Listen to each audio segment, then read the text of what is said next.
Yes, sir. Day two of Gamescom. We are here. We are live and direct. Yes, sir. I just want to know what game we're going to be able to play today. Like, which game they're going to put out today. Yesterday was that Prince of Persia joint. That was fire. We'll see what they put out today. Kill the Brickman.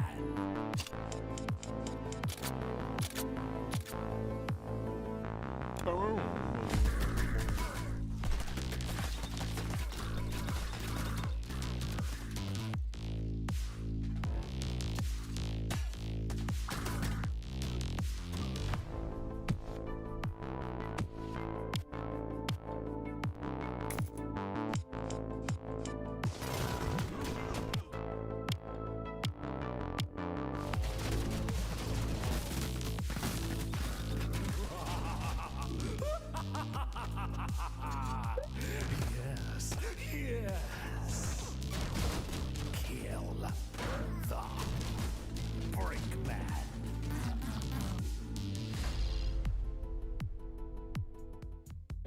Only 1 minute into the day, and we've already dropped an Xbox Play Anywhere title, We here, world we live. premiere, and you can go play it today. I'd call that a pretty solid start if you ask me. But we'll be around all day to let you know what's on deck. But let's just say Batman fans, Silent Hill fans, and Outer World fans should all be on the lookout for reasons to celebrate. Hello again, everyone. We are the Xbox On team, and we've got even more in store for you today than went down yesterday. But in case you've forgotten, Xbox Play Anywhere means you can buy a game once and access it across PC and Xbox consoles, including the upcoming ROG Xbox Ally and Ally X handhelds when they drop on October 16th.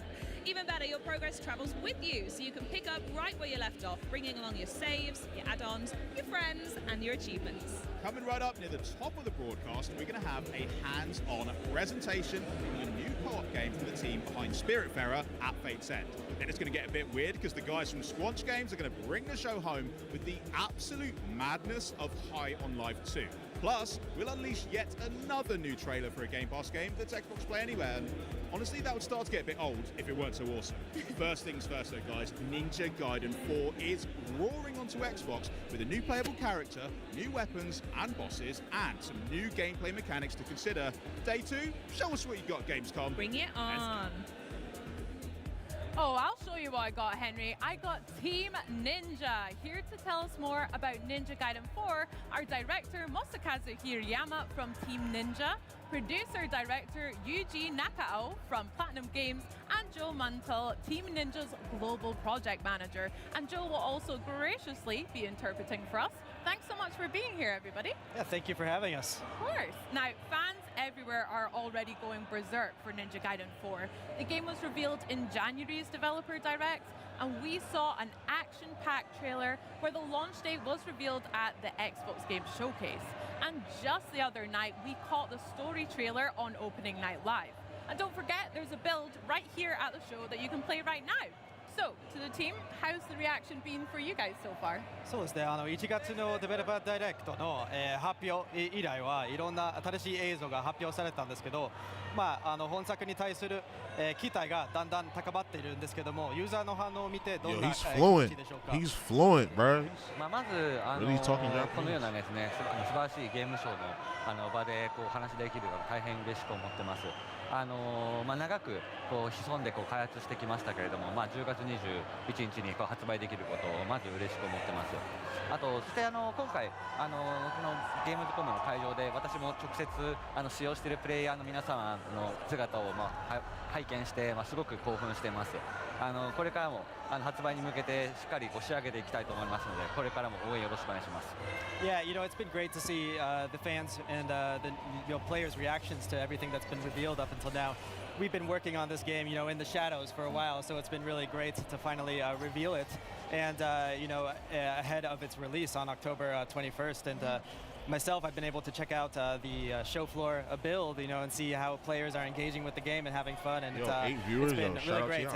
And What's going we'll on? be continuing to polish the Day game 2 ahead of its release on October Gamescom. 21st. I'm gonna put my camera on Amazing, in a not minute. long to Give me a go. second. Now, I know got fans 8 viewers and in this myself house. are very excited that Platinum Games are actually co-developing alongside Team Ninja. So can you tell me a little bit more about that collaboration, how it started, and also what each partner has brought to the table? そうですね、今回本作が、チームニンジャとプラチナゲームズのコラボ開発、になっていますけども、まずその開発の経緯について教えていただきつつ、どのようにお互いの強みを生かせたか、につ Speaking い global て、 language, 教 y'all えてい can't ただけ detect ます that で it's しょうか。 Japanese? そうですね、開発としては我々チーム忍者としてもこの忍者ガイデンというタイトルはすごく大切にしてきたタイトルではあったので、いつかナンバリングタイトルチャレンジしたいという気持ちでずっと取り組んできました。その中で弊社の、小犬沼社長と、プラチナゲーム社の稲葉社長の方が、同世代ということで交流がありまして、何か一緒に協力して作れないかといったところで検討が進みました。でそんな中マイクロソフトのフィル・スペンサー氏の方から後押ししていただきまして、3社でタッグを組んで忍者ガイデン4といったのを開発するといったところが経緯となっています。プラチナゲームズさんの方のですねダイナミックでケレン味のあるアクションといったところも我々のチーム忍者としても大変尊敬しているところですし、そういった魅力をですねしっかり取り入れながら忍者ガイデンらしい体験に落とし込むというところをしっかり力を入れながら本作一緒に協力しながら開発していっています。So at Team Ninja, Ninja Gaiden is a very important series for us, and we had wanted to make a new mainline entry for a long time. And when that opportunity started to present itself, there was actually a conversation that took place between the president of Koei Tecmo, Koinuma, and the president of Platinum Games, Inaba, who are actually friends. And they were having a conversation about, wouldn't it be great if we could work on something together? And that's when the idea of working on a new mainline Ninja Gaiden came up. And Phil Spencer from Xbox actually caught wind of this idea and threw his backing behind the project, and that's what allowed it to get off the ground. In terms of how we've been able to leverage both of our strengths, we at Team Ninja really respect Platinum Games and the accomplishments they've established with games like Bayonetta and Nier. And we had this synergy where we were able to incorporate their take on action games, their really expressive, dynamic action approach, and incorporate it into the foundations of Ninja Gaiden to evolve the series forward. And it's been a really great experience. Love that. A collaboration of friendship beginnings. Love that. Now, at Developer Direct as well, speaking of friendships, we learned about our new protagonist, Yakumo, joining us for Ninja Gaiden 4 alongside Ryu Hayabusa, of course. And then also a new character, Sayori, was recently introduced and featured in the Gamescom trailer that we saw recently. Can you tell us a little bit more about both of our new characters joining us? そうですね、本作は新しい主人公、ヤクモ、が登場するんですけども、あと、セオリっていうキャラクターも、ショーケースの、トレーラーで、発表されたんですけども、ヤクモとセオリと、リュウハヤブスとの、関係性について教えていただけますか。今作ですね、新しい主人公であるヤクモが、とある任務の途中で、セオリと出会うことになります。でセオリは黒竜の巫女と呼ばれておりまして、そうですね、なぜかヤクモの出自だったりとかどういう一族なのかっていう、秘密を知っている、謎の女性として出会うことになります。でそのセオリと、セオリからの提案で、黒竜を、倒すという任務をヤクモと一緒に行うことになっていくんですが、この黒竜を倒すときに一度復活させなければいけないっていう、ジレンマがありまして、その際に、封印を守る竜神党という組織、それから、シリーズおなじみの竜ハヤブサと、目的が異なることによって対立していくことになるという物語になっております。So the game starts out with our new protagonist Yakumo, and he's on a mission. And on the course of this mission, he encounters this mysterious character, Seori. And Seori is a dark dragon priestess, very mysterious character, and she somehow knows about Yakumo, about the clan, the Raven clan that he belongs to. And through a series of events, they set out on a mission together to cleanse the world of the Dark Dragon. So the Dark Dragon has been sealed away because of its threatening nature. But in order to completely annihilate the Dark Dragon, they have to first release the seals that have sealed it away before they can kill it for good. And this is where the clash with Ryu Hayabusa, as well as the Divine Dragon Order, which is kind of the antagonist organization in the game.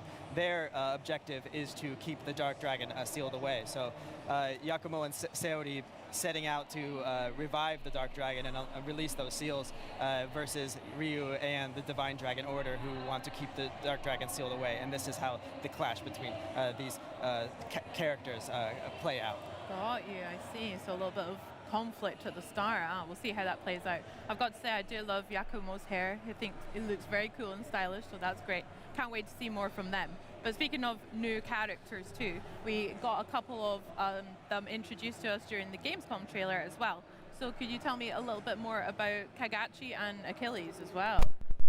オープニングナイトライブで、新しいキャラクターも登場、してたんですけども、カガチとアキレス、について教えていただけますでしょうか。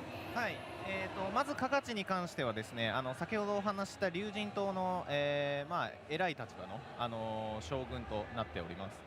でこのカガチはですね、黒龍の封印を、龍とともに龍神島として守っていることになるんですけど、まあ、先ほどお話ししたようにヤクモと目的が違うことでカガチはおろか、龍神島組織もろとも、敵に回してしまうことになるので、ヤクモとはそのうち戦っていくことになるかなと思います。So first about Kagachi. So Kagachi is a high-ranking officer in the Divine Dragon Order, and because the Kagachi shares the same objective as the Divine Dragon Order, which is to keep the Dark Dragon sealed away. So this Yakumo, on his mission to release those seals, he ends up having to fight against Kagachi because they have conflicting objectives. でアキレスはですね、これまでシリーズでもいた、魔人のうちの一人になってます。でただですね、これまで過去作にいた重機卿、それから視察重機王とはまた異なる魔人になっておりまして、アキレスについてはこの後物語にどう絡んでくるのかっていうところは続報にご期待いただければと思います。So Achilles is a fiend, and fiends have appeared in prior Ninja Gaiden games, but he belongs to a different faction of fiends. In terms of what his motivations are, you'll have to wait and see for future updates because we can't reveal those at this time. Okay, secrets, I see. Well, look out for those. Can't wait to hear more about him. Very cool. Now, in addition to the fantastic story trailer that we just saw revealed recently, I hear that you've actually got some exclusive gameplay footage for us to take a look at today, and maybe you can talk me through some of that as well. そうですね、今日は、新しいインゲーム映像を用意していただいたと聞いていますけども、それを見せながらちょっと解説、していただければと思います。Yeah, let's take a look. So I hear we're in a little bit of a new setting here as well. Could you tell me a little bit about that, where we're at first? まずこのステージについて教えていただければと思います。そうですね、こちらはですね、物語の中盤になっておりまして、先ほどお話ししてた龍神島の、基地に潜入するというパートになっています。Yeah, so this stage is a little bit after the halfway point of the game, and Yakumo is infiltrating the headquarters of the Divine Dragon Order. 潜入って言っても思いっきり見つかっちゃってるんですけど、見つかっちゃって戦ってるんですけど。Yeah, he's supposed to be infiltrating it. Of course, he's going in with a bang. As is the Ninja Gaiden way. Very good. であとですね、今ちょっと装いがヤクモの衣装がちょっと違うと思うんですけど、こちら予約特典になっている黒龍の末裔という衣装になってます。で普段の衣装と違って結構白基調の衣装になっているので、返り血とかが結構派手に目立つかっこいい衣装になっているかなと思います。So you might have noticed that Yakumo is sporting a different outfit than what you see usually, and this is actually the pre-order bonus for Yakumo, and it's the costume he's wearing is called the Dark Dragon Descendant outfit, and because it's white, the way the blood splatters on his outfit, it's really striking and very cool. で今お見せしていたのが、これが今回新しいトレーラーで公開された暗記の武器になっておりまして、一つの武器にはなってるんですけど、手裏剣だったりとか近接武器だったりとかっていうさまざまな武器を切り替えながら戦っていく結構トリッキーな武器になっています。And you know the weapon that we're showcasing right now. This is the Assassin's Tools weapon, which was revealed in the opening night live trailer.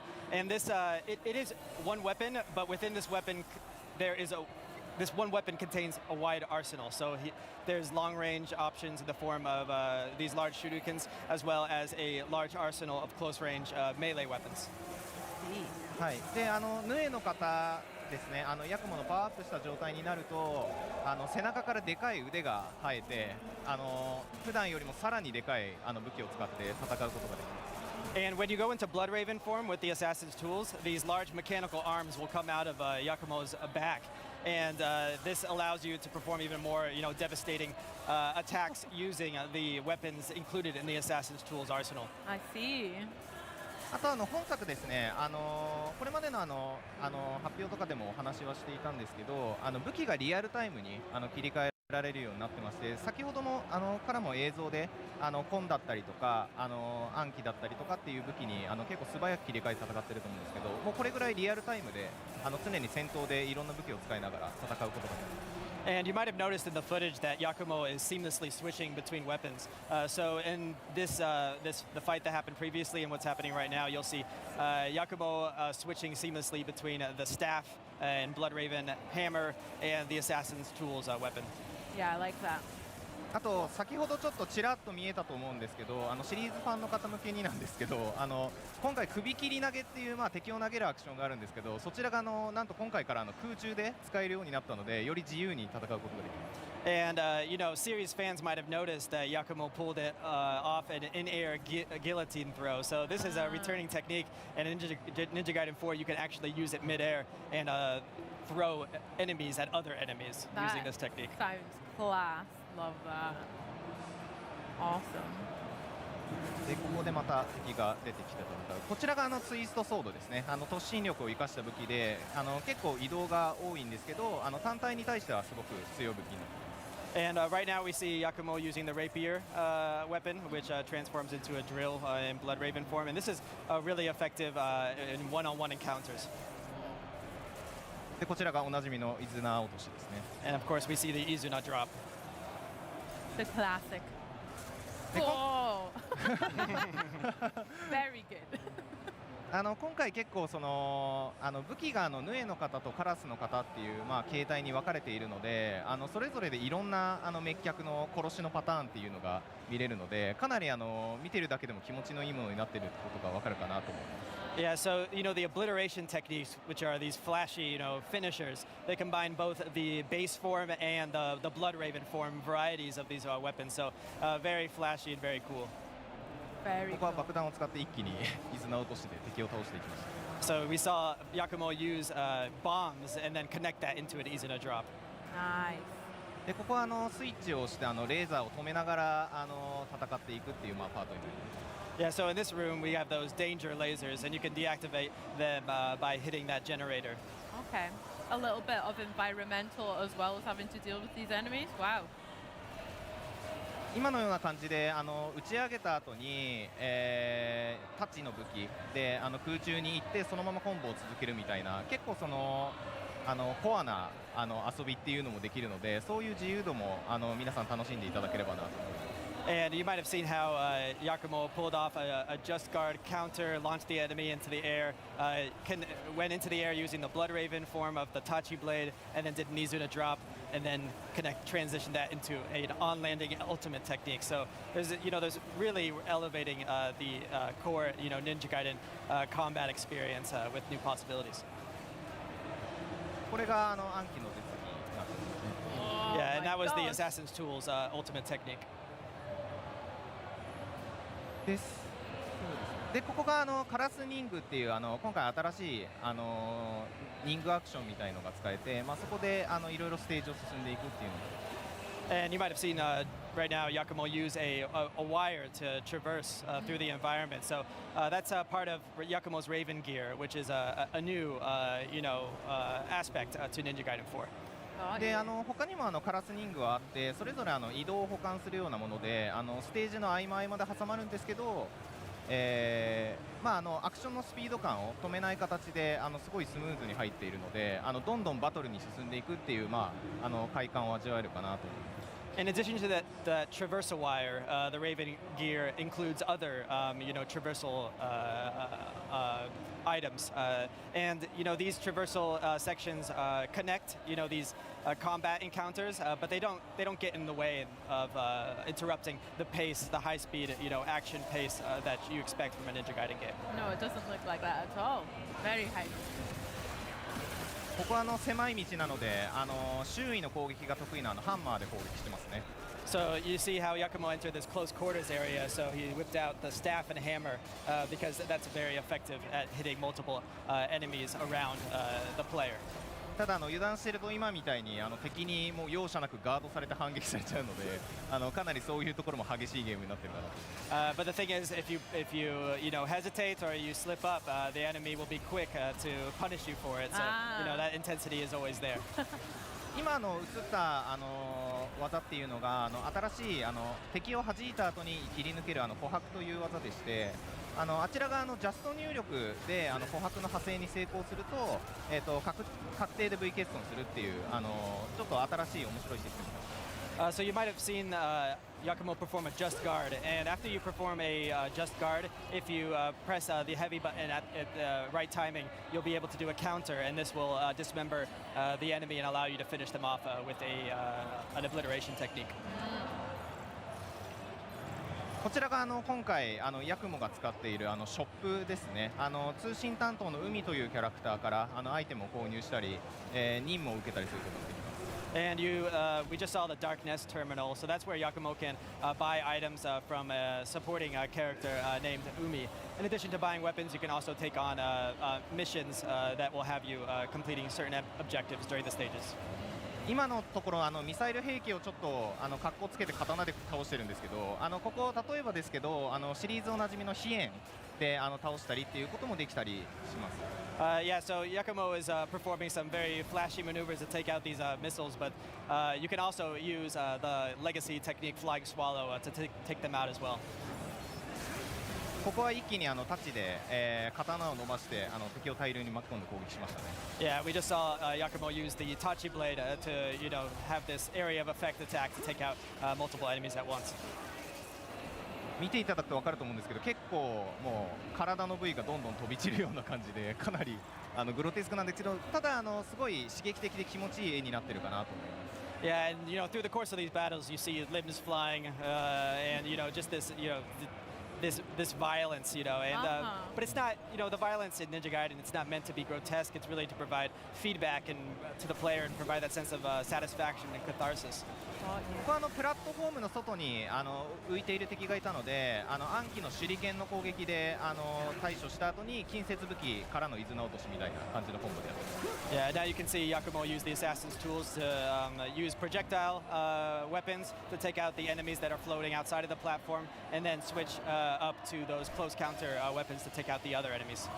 で今少し空中に飛んだんですけど、あれが新しいカラスニングのうちの一つのユスリカというものになってまして、風の気流に乗って空中を飛び回ることができます。So you might have seen how Yakumo was floating through the air, and that's another traversal mechanic included in the Raven gear. 今みたいな形でエリア間の移動をちょこちょこそういうカラスニングでの移動だったりとか、あとこれまでの映像でも公開したレールとかを使って移動していくので、かなりバトルとバトルの間が短くなって疾走感が今までよりも出ているかなと思います。Yeah, so in addition to the Raven gear, you've probably seen the rail sections that have been premiered in prior footage. And these sections are really meant to keep that sense of propulsion through the stage and that maintain that sense of speed and tempo as you're going through these combat gauntlets. そうですね、ここはちょっと敵が攻撃が苛烈なのでだんだん辛くなってきている状況かなと思います。You can see the enemies are really amping it up and giving Yakumo a hard time. Oh yeah. このちょっとでも油断したらすぐやられてしまうっていうところも忍者ガイデンの変わらない魅力かなというふうに思ってますね。Yeah, and that sense of just relentlessness from the enemies. That's what really makes Ninja Gaiden distinct. なんで時を超えて最新作としては出してるんですけど、今まで感じてたようなすごいハードなバトルっていうのは今回も健在なので、そこはご安心いただければなと思います。Yeah, so even though it's been quite a while since the last All right, online I'm here, entry, y'all. Ninja Gaiden I had to 4, brush my teeth. retains that sense of intensity Charge my and phone relentlessness that the series is known for. であとちょっと紹介が遅れちゃったんですけど、さっき左下に出ていたゲージが乱殺ゲージというゲージでして、こちらがマックスの状態になるとさっきフィルターが出て思いっきり敵をズバッと切っていたような傑殺っていう必殺技が使えるようになります。Yeah, you might have seen that there was this circular gauge on the bottom left-hand screen, and when that filled up, you can enter Berserk state. And when you're in Berserk state, you can unleash bloodbath kills, and that's when the screen turns red, and you just completely devastate an enemy with a devastating strike. Yeah. It looks sick. I really enjoy the visuals on the Berserker attack. こいつは重装型の敵で結構手強い敵なんですけど、慣れてるせいかあっさり倒してますね。Yeah, and these enemies are usually pretty tough, but the person playing this game is really skillful, so I was able to take them out. I bet. We got a lot of drop frames unless that's the live stream. Yeah, so you keep on going deeper and deeper into the Divine Dragon Order base. Amazing. Well, thank you so much for sharing that look at halfway through the game. I can't wait to check out some more. I have a couple of questions about what we've just seen, and maybe we can dig a little bit deeper into some of the Bloodbind mechanics and stuff like that, if that's okay. かっこいい映像を見せていただいてありがとうございます。これからちょっと時間残っていますので、もしよろしければ、ヌエの方とか、本作の要素、について、詳しく、教えていただければと思っています。本作の要素についてはいですね。はい。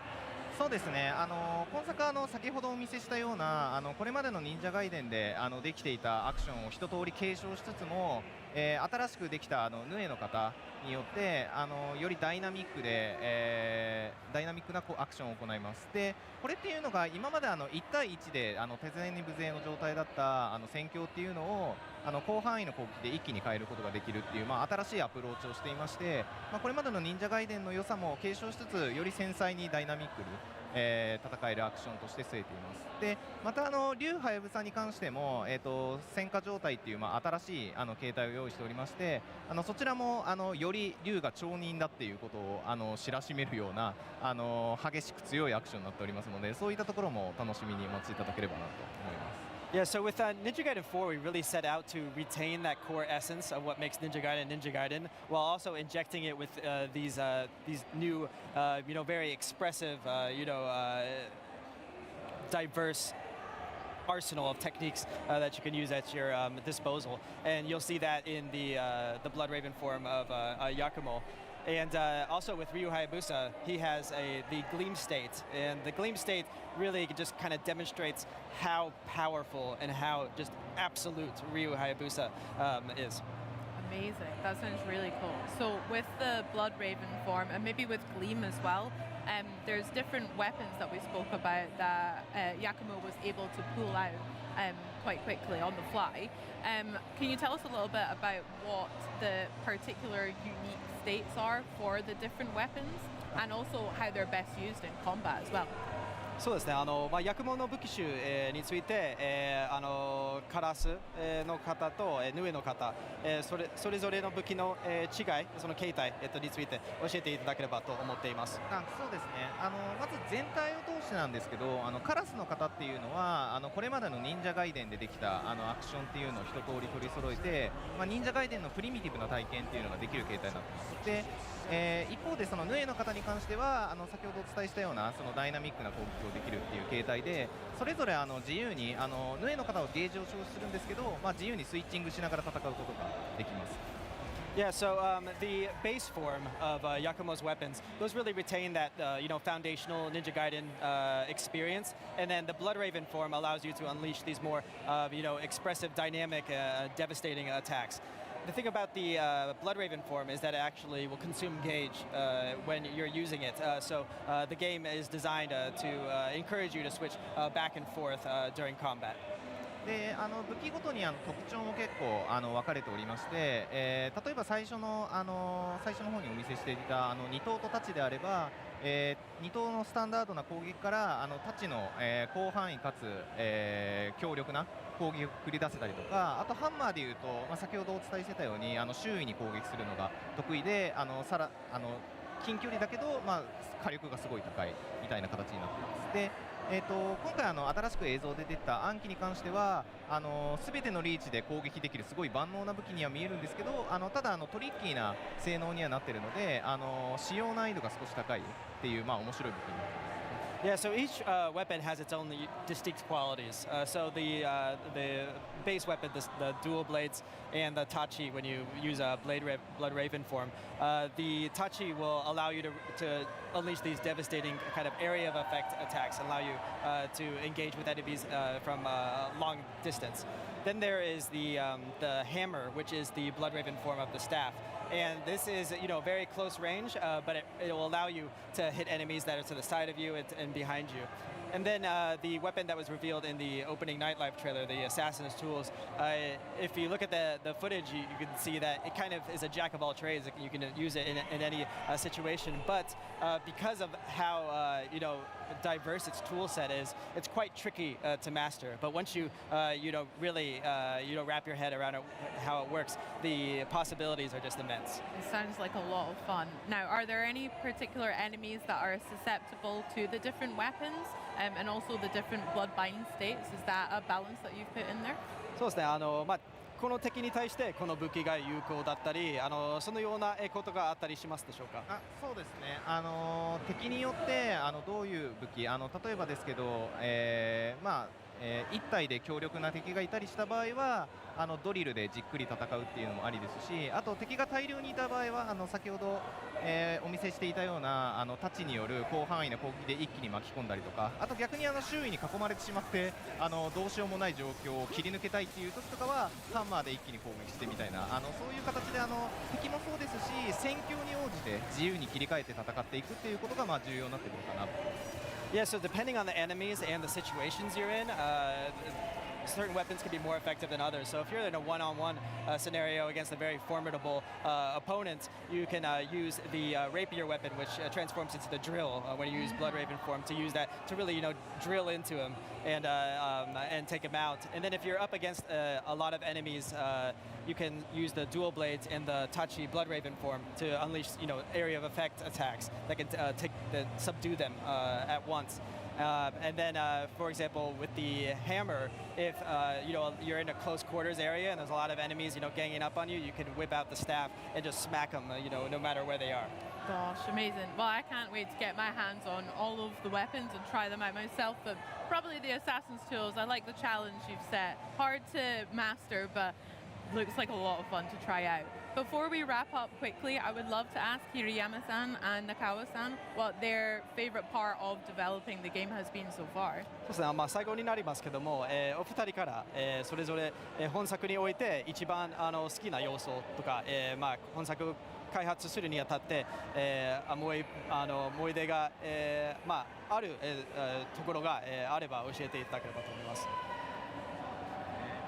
私の方で一番やっぱ思い残っているのはヌエの方のシステムの部分でして、やっぱりヌエの方のシステムは、結構開発初期からあったシステムではあったんですけど、今回のこのバージョンに至るまで、例えばこの1年前の状態と比べるともう全く別物になってたりしていて、どういうふうにこのプラチナゲームスさんらしいその懸念味のあるアクションを、忍者ガイデンの中に取り込んでいくかというところは本当に毎日議論を重ねてなんとかここまで落とし込んできたところの要素だったとありまして、そういった意味ですごく思い入れもあるし、ぜひ皆さんの方で触っていただいて、ヤクモっていう新主人公の中でもその忍者ガイデンとしてのアクションといったものを感じていただけると思うので、ぜひ触ってみていただきたいなというふうに思っています。Yeah, so I think one of my favorite aspects of Ninja Gaiden 4 is the Blood Raven form. Blood Raven form has been a through line throughout the whole development of this game, and it was really the vehicle through which we were allowing Platinum Games to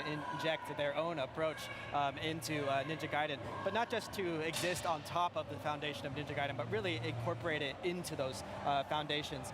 I think when players pick up the controller and they start playing as Yakumo, they'll understand that Yakumo is a new protagonist, but he really retains that quintessential Ninja Gaiden experience, and we're really looking forward to the day we can deliver the game to players on October 21st. Absolutely, not long at all. I can't wait to play it, and thank you so much Team Ninja and Platinum Games for showing us the look at all that very bloody but very good fun. That was great. And don't forget, you guys at home, you can pre-order Ninja Gaiden 4 today to receive that sick skin that we saw Yakumo in, the Dark Dragon Descendant Yakumo skin at launch. Day 2 of Xbox at Gamescom 2025 broadcast is just revving up. We've still got a metric ton of trailers, interviews, and gameplay deep dives left to dig into. And speaking of digging,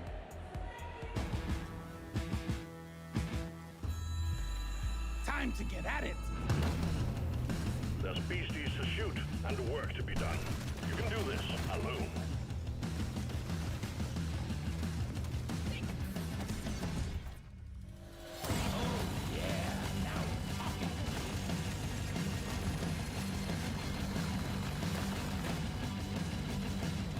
Heads up!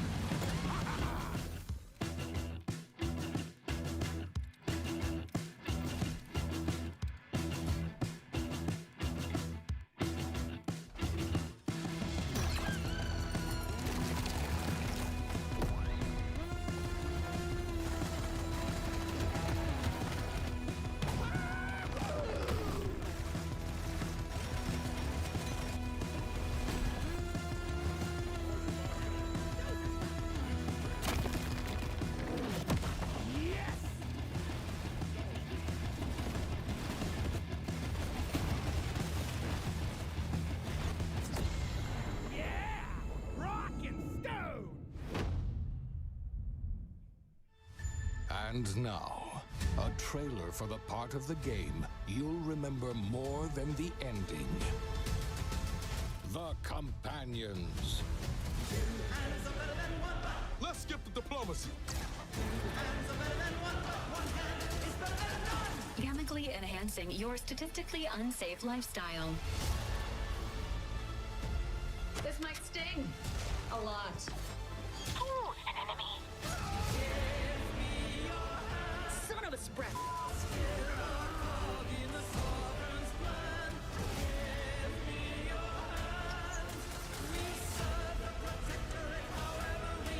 Be grateful you're not on fire. Two hands are better than one.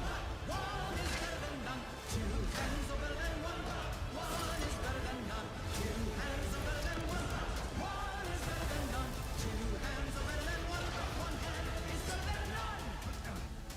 And no, you can't sleep with them.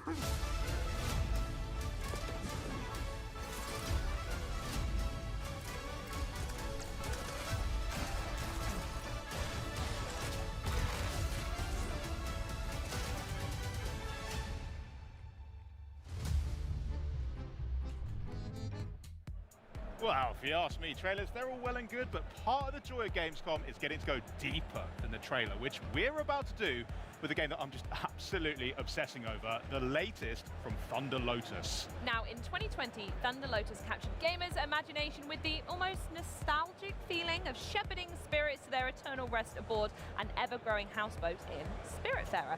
The new game, At Fate's End, looks to tug at some of the same heartstrings, albeit maybe in a bit of a brand new way. That's right, Charlie, and today we are privileged to be joined by creative director Nick Guerin to learn even more. Welcome to the broadcast, Nick. Thank you so much. It's so cool to be here. I cannot wait for people to see the game and to put my hands on this and to have this rolling. That's going to be great. And thank you guys for having me today. Thank you for joining us. This is going to be great. I mean, you guys first revealed At Fate's End at the Xbox Game Showcase, and it was very much in that typical Thunder Lotus style where everyone saw from the people that made Spiritfarer and knew, it was like, I'm in. Take my money. But how's the general fan reception been since then? It's been awesome. We do have the best community. If you guys want to join our community, do it. We have the best people, and actually, it was absolutely awesome. So we had a great time, and seeing the reception was just so enthralling for us. So again, absolutely great. Amazing. So we're all super excited to see more and hear more about At Fate's End and its entrancing story of estranged siblings, whatever the hell that means. So what have you brought to show us today? Yeah, so I'm going to start the game, and I'm going to show you At Fate's End. Okay, perfect. Let's jump in and jump in. immediately give us a bit of context so of what's going on. village of Creston, and right now, Shan, the character on screen, is looking for her sister Camila. Okay. And the reason why she's doing so is because the end goal of Shan is to find all of her 7 brothers and sisters God swords. She's got to reunite them to restart the cycle. And she's being told, basically by her sword Azus, that something is afoot with Camila. Okay, So I'm good. opening a little mind palace. These menus. I know. Nick, Thank you so much. this is gorgeous. So Azus, your sword, kind of has an insight, and he sees that through tarot cards. And basically, Azus detected something in Camila's behavior that makes you think that she's not as good as she's pretend she is. Okay. So her sword Tyrannus is the god of sky and thunder, and she basically did a terrible job at doing anything. So the weather is out of control. There is, as you can see, it's lush and green there, but some areas are pretty dry. Okay. Yeah. So basically, right now we are on the track of trying to find why Camila did lie to us. So we have to do 2 things right now. We have to meet her in the chapel. Sorry, we have to go in the chapel to find clues about what happened to the people around her. And then we also have to meet her at the tavern at night, which is what we want to do. So And we picked those up. That was a quest log, right? Yes, the thing we were looking at before. It's like a detective quest log. Exactly. Wow, But if I just that's now so want cool. to interact with the world, with a simple button press, I can actually stop time at any moment. Oh, wow. That's how I can actually interact with things. And that guy, little guy over there could tell me that, hey, you know what? Come back here at night. So we have to find a way to make night happen here in the village. Okay, and I'm sure you know exactly how to do that. I mean, in most I games, gotta have a hunch on how to do it. Yeah. But right now, let's go to the chapel that we saw over there. Okay, Maybe sure. something is gone in on that little tavern. Crypt over there. But Whoa. No. yeah, I know we can go back in the layers. Do it again. So it's like it's not real. No, I don't want to puke. I don't want to Just do that for the whole demo. That's great. So in the chapel, we know that there's some stuff that we can gather, some intelligence, some clues about why people are afraid and distrustful of Camila. So that guy here is talking to another person of that group that feels like a cult, and it's a pretty toxic masculinity cult that is linked to her brother Roman. Okay, sure. I want to say more about that because I don't want to give credit to anyone. Great family by the sounds of it so far as well. And you see the bubble right now is kind of weird and flaky because this is a pretty specific insight the sword is selecting for you. So basically when you see this, it's going to transform into a clue card that then you're going to add to your own story through kind of what you mentioned as a quest log is also an investigative board. There we are. So anytime you notice that the text is slightly different, there's something about it, it's the game helping you remember that's important. You're on the right track. Absolutely. Later. So you basically have to deduce stuff by see the card down there. There's specific clues that we've gained throughout the course of the game beforehand. Right. So we had a chat with someone in the forest telling her that her little daughter was killed during a gigantic flood. And that guy just taught us that basically Camila in a drunken stupor made a flood happen. So that deduction is easy to make. You say, oh, she is the reason why the flood happened. Oh, there you go. goodness. That's what you learn about her as well. Oh, this is so sick. This is so gorgeous, Nick. Really poured a lot of heart into all of these animations. I mean, we know that from many of your games before, but in particular, it feels like you've really dialed in and just honed in on the theme of them all as well. Yeah, it's gorgeous. Kudos to the art team. They do an excellent job, and everyone in the studio, of course. So right now, we see we're trying to find that way to actually make the night happen. This is probably there. I kind of know it's there, but it's well, yeah, you'll know. it's actually blocked by the gigantic green crystals over there. So the way to dispatch those is to enter into a fight. Let's try to okay, here we go. guys in there. Yeah. So the fight in at Fate's End is pretty snappy and it's all about timing and positioning. So I can jump at any time and I can attack in any direction, as you can see there. Oh, nice. So I'm going to try to kill that guy over here. Oh, my switch. Oh, there you go. Boom, kill. Got him. Shot. Exactly. And now I can also pass time in the fight. So I'm going to gain some Arcana points to energy. Every move in the game is basically based on an encounter you have with your brothers and sisters. So that move right there is based on your brother Roman, and he's the devil. And I can throw my sword with this and select that. Oh, that was nice. So many fights. They do have specific arenas and many phase is basically happening. So I'm going to try to be good right now and focus on what I do. Yeah, you Otherwise, got the this. team at home watching right now will Do the, actually say, Nick, the blue barrier, is that like a shield you're yeah, trying to get exactly. behind? Nice. So okay. I also have another move, which is a grenade. Which I'm going to use right now. Yeah, nice. Pecho. What's going on? Get I did it. I did it. Yeah, well done. Am I saying it right? Pecho? Games, presumably you'll get more of those cards to deploy during combat. Absolutely. Is there a way What's that going you need on? to like manage the resources to be able to actually Yes, as you can see, we actually got resources, and through those resources we can upgrade all the moves we have. I'm just in trying to take every care of some shit. Tactical or dynamic move, which I'll talk about my a bit later. camera ain't on. So now I'm gaining that major arcana. So I'm the here, though. game I'm is here, though. heavily influenced by What's going Charo on? theme, which is, as I said, Pecho. it has the sword absolutely. sees it. So the sword is basically making you absorb that power, which is the moon, which, as you can imagine, I see. might help us making the night happen. I think I'm on to what you're up to. command the twilight? Yeah, I'm seeing this. And her hair's changing colour. Is that relevant at all, or is that just some cute thing that you've Yeah, done? absolutely. Actually, that family is called the Hemlocks, and all of the knights of the Hemlocks, all the brother and sister from that family that do have a sword with them, the sword live within them in a specific part of their body that Physically they've within sacrificed inside. Wow. exactly to hold the sword. So for Shan is the throat, which also means that the sword talks for her. So we'll be able to select your bubbles, your thought bubbles, and then we'll be talking. All right, so I'm going to use the knight right now as a modifier. This is the moon, and there we go. And Oh, the knight should how and happen the there. who is interesting as well, but And good this job is with the knight. Yeah. We never really know yet if time is going forward or if we actually choose to be there at night. I'll maybe expect at some point later in the game. All right, we're in the pub, Henry. Tavern. Well, it's There the we perfect go. time to go. It's night time. Yeah. Everyone's having a good time. Let's see it. So Camilla is there waiting for us to have drinks, and of course that's not. Shan is here to talk to her. We've discovered tons of very creepy stuff about what she's Not been been doing doing so far. her job yeah, particularly well at the moment. Need to have a word. absolutely. So let's dive into it. Yeah, Camilla, what did Wow. you do? And she doesn't really want to talk to you. She wants to play to a drink. But not only does she want to drink. If we have to, sure, okay. Yeah. Yeah. When in Cologne. Yeah. We are. We've been drinking a whole. No, we didn't we're drink very anything. professional. No, very, very professional here at Xbox. All right, so let's will take a drink. partake in what she offers us, which is drinking first, talking later. And but- she's had two, notably, Yeah, as she's well. got two of them. Also gulping very fast. And there's the sword you mentioned coming out of Exactly. the throat, yes. So not only does she want you to drink, but she also wants to use your very special power to do very silly things by breaking mugs and showering people Yes. in glass. It's like clay pigeons. That's sick. There probably is a law here against this. I'm kind of worried. Again, we're back with the question, and she's still at the. All right, I don't want to talk right now. I still want to drink.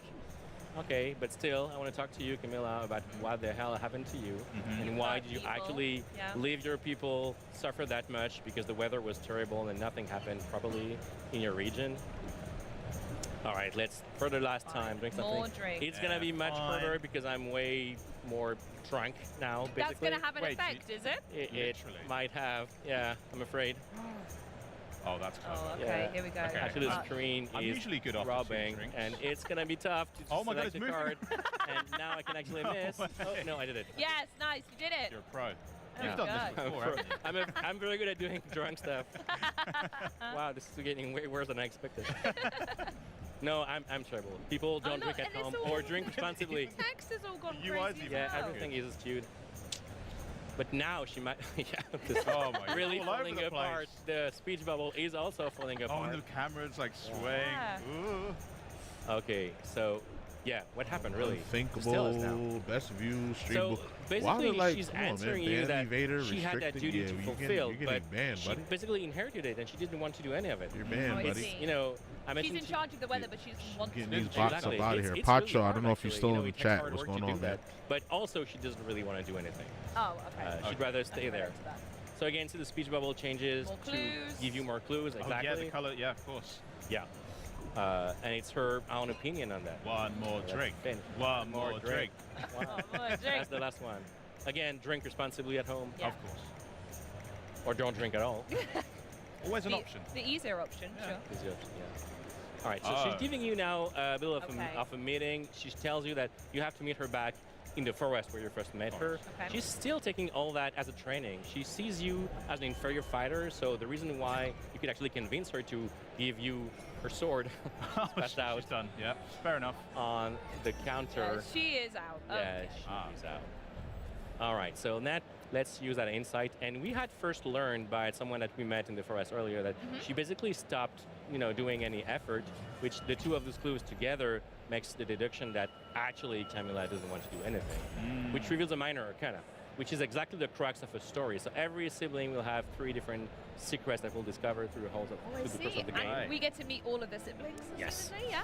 And all of them will have different stories embodied by those minor arcana that you can get to decide which side you want to use. Wow. Which will have an impact. So what's the plan now then? All right, so now we have to go back to the forest. So we're going to use the world map to basically teleport somewhere. Pretty. Let's go to Hagog Forest where we had to go. To the outskirts. Talk to us a bit about the size of... Yeah, so the world is pretty big right now. It's one of the 6 regions we have in the game. In total, and we have many destinations to explore.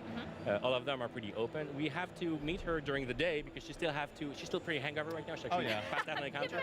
Actually have to go back to the day, so let's get rid of the moon card there. Oh, and you just take it out when it's back just take to it out, day. Oh, and days happening. Easy. Okay. All right, so another very big theme of Fate's End are secrets. So you might notice something, but the game also tries you to look at things differently. So I'm gonna use the reveal mechanic right now to see, in the branches there were that weird esoteric symbol. It's actually a cancer symbol. And the cancer symbol is associated with Camilla, which will allow me to then teleport much faster to her. I don't have to go through the whole forest again. I'm going to need to brush up on my symbols then. Oh, before I play this. I'm a Capricorn and I've had no idea what I'd be looking for. It is a challenge. All right, so let's have that tough conversation. We know everything we need to know. Now it's time to actually tell her, you know what? Why the hell did you lie to me? Why did you do a crappy job at what you're supposed to be doing? And I have a feeling this isn't going to be a normal conversation. No, those guys, they talk with swords out. And also, basically, you're kind of threatening her with truth. Oh, how inconvenient. So she's going to get the sword out of her arm. Tyrannus, the sword of, again, Sky and Thunder. Whoa. Like, animations are so on point. Thank you. This game looks alright. Camilla gets aces out of her throat. I like the art style. It is symbolized by 3 cranes and the bull with 3 horns. It's just beautiful. And now that's where that demo is gonna, go sideways, and I'm gonna lose that fight and skip it. Nah, she's a super tough fighter. Whoa, okay, here we go. My money's on you, don't worry. Oh yeah. I'm gonna. No, that's not. No. Okay. It's okay. You need to take 1 hit just to show how tough the fight is. I'm gonna try to defend first. No, still no dice. All right. Did you just have like a rose symbol around you there? Absolutely. She's the fool as a Terror Arcana. So I have to hit her in the back, actually. That's the way I do it. Oh, of course, because of the shields, Exactly. Nice. Double jump from her. And again, the double jump could be another move in a tactical stance. So all the moves can be actually reversed and to be either dynamic or tactical. Okay. All right, so she's summoning Thunder. Let's... Oh, that actually missed it. That's fine. No. Okay. Right. I'm seeing a lot that the barriers are very directional, depending on their moves as well. Absolutely. So I imagine there's going to be a lot of traversal stuff you can do to maybe get behind people quicker. That's really cool. Oh, nice. Also using your brother against her as well. That's fun. All right, I can do it. Go on. Have faith in me. Have faith in me.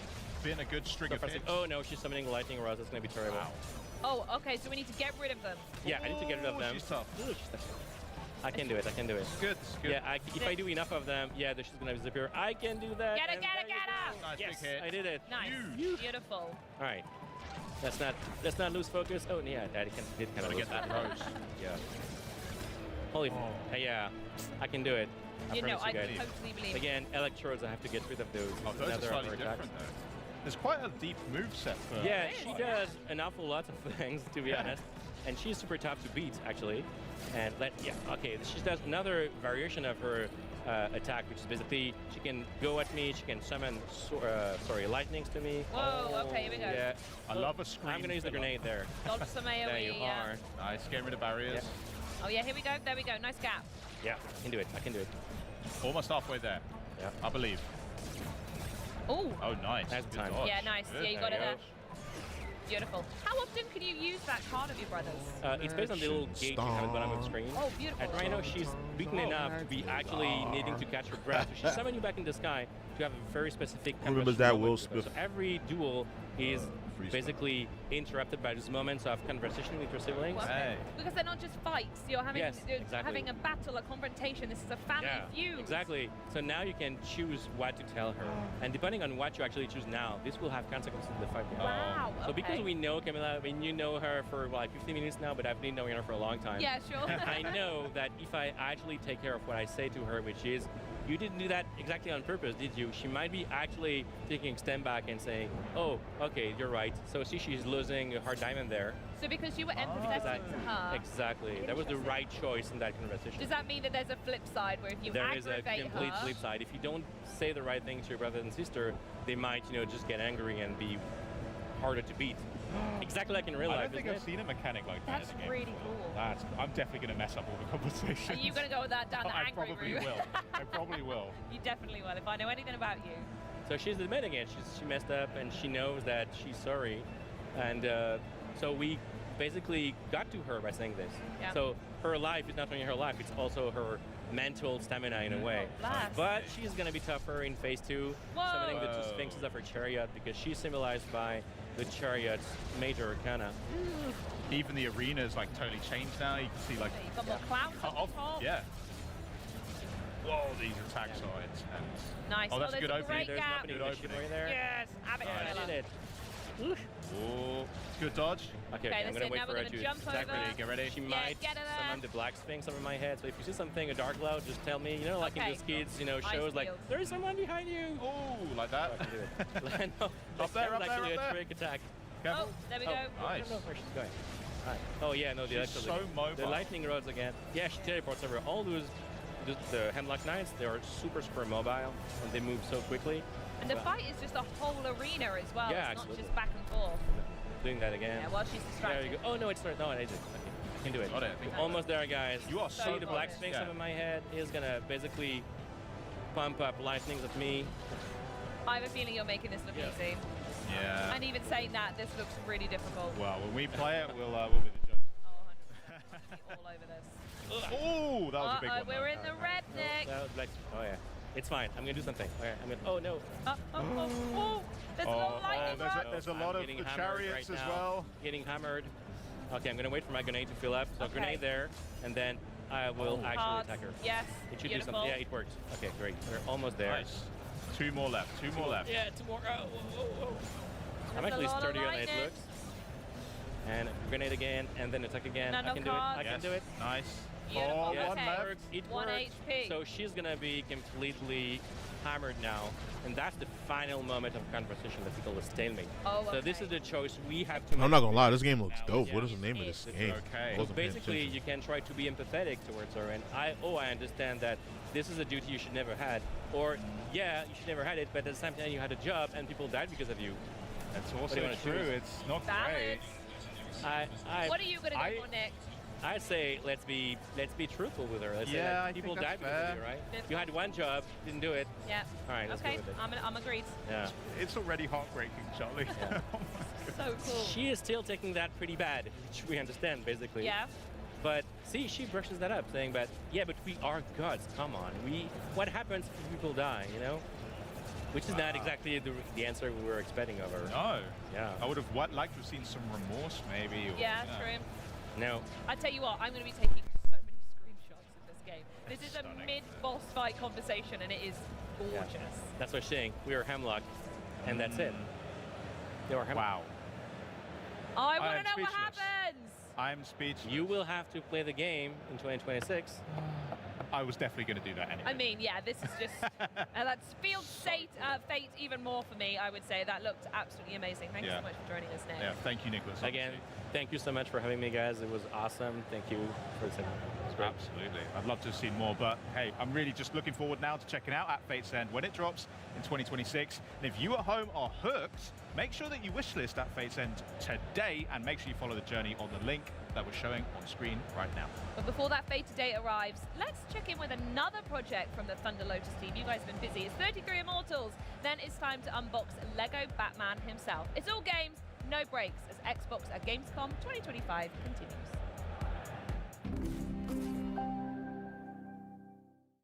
Hey everyone, Med here to welcome you to the 33 Immortals Update 3 overview. Today, I'll be walking you through all the new content coming with this next update, from a new monster type, to new daily events, to new loot. There's a lot to cover, so let's dive in. Say hello to Unique Elites. Once per run, a unique rendition of the elites you've come to love and slay will spring to life and roam the map, looking for victims. When a unique elite is discovered, an alert will be sent to all rebels to invite them to join the battle. These monsters are not for the faint of heart. They'll pack a punch and won't go down easy. Face them at your risk and peril. Emphasis on the peril. Defeating them will net you 2 relics and a chance at many more rewards. Speaking of rewards, we're introducing a brand new way to collect extra loot after each run, named Call to Arms. Every day, at a specific time, Beatrice will invite all rebels to join forces and tackle a temporary challenge in the Beyond. Challenges can change from day to day, so make sure to check the schedule. Joining a Call to Arms will give you a temporary buff and reward you with extra Eternal Shards. These shards will allow you to upgrade your perks and weapons a lot faster, while the temporary buff will increase your odds of success when facing 33 Immortals' dangerous enemies.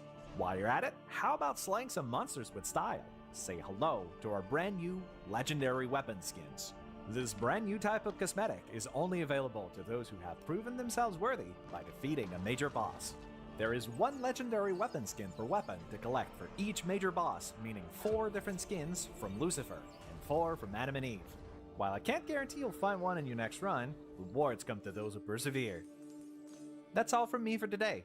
Thanks for joining me in the 33 Immortals Update 3 overview. This game was fun. I played a previous build of this. This game was alright. Alright, silly me, forgot to mention. It's on Game Pass, so you don't really got to worry about paying for the game. Come heed the call to arms in 33 Immortals.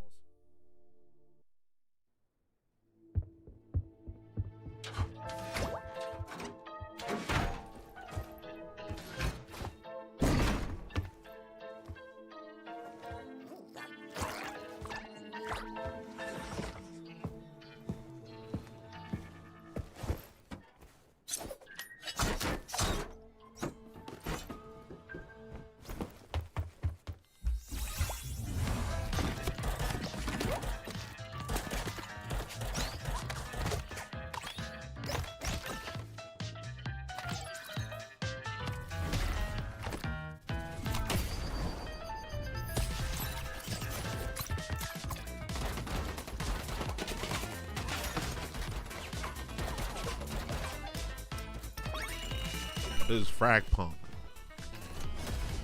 This is alright. This game was alright.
So let me get this straight.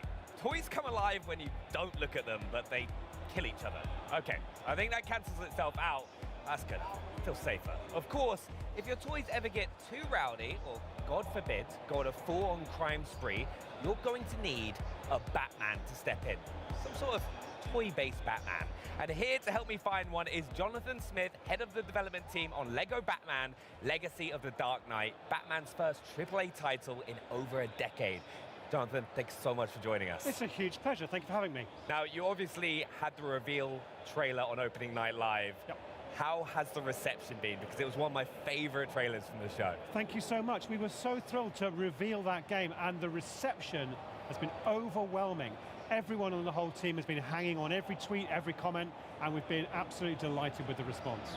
Now, there's been 3 Lego Batman games in the past. What's been your approach for Legacy of the Dark Knight?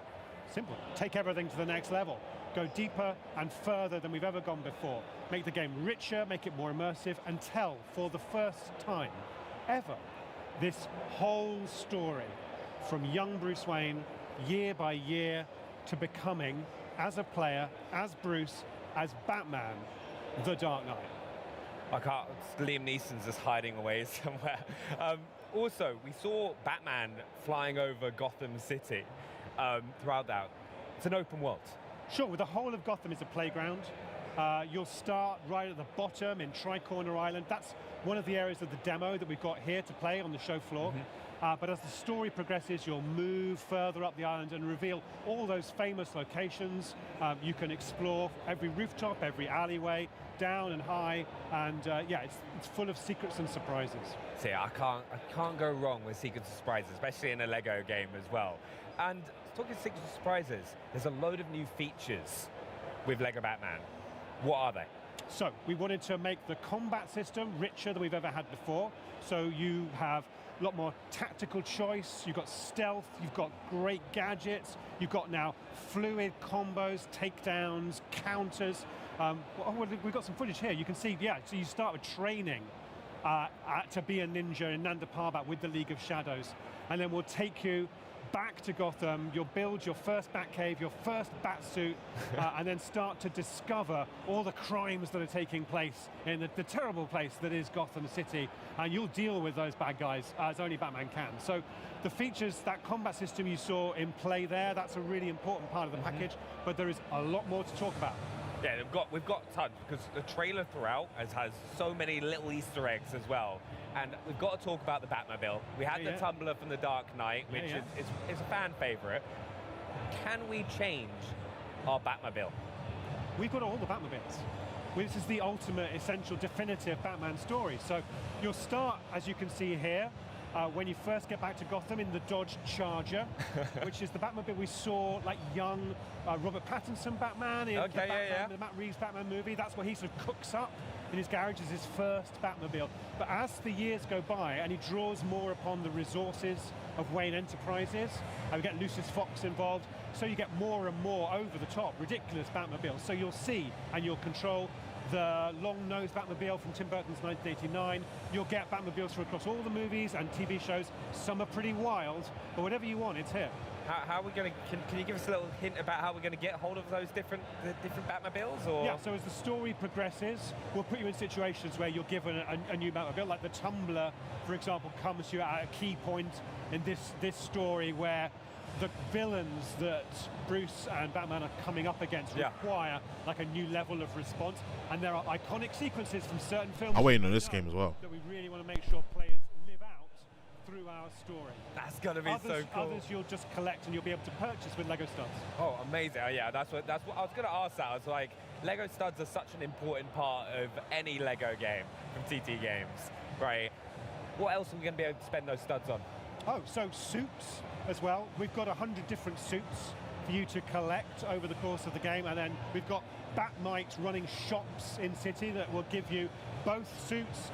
You can get the new vehicles with studs as well. You'll be able to get upgrades for your gadgets and your customizable Batcave. Now, we're not showing that in the demo today. We're showing a bit of the open world and one of the story missions, but we'll be able to show more of the Batcave expanding and growing and becoming just your dream of the ultimate place to display everything you've collected and all your achievements over the course of what's a really substantial game. I actually really can't wait to like hop into doing that. You mentioned combat a little bit earlier on as well, and I think like if we see some of the gameplay, I think one thing that a load of people have noticed as well, and like I love, is all the little comic book kind of sounds and stuff that you see. How about what are those, and what other like situations can they pop up? Oh, so if you do a powerful finishing strike, or a takedown. We really wanted to amp up the feeling that you get. Yeah, I mean, I love throwing enemies into things, into the Lego objects. You can use the back claw to pull them in, and then you can throw them at each other. You can throw them to your partner character, and he can then kick them into crates. But look, when you finish off an enemy like that, all of those call-outs are taken directly from comic book reference. Yeah. You know, we're drawing not just upon movies and TV shows, but really closely upon comic book storylines, and we wanted to represent and honor that legacy as part of the legacy of Batman stories with those really cool VFX playouts. Yeah, I think it's one of the things I've loved everything I've seen about this game, because it's really kind of like paying homage to like the Batman legacy across films, comics. It's so cool to see. We've got to go into other playable characters, because it's been such a big part of any Lego game that you've played. It's like all the characters that you can play. Which ones are we going to get alongside Batman? That's right. So you play Batman all the way through. The focus is Batman. And we've never done that before in a Lego game. Had one character be the sole focus. Like even in Indy, you weren't always Indy. But here you're going to be Batman all the way through. And then as the story progresses, you're going to get different partners and build out that Bat family. So you'll start training with the League of Shadows and Public with Talia al Ghul. Yeah. And she'll return to Gotham later in the story. You'll then, as you move back to Gotham, hook up again with Jim Gordon, who you first see in Crime Alley when you lose your parents, one of the last good cops in Gotham. He's got fantastic gadgets that you've played on the show floor here. We've got him with his ricochet launcher with rubber bullets that bounce around and smash objects and bounce off enemies and cause them to misfire their weapons. He's also got a foam sprayer which incapacitates enemies and can be used to solve puzzles.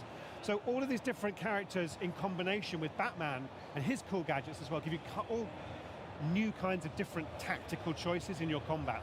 After Gordon, you'll get Selina Kyle as Catwoman with her whip and her other gadget that we'll talk about later on.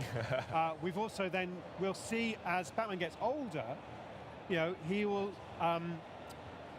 go to the circus with Selina Kyle, and that's where we'll go to see the Flying Graysons and young Dick Grayson, and another tragedy will befall yet another child in the world of Gotham. That's what happens. But Dick Grayson will become Robin as another partner character with really cool gadgets, and we will see Robin progress to Nightwing, and Jim will actually get a daughter of his own as well. As Batgirl will join as Barbara Gordon. So loads of different characters, and we've really gone deep onto each of those characters, given them their own distinctive styles, lots of different suits, the gadgets, upgrades as well. So there's a lot more, I think, personality to each of them than we've ever had before. You've actually got everything, which is incredible. That's what I promised on Tuesday night. This game's got it all. Yeah, we've got to say as well, like one of the big things in Lego games, right, is hopping in with a friend, right? Are you going to be able to do co-op? Absolutely. So by having Batman and a partner, as a single player, you can switch between the two of them. When there's a second player, you're playing them both. One's Batman, the other's the partner character. Right, we've talked about the other playable characters, got co-op, but there's no use unless there's some big villains to go up against. What villains have we got? Well, one of the great, fantastic aspects of the Batman story is that we have an amazing rogues gallery of the greatest villains in comic book history.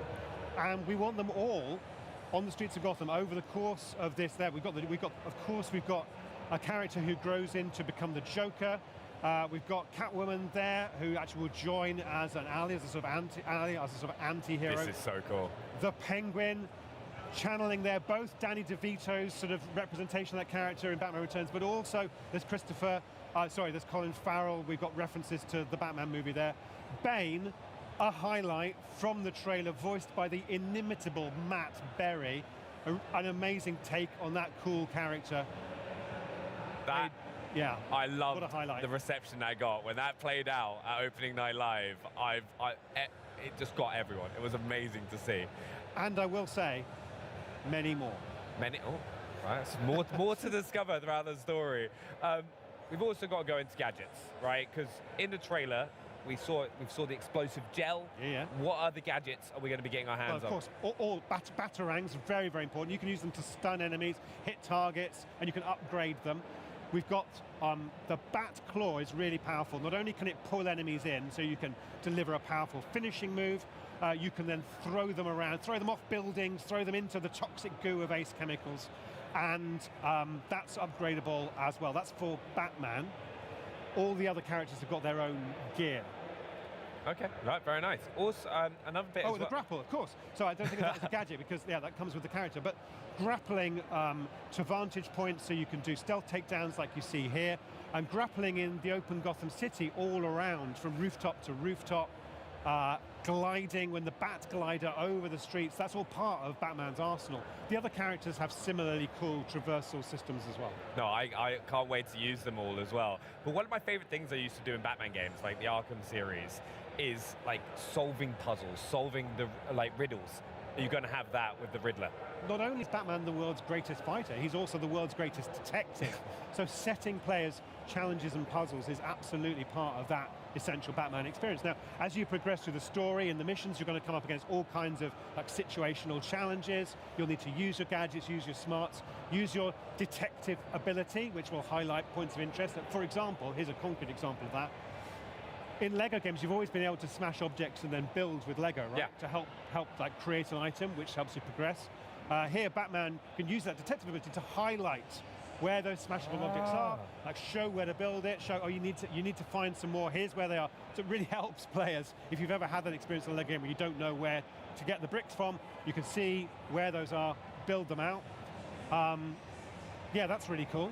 That's going to help you find those secrets as well. And you said Riddler challenges, absolutely. So on the streets of Gotham City, some of the villains have put challenges for Batman. You'll be collecting those along with Wayne Tech chips, bat tokens, trophy pieces, skill bricks. There's so much to collect. I will say in this game, it's not just the Riddler who's setting you those challenges. Oh, okay. Everything with a twist in a Lego game. Now, we've talked about collectibles a few times already, like for the Batmobiles, to different suits. Yep. Right, what other collectibles are people going to be able to get on top of those? Oh, okay, so there's the Wayne Tech chips, which we'll find in story missions and in the open city. Some of those will be blocked behind puzzles, some of those will be guarded by enemies, some of those are just fine by being inquisitive and curious and exploring. They will enable you to upgrade your gadgets. That's the main currency for gadget upgrade. Okay, nice. Skill bricks you'll get through progressing through the story missions. They enable you to upgrade your core traversal and combat skills generally beyond the gadgets. Additionally, I mentioned a few others that will enable you to, for example, customize and populate your Batcave. There's another one as well. Oh yeah, we've got red bricks. Of course we've got red bricks in a Lego game, which give you additional customization options and special effects. Hey, well, that brings me on perfectly, because we saw Bane stepping on one of those red bricks in the trailer, which was hilarious. And TT Games are so known for those funny moments, whether it's in cutscenes or there's little bits of the game. How do you come up with them? We just force people to be silly. That's what they get paid for. Our team spends months absorbing the source material, so watching every movie, reading every comic book, watching every show, and bouncing ideas off each other. It's a really painstaking process.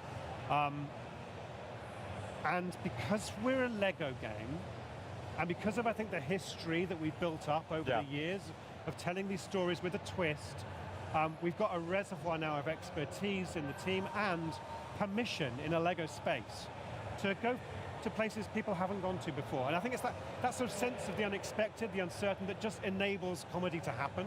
And then there's the skill of our animators and writers and cinematic directors in pulling off those moments with perfect timing and slapstick humor. Yeah, it works every single time. It's one of the reasons I always love hopping on doing the Lego games with the Xbox On team as well on stream.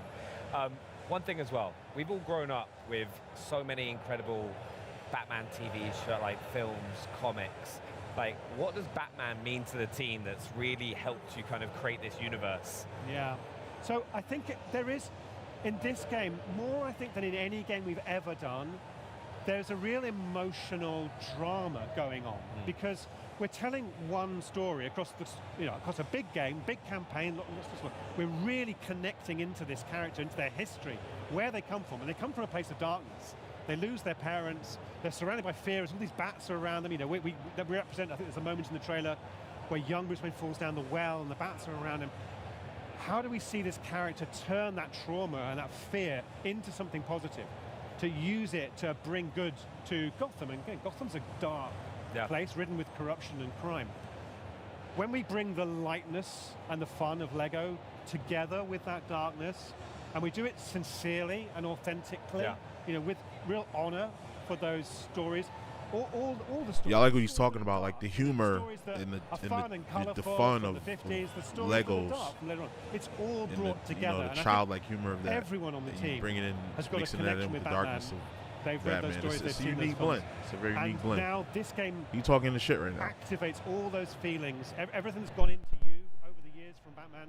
We can now bring to this. Yeah. So I think it's the combination of darkness and light and a real emotional power in the character. That's why he's lasted so long. Yeah. Now, it's an incredible story. Now, for those watching at home, right, who are chomping at the bit to play, is there anything that they should know? Well, let's take the bit. That's fine. Let's leave the bit. What else do they need to know? They need to know that the game's coming next year. So we're showing at the show floor here at Gamescom. You can play one part of Gotham, Tri-Corner Island. You can grapple and glide as Batman and Jim Gordon and take down the goons who are wrecking havoc on the streets. We're also showing some people a whole story mission. So creators are there, they're recording their footage, so you'll be able to see people play through the Ace Chemicals mission. Famously, a character is going to have a terrible accident which is going to change them into something even more deadly. So they should check it out, they should watch and learn what we're able to show at the moment and watch for more. It's on all game platforms, and we're so excited and thrilled with the reception we've had so far. Yeah, and if anyone comes down to Gamescom, they can play it on the show floor Exactly as well. right. But Jonathan, thank you so much. No, it's a huge pleasure. Yeah, Thanks. I really appreciate you taking us through it. But Lego Batman is set to grapple onto your Xbox Series X or S next year. Although, if you were keen to craft a deadly trap, even the Caped Crusader might find daunting, we've got another great game for you, Jurassic World Evolution 3. Take a peek at the new park, then day 2 of the Xbox at Gamescom broadcast continues with Onimusha, Way of the Swords. Hello park managers, and welcome to this exclusive first look at one of the new features coming to Jurassic World Evolution 3, the Cretaceous Cruise. I'm Sandy, a principal designer on the game, and in this demo, I'm going to show you how to build this attraction through several enclosures, including the T-Rex. Hopefully everything goes to plan. Let's dive right in. I'm going to be building in our lovely Hawaii map. You can see we already have a lot going on here with a mix of enclosures. We've got some lagoons, aviaries and land enclosures, but also a number of new attractions. Floating in the background, you may have noticed a hot air balloon. And over here, we have our new dinosaur encounter, where guests can pet your dinosaurs. These attractions are great, but what if you want something to go through an enclosure? Veterans of the game will be familiar with our gyrospheres, which will be making a return. However, the Cretaceous Cruise lets your guests view dinosaur families whilst cruising along rivers and water bodies, opening up all sorts of interesting ways to construct your enclosures with this attraction in mind. Like all our attractions, I'm going to need an entrance. We have our building already placed down. Jurassic World Evolution 3 now features modular building, meaning you can customize buildings like this to your heart's content. We have 3 enclosures we want this ride to pass through, so our guests get to see a wide variety of dinosaurs, including that T-Rex we mentioned. I've placed a couple of security cameras around. We should be safe if things get a little chaotic. Let's start adding a track. It's incredibly easy. Clicking here, I can simply lay down the route I want, adjusting the path to be curved or straight as needed. And while this is a great starting point, our new scenery pieces mean we can make these spaces even more interesting. Let's make the ride feel more dynamic by adding a rock arch. If we go into the scenery panel, we have a wide variety of rocks to choose from. Very easily, we're able to create something unique for our ride. And then I think we want another type of structure over the path. Over here, we have a structure we've turned into a blueprint. There we go, that looks great. Now we've reached the end of the enclosure, we need some more water in order to continue the ride. Let's place that down and add a track through this fence.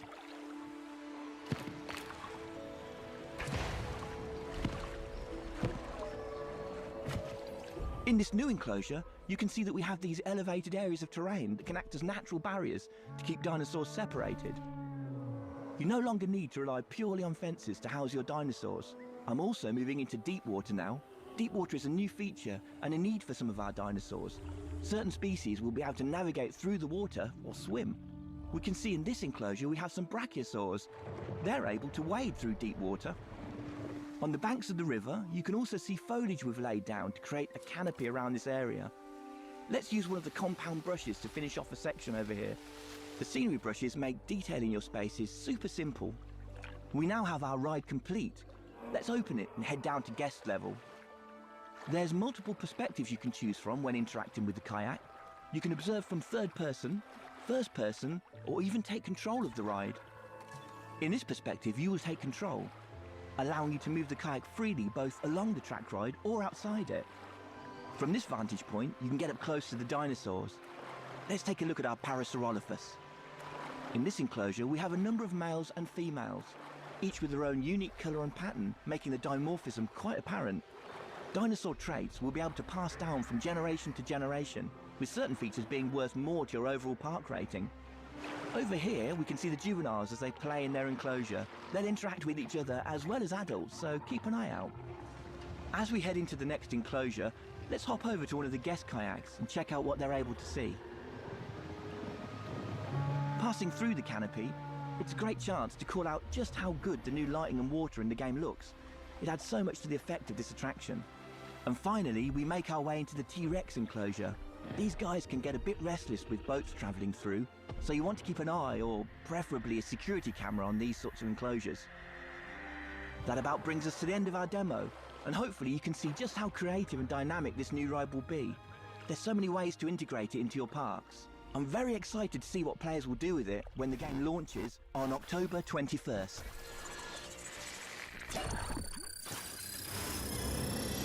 We have detected a loss of power across the park. Please bear with us.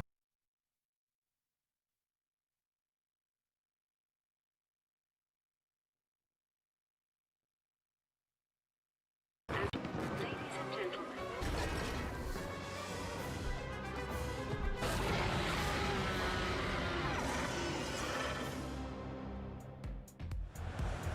Hey there, hope you're enjoying this absolutely peng-a-leng broadcast thus far. And don't forget, later today, we've got our Borderlands 4 controller giveaway and the Outer Worlds 2 and Age of Empires 4 deep dives as well. But right now, I'm extremely excited to be here for an in-depth gameplay unpack as we hack and slash our way through hordes of demons and get to know Onimusha Way of the Sword, coming from Capcom in 2026. A big thanks to Onimusha director Satoru Nihei and interpreter Elliot Smith for joining me to tell me all about the latest installment in the storied series. What have you got to share with us today, guys? じゃあ今日何をお見せしますか。はい、今日は、初のゲームコンのプレイアブル出展ということで、そのロムの内容をご紹介いたしたと思います。So the game is playable for the first time at Gamescom, and I'd like to show you that playable portion of the game today. Wonderful, I'm honored. Let's jump in as soon as possible, please. Yes, 始めます。All right, let's get started.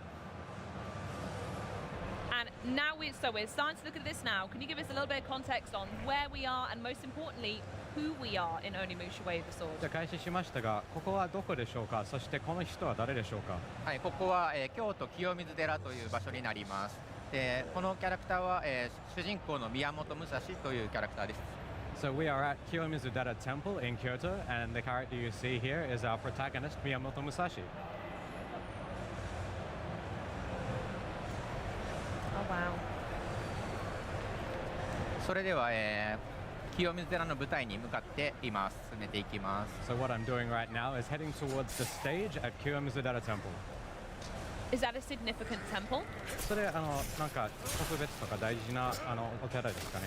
そうですね。京都の中でも非常に名所と呼ばれるところで、今回その神域と呼ばれる場所が、現場に侵略されているという設定になっています。Yes, it's a very, very famous temple that exists in Kyoto, and at this point in the game, it's been overrun by Genma, so we have to sort that out. I like to sort that out. That feels like an Englishism. It may well be.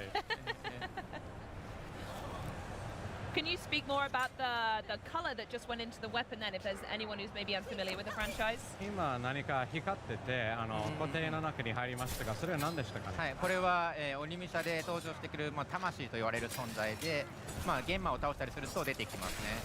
So that's a long-running aspect of the Onimusha series, but they're called souls. And when you attack or kill Genma, they come out and you can absorb them.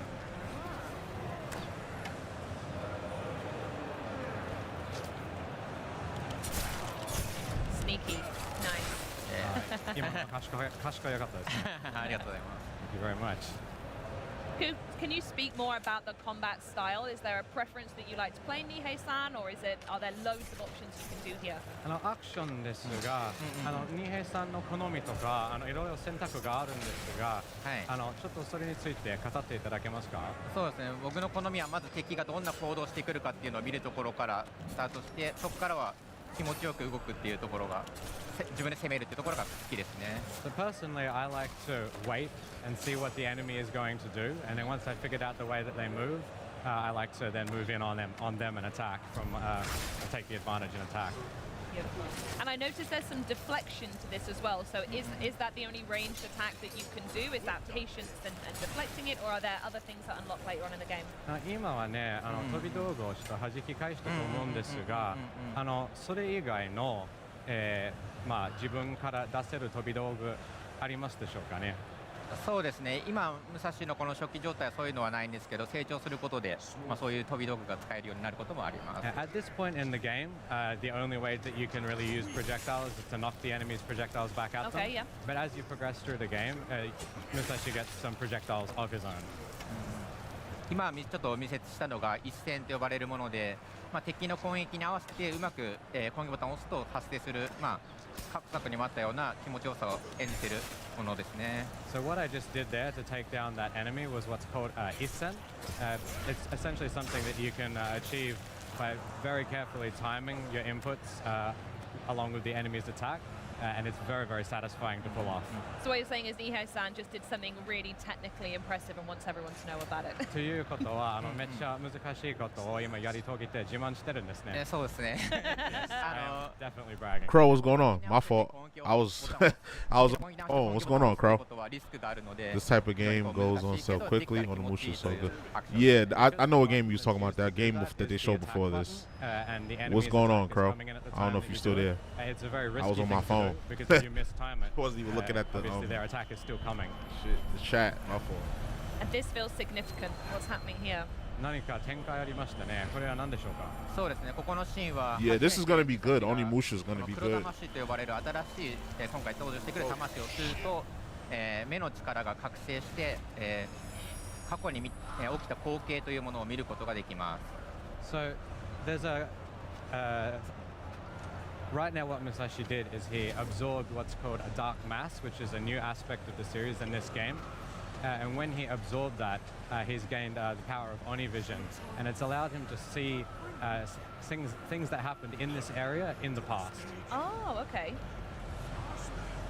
So that's what's happening in this cutscene here. ということは今のカットシーンは、清水寺の舞台へ何か人が行列をなして運んでいるというシーンになっていますね。So what we can see in this vision of the past in this cutscene is that there are a group of people who are carrying something towards the stage at Kiyomizudera Temple. まだなんでそこに向かっているのかっていうのは謎に包まれています。Of course, at this point in the game, we don't exactly know what it is or why they're carrying it. And I'm sure you're not going to tell me why they're doing it either. それ教えてくれませんね。このロムではまたさらに次に進むと新たな展開があるので、そこで見ることができると思います。As we work our way through this playable section of the game, you'll learn a little bit more about that. So please be patient for now. Okay, absolutely, I will. I gotta say as well, I love how dark and thematic, and am I right in saying there's like horror elements to this inspiration of art design as well? 結構暗くて不気味ですが、なんかホラーの要素もあるんでしょうか。 Yo, Crow, what's going on? I don't know if you're still there. を意識しているというよりかはこ I の was looking at 驚 my 々 phone. I し didn't い see your chat. 不気味さというところ、そこはダークファンタジーのニムシャ特有のらしさっていうところもあるので、そこを意識して作ってます。 So we're not really trying to make a horror game. Horror is not something we focused on, but we definitely want to make things eerie and creepy. We consider this to be a dark fantasy game, and that's something we've kept in mind while developing it. 今ちょうどこの目隠せを使うことで、封鎖されてた道が開けるというような、ところがやっています。 When we absorbed the dark mass earlier, as I said, we got that Oni vision power, and using that, we were just able to see a way to unlock a blocked door. Yeah, it was that creepy hand-looking thing, and you said this wasn't a horror game. なんか手から作られたような化け物があったんですが、本当にホラーじゃないんです。Here, okay, but it's really not a horror game. I can't wait for this. Like, I haven't played Onimusha. Like, I haven't played it in a while. Like I have this, I bought it when it dropped on Switch, but like I'm talking about like I haven't really like locked in played Onimusha games since back in the day. Can be used to solve puzzles and mysteries to get through the levels.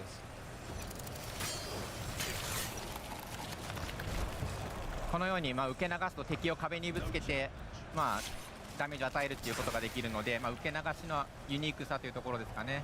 そういうところも環境を使って遊べるというアクションもあります。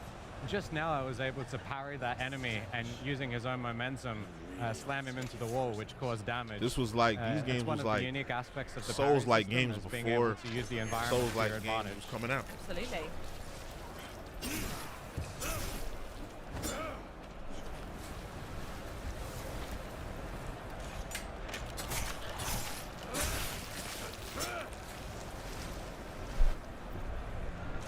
I don't think Niho-san has taken a single hit so far. I just want to call that out.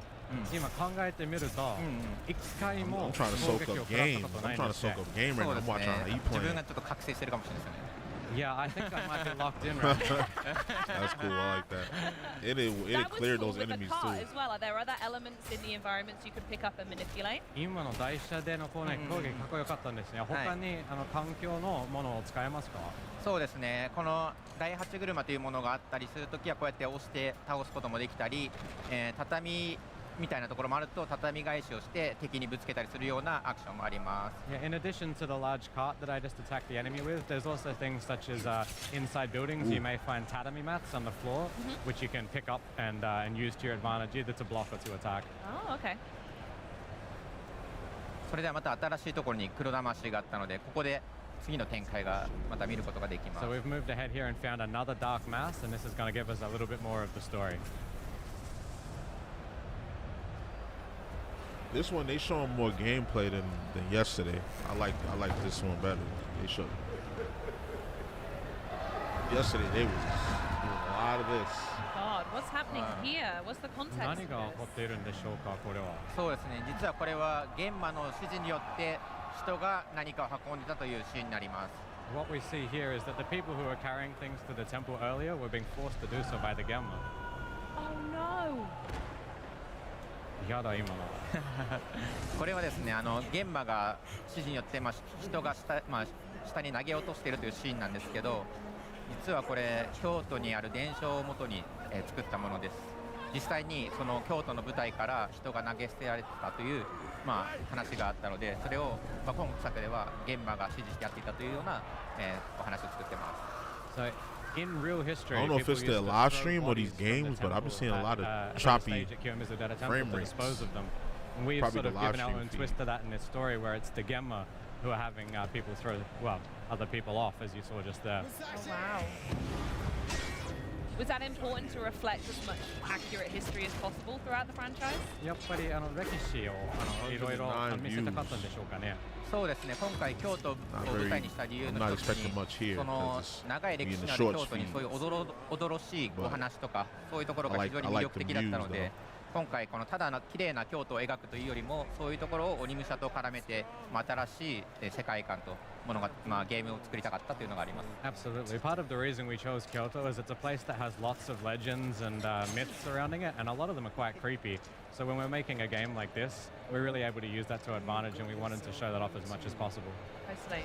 And now this looks like a pretty cool playing baddie, the right? Trials Who's in this? Sky What is that? そうですね。このキャラは佐々木巌流と言いまして、武蔵のライバル的な存在として描いています。So this character is Sasaki Ganyu, and he serves as Musashi's, I suppose you'd say, his rival in the game. Ah, okay.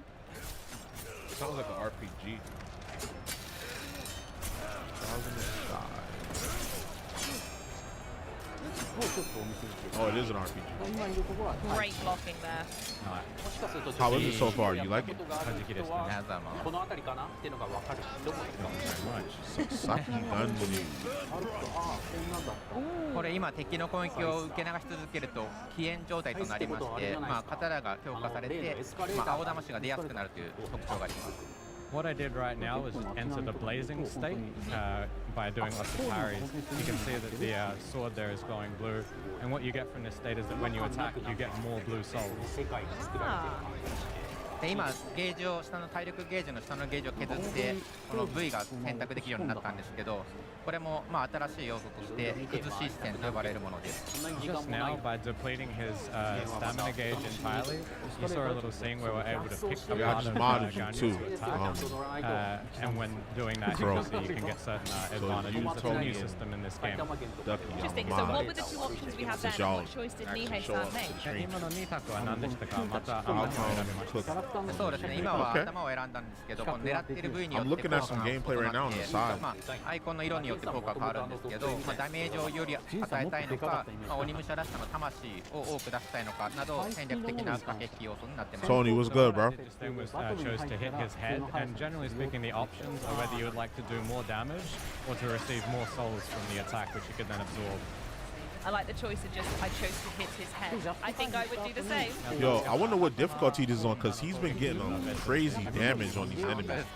Unless this is like a later point in the game where he's upgrading a lot. He's been getting ridiculous damage on doing a bit more damage. Nice! EI slash. You make it look so easy, Nihei-san. い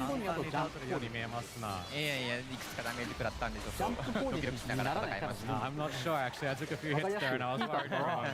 No, you were absolutely fantastic. That was such a good demo. I really enjoyed seeing more about it. I was wondering if there's anything else you want to share about the game before we say goodbye. I want to play fire teams.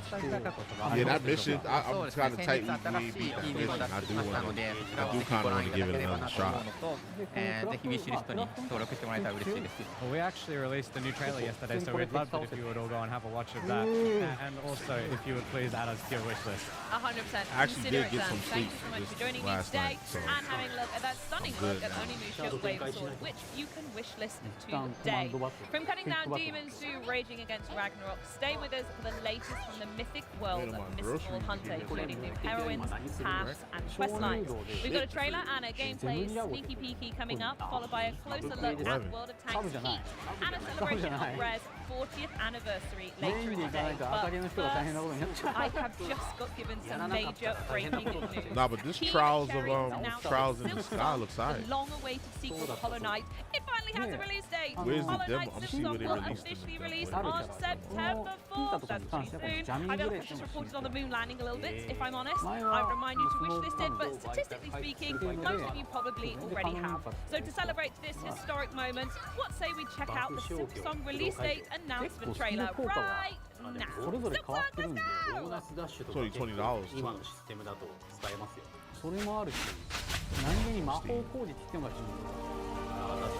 Oh, the Silksong? Okay.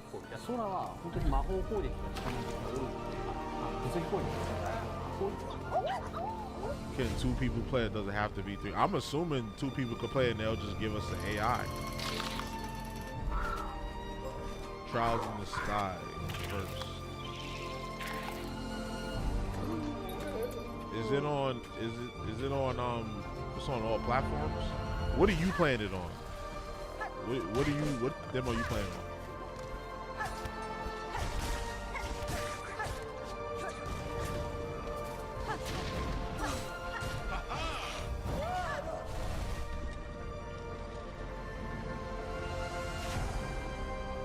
Oh, you playing on Steam?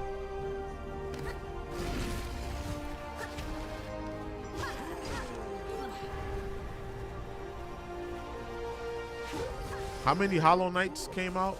Because is this the sequel or is this like the 3rd game or something?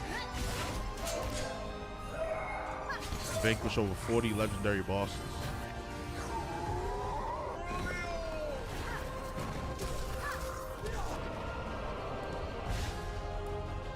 Rest mode, Kingdom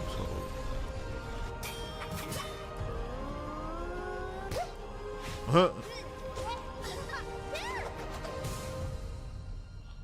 Hollow Knight Silksong.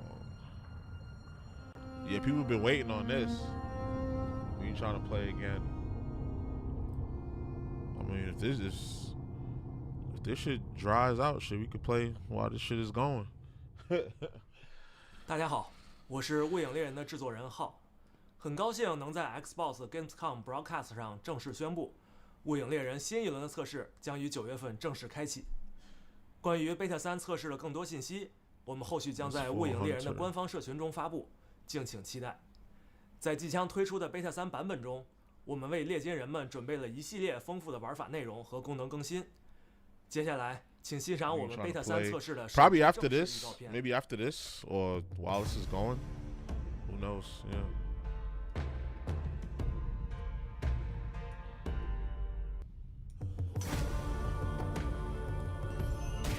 Oh shit, we can play while it's going, like we did yesterday. We play it while it's going. I'm trying to see if they're gonna put out any demo or any type of new game today, like they did yesterday, because they put out that I keep saying Assassin's Creed, that Prince of Persia game they put out yesterday. I'm trying to see if they put anything out today. So I'll jump on that, and then we can jump on Fire Team.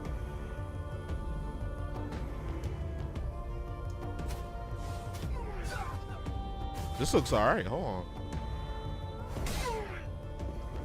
It's probably an MMO RPG type of vibe.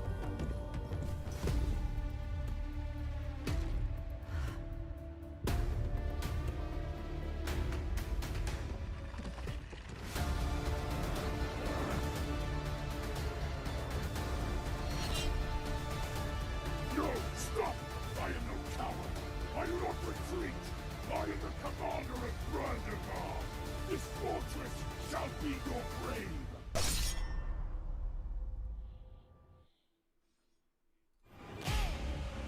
Yeah, guys in their 20s. What kind of video game are they gonna make?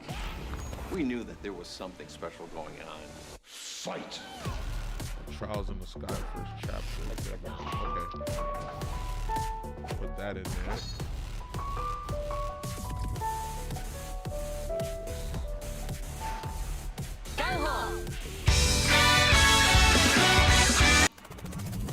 They got the jazz playing.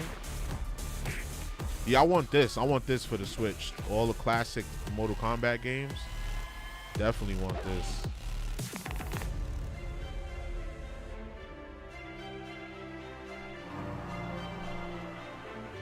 And I think this is cheap too. This game is cheap too. The freedom that we were given to create that game, in hindsight, was incredible.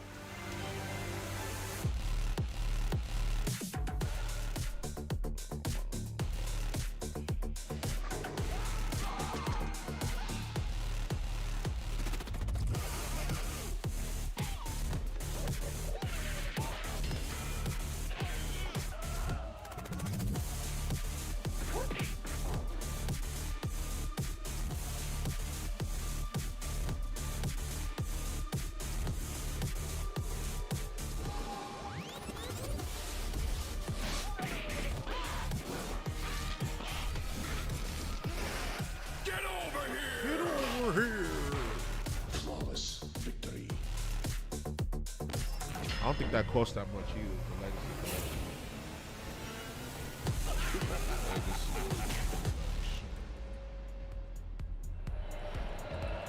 World of Tanks Heat.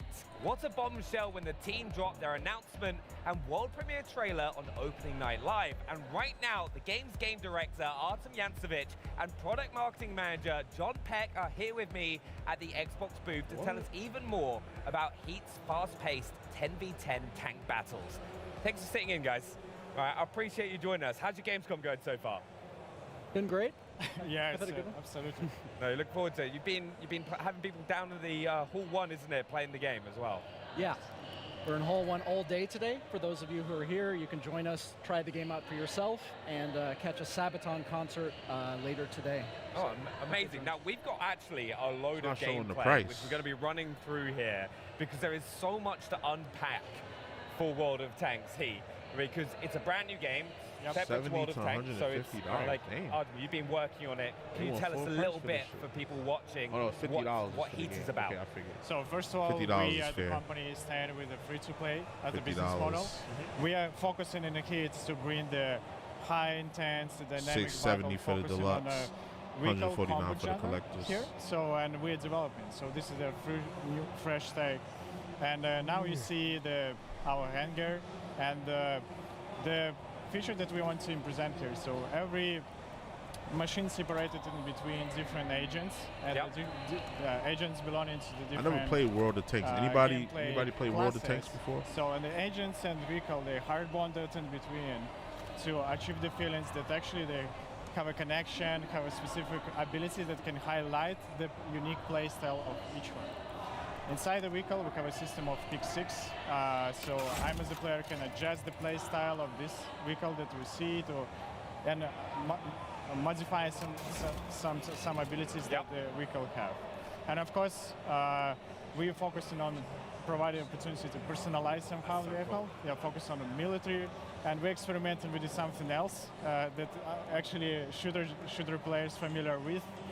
Some charms, for example, or additional decal or stickers. Of course, we don't want to go crazy about it, but definitely we know that that's for somebody it's really important to personalize it. I'm definitely going to be rocking the gold tank. Oh, no, that gold tank look fire. It has to be done. Just example that actually we experimented with a lot of stuff. And as you see, we still pay attention to the main DNA of the company, how the vehicle against the shell or armor against the shell works. So armor inspector is here. The internal model is here as well. It's really important for fans of this genre as well.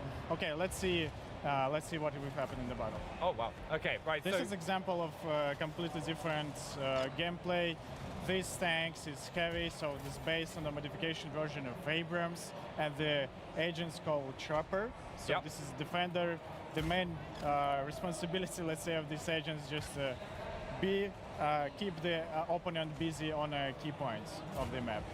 And you see here the few different examples of ability, like coaxial weapon, like Gatling gun right now, so it's pretty suitable to immobilize him. Yeah, and there is a really importance to introduce here. So we have a number of error correction, tactical error correction features like respawn, for example, or repair key. Oh no, hold on. I think I might want to try this. This kind of looks. We definitely want to provide opportunity to shooter players to play on this game.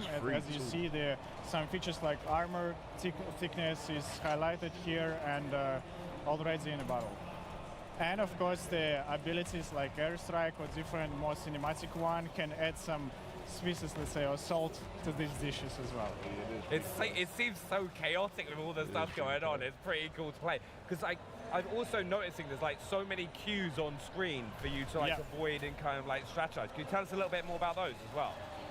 So definitely it depends on the agent and the tanks selected, but if you are playing as a brawler, the game can provide this opportunity, and of course we see the number of, on the screen right now, the number of different mechanics that we highlight, the status effects. So, and I am, as a player, have a lot of tactical depth, played together with friends of mine. And right now, this is an example of absolutely different gameplay. So the character called the Reaper, play more aggressively and be on the front line of the battlefield and just trying to eliminate the targets, the really weak targets on the battlefield. Just dishing out as much damage out as possible. Yes, run as fast as you can and deal the burst damage as much as possible. I feel like that's what I would go for. Now, one thing with World of Tanks Heat as well is you've built a new engine for it, right? Yeah, correct. So not just in the tank. So because it's really important to bring this game to all platforms that we know. So this is a cross-platform application from scratch, and we really want to bring the great experience on PC and consoles as well, and handheld format, and provide opportunity to play in this game in any, let's say, environment that is comfortable with. Yeah. And it's really important to highlight that actually we add the cross-progression features to this game. Let me know when you're trying to play. For example, I can start playing this game on Steam Deck morning.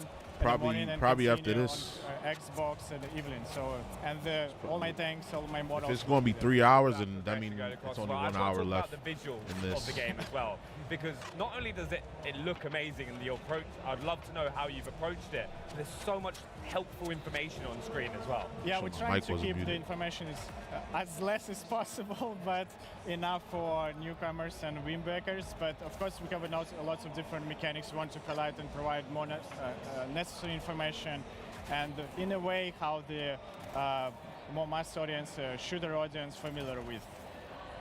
Yeah.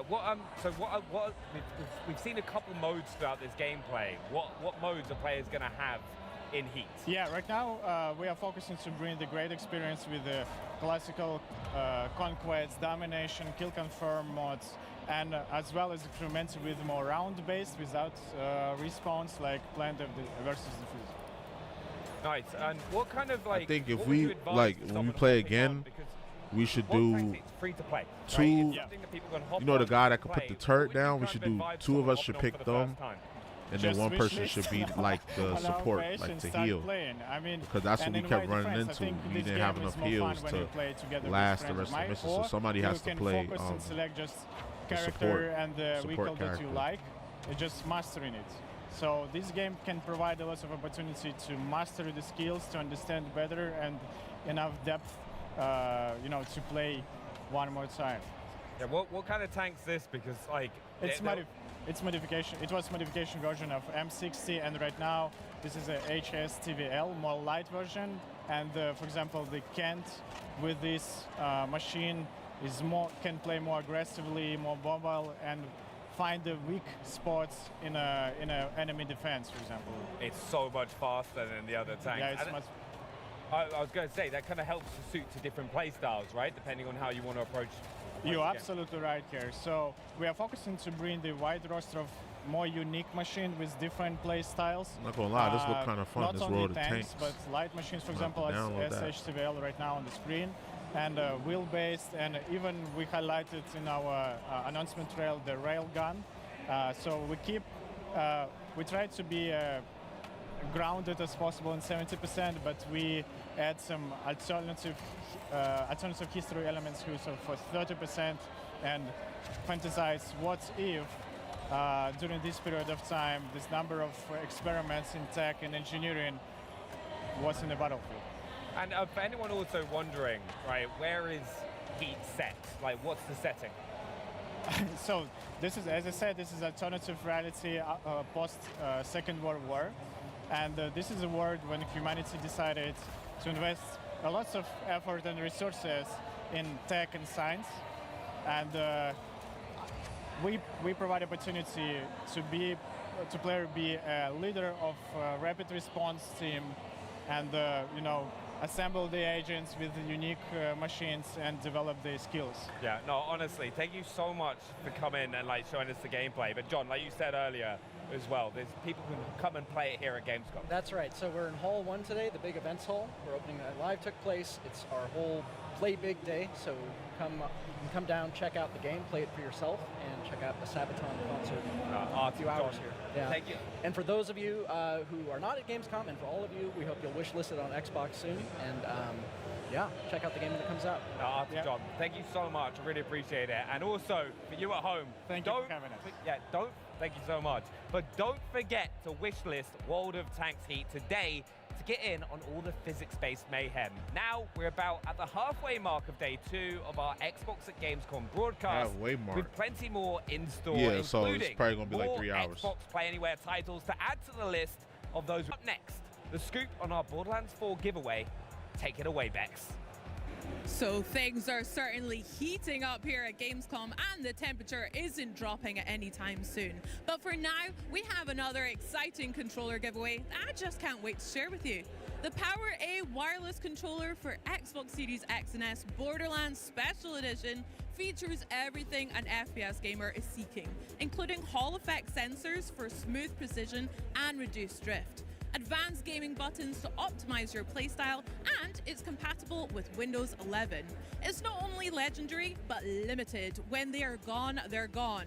But lucky for you, if you're watching on Twitch, all you have to do is follow the directions you see on screen to enter for your chance to win one of these bad boys. They're available September 2nd, so don't miss your window, Vault Hunters. The giveaway closes at the end of the show, and winners will be contacted on Twitch. Up next, we've got a look at the 10th anniversary celebration of FanFest that took place last night here in Cologne. FanFest is in many ways I didn't even see what she was talking about for the giveaway. And we popped down to catch some of the magic at a special event celebrating this major milestone. Then the broadcast continues with a celebration of Rare, updates on Overwatch 2 and Silent Hill F, and so much more.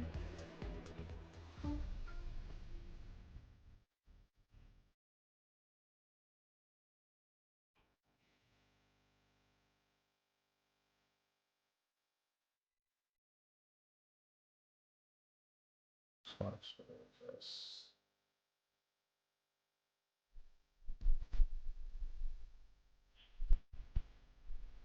I gotta make it out to Germany one of these days to go to this event. These events be looking lit.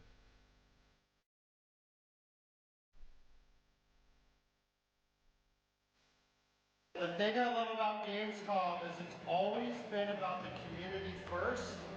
And so this is why we are here today, celebrating with you 10-year anniversary of Xbox Fan Fest. Xbox is all about community, all about our players.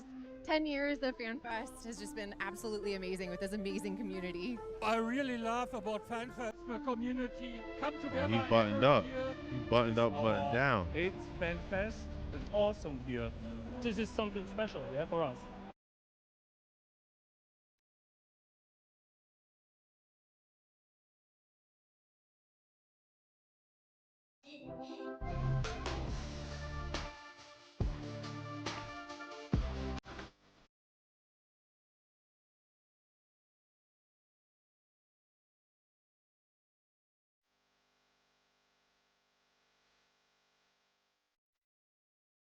From all of us at Xbox, we love you. They had Sarah Bond out there. We get up every day and fight to bring you what you love. So thank you for making it possible.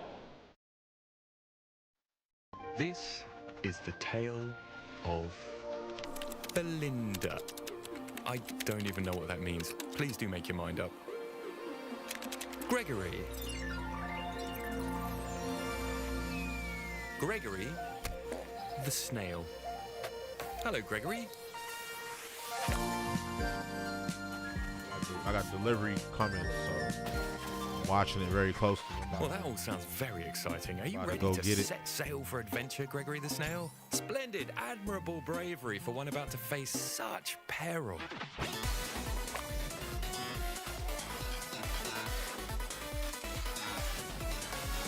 Oh dear, Gregory, rather you than me. I can't help but feel you'd be slightly less doomed if you had some friends. You do have friends, don't you, Gregory? Ah yes, success is virtually guaranteed.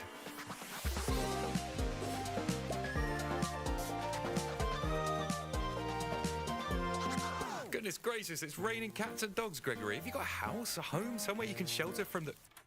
Oh, I love what you've done with the place. Okay, they're here. I'll be right back. I'll be right back. Of course, Gregory's tale is just one insignificant example of endless possibilities. Wilderkin, if Gregory can do it, you probably can too. What's up, everyone? Hope Gamescom 2025 is treating you well. Personally, I'm having a great time, and I'm very happy to be here celebrating 4 decades of great games from Rare. From pixelated beginnings in the 1980s to shaping the future of social gaming, Rare has left an indelible mark on video game history. And to help us honor this amazing legacy, we're joined by Rare's own Adam Park. Thanks for being here, Adam. Hello, thank you. Lovely to be here. Very well. I mean, you know, so far, it's absolutely wonderful. Yeah, in that Gamescom way. Better than the British weather so far. I think we can both agree on that. I mean, it is humid. Yes, but we're used to that. That would be my single word description, humid. Yeah, it's humid. It can get on the swampy side, but I'm living life. I like swampy, yeah. Let's swampy go with is swampy. good stuff. I mean, 40 years, congratulations, Thank obviously. you very It's much. an extraordinary achievement in gaming. But why don't we take it back a bit, all the way to those sort of 8-bit beginnings and to the journey that you've had towards this much more connected social world of gaming. Can you just talk a bit about Rare's journey through that? So I think, obviously, what I love about Rare, and I've been there for 18 years, so I can't claim to have been there since the start, but I've been there for, what, nearly half of its time. It's a good innings. It is a good innings, but I think, like, obviously Rare started out with passion. Like, it was two brothers above their parents, newsagents, making games for the Spectrum back in, like, in the 80s, and like, I think that's the kind of through line for everything. And I don't want to be, sound kind of too emotional or corporate about it, but I think this is your time to do so, man. Thank you very much. This is it. This is do it. Have Snow Patrol swelling in the background right now. But no, I think like that kind of passion is that through line. So whether you're playing something like Attica Jetpack, like the passion that was poured into that is the same passion that's poured into games now. And I think Rare has survived that 40 years because of that passion. And I think if the passion wasn't there, and if it was just a case of, well, let's make another game, what shall we make? Well, let's look at some trends and see what looks good. I don't think Rare would have survived 40 years. So you know, the connectivity and bringing fans along on that journey. It's all about that passion. It's amazing. I mean, 40 years. Normally you get gifted a ruby for that, and I'm a bit light on rubies, but apparently you guys did something a little bit different as well? Oh, that's right. So, and I assume you're alluding to our blue plaque. Yeah. So, like, for those in the UK or those who visited the UK, blue plaques, like, are peppered across the country, and they're awarded by local authorities for, like, sites of historic, like, significance. So, like, someone famous could have been born there, something could have been created there, there could have been something, a big event happened there.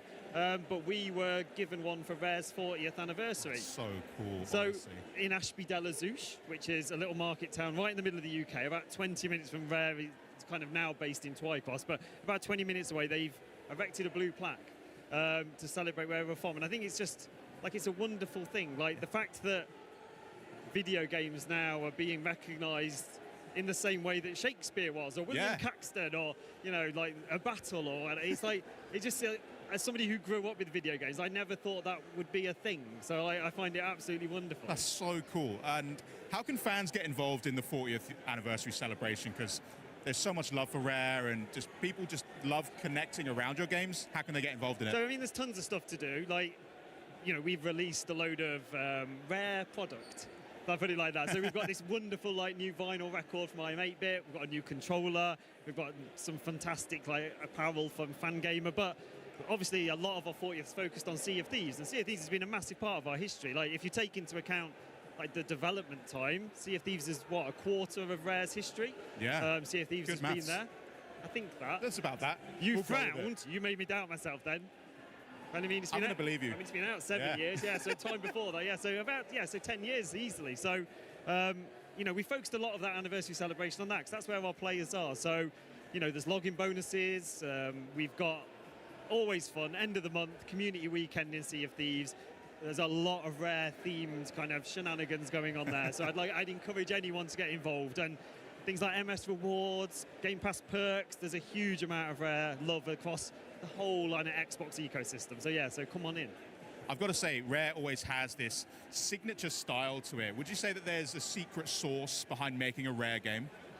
I don't know if there's a secret sauce. That's a really good question. I think what it is that we've never taken ourselves seriously, but equally we take ourselves seriously at the same time. So I think it's that ability to go from kind of these huge kind of vistas and epic moments, like even melancholy and just like the thrill of an adventure. The next thing you know, you're kind of fiving yourself out of a cannon, or, you know, it goes very Monty Python all of a sudden. And I think that's, like, looking at this wall behind us that one of our kind of super fans illustrated for us. A guy called Dustin, and it's just like this beautiful piece. But you can see, like, even in our kind of most serious games, there's those moments of levity, and I think that's Rare's special sauce. Is like, it's quintessentially British, I suppose. True, it's hard to replicate that, to be fair. So if you're taking notes, any future devs, go with some quintessential British stuff. It always wins. So let's fast forward a bit back to today. I mean, Sea of Thieves continues to bring in players all across the globe.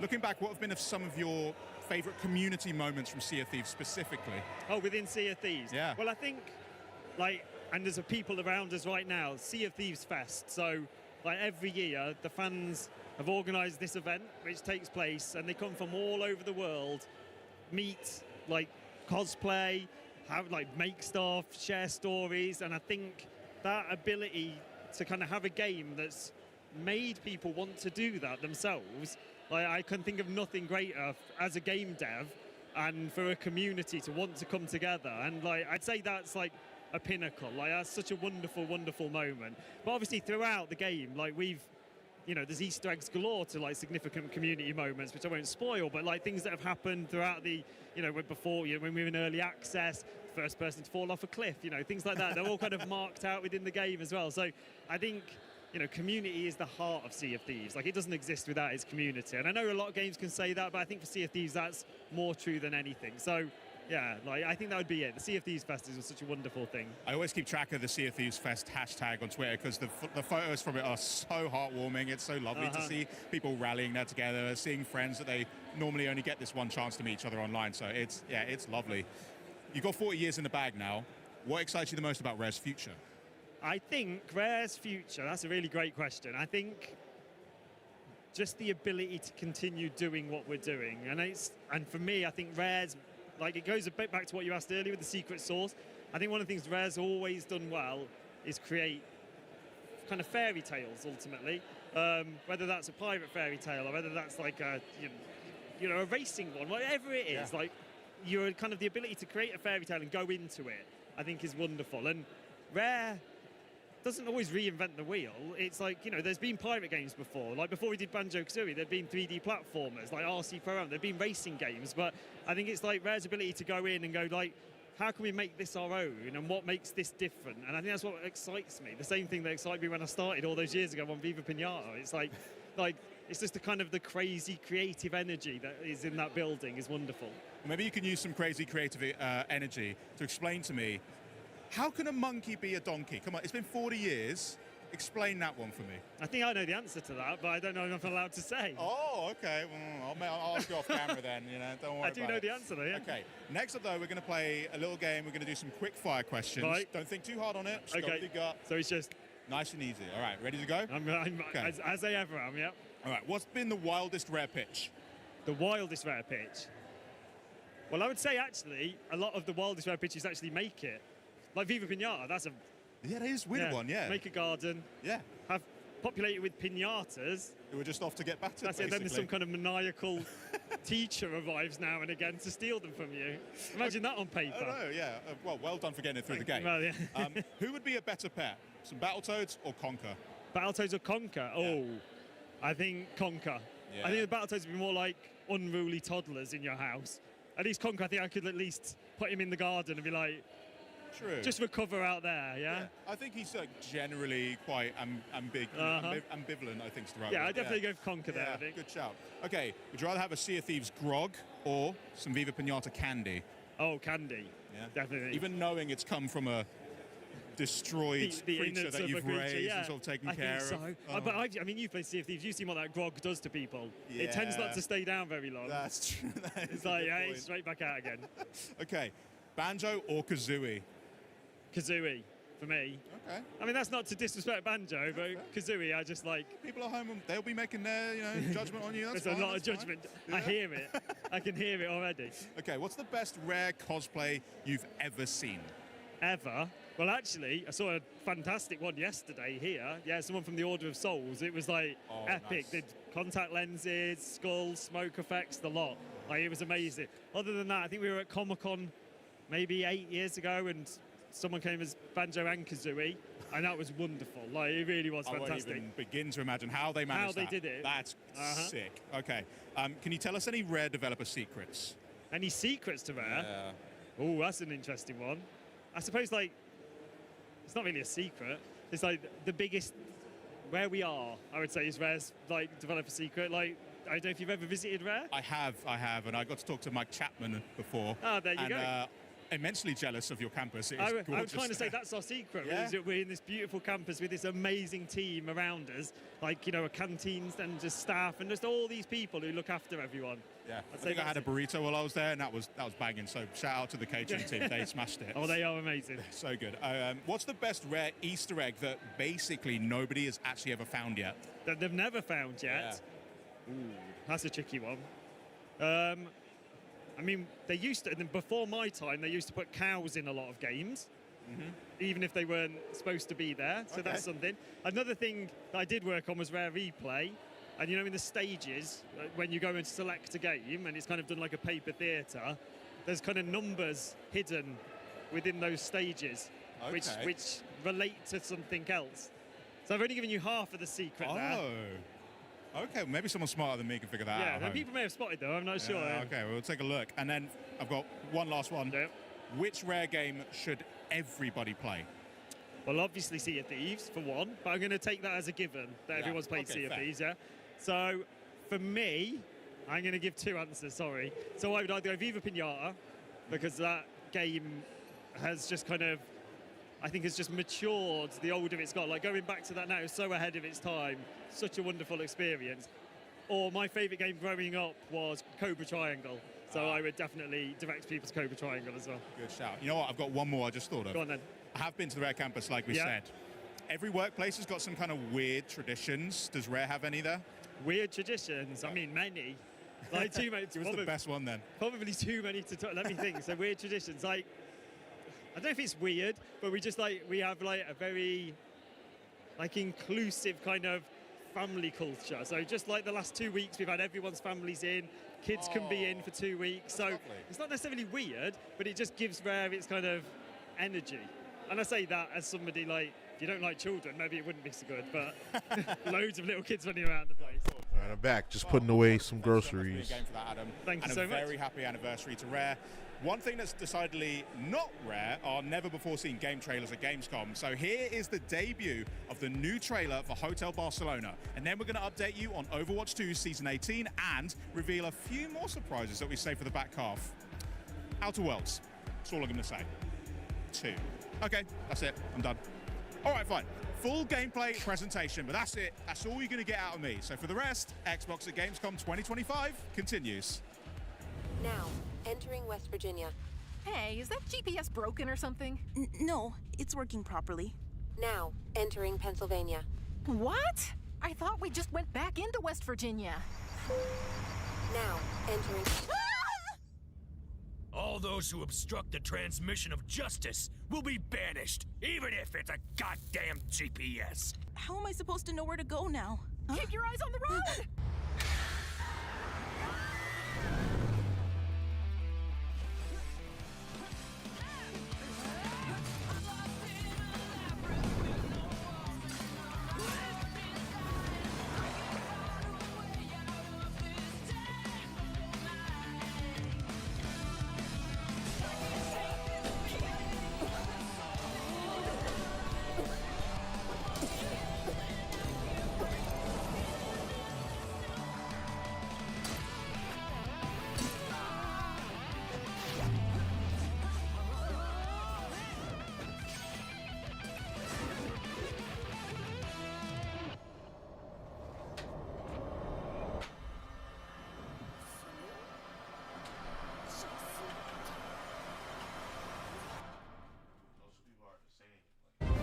Winston reporting in. My research shows big changes coming to Stadium. Ooh, I've been waiting for this. Okay, team, let's jump in.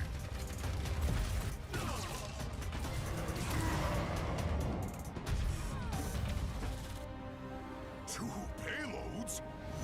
My mind is racing with possibilities. Time to roll up my sleeves.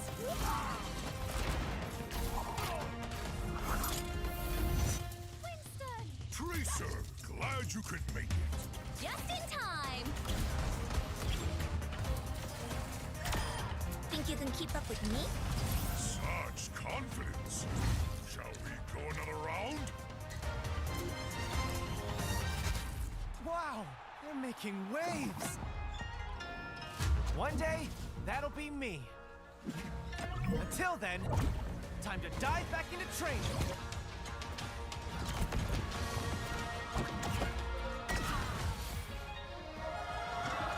Seems like I'm not the only one getting stronger.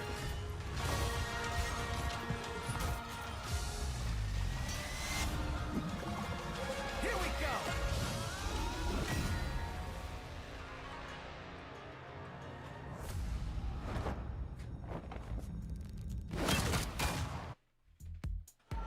Whoa, tons going on in that trailer, including a new release date. So let's get into all of that with Aaron Keller, game director of Overwatch 2, who's so kind enough to join me today.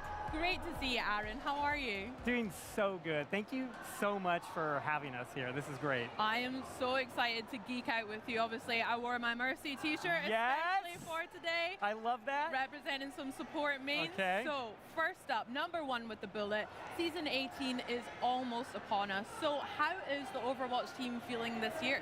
Okay, we are so excited right now. This is like the mid-year point for us. In Season 18, it's going to be one of the biggest seasons that we're going to launch this year. And it's so big, like we're not going to be able to get into all of it today, but the season, it's going to touch every part of the game. We're releasing a new hero, and we'll get into him later. There's also something really cool that we want to show players with him, so stay tuned for that. We have a huge update coming to our perks system this season. We've got a revamped progression system. We're doing things to our competitive mode. And then we've got just a ton of cool features and content coming to Stadium. Heck yeah, well let's start right there because that sounds like a whole lot I want to get into, but Stadium, me and a lot of the Overwatch team, the Xbox on Overwatch fans have been enjoying Stadium so much as well. Our pal Sam is actually just hit Legend rank, so he wanted to flex that as well, if you're impressed by that. I'm impressed. But it's been a massive new mode for you guys as well that was debuted earlier. What's the player feedback been like? For me, it was good, but yeah, how's the team taking that on in Stadium? Yeah, so I mean, we've seen like a huge surge of player excitement as people are jumping into this mode, and I think it's really because Stadium lets you like totally transform your heroes. You put together these builds of hero powers and items, you get new abilities, you get more powerful, and it's all done over the course of a match. And so a lot of people are playing, which means we're getting a lot of feedback too. And two of the most common pieces of feedback that we're getting for Stadium is players want to play Stadium in an unranked mode, and they also want to have crossplay enabled for it. So we're listening to that feedback, and when Season 18 launches, it's going to have both crossplay enabled and a new unranked version of the mode. Sick. Okay, so we've got that to look forward to coming up in the new season. Oh my gosh. I mean, you were speaking about customizing characters. I personally have been loving playing Mercy when I've got like, I call it the kind of like kid backpack where it just heals and does all of my beams to all of the teams, so I can just go and blast them all with my Guardian pistol. That's my favorite one. I love that. So I'm hearing also that players are wanting a couple of more heroes in Stadium as well as that mode. So are you going to give them what they want, Aaron? Yes. Tell us now. Yes. We want to make the game that players want to play. And really, heroes, they're the lifeblood of Overwatch. And a lot of our players, they have their favorite heroes, and they want to be playing them in Stadium. So at Season 18 launch, we're going to be introducing 3 of our most iconic heroes to the mode. Winston, Pharah, and Brigitte are all going to be joining the Stadium roster. And then just a few weeks later, we're so excited that Tracer is also going to be jumping into the mode. Now, some of the builds for these heroes are kind of nuts. Okay. And we can't wait to see what happens when players get their hands on them.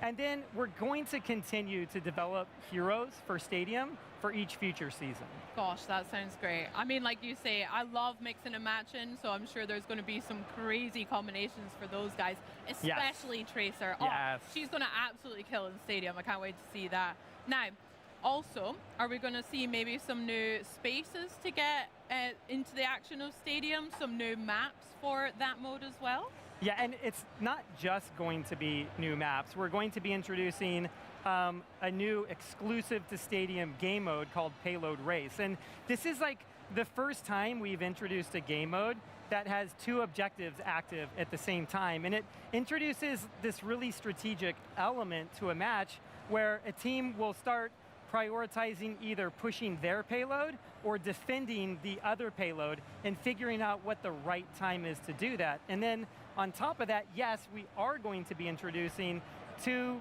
brand new, never before seen maps for Stadium Race, or sorry, for Payload Race.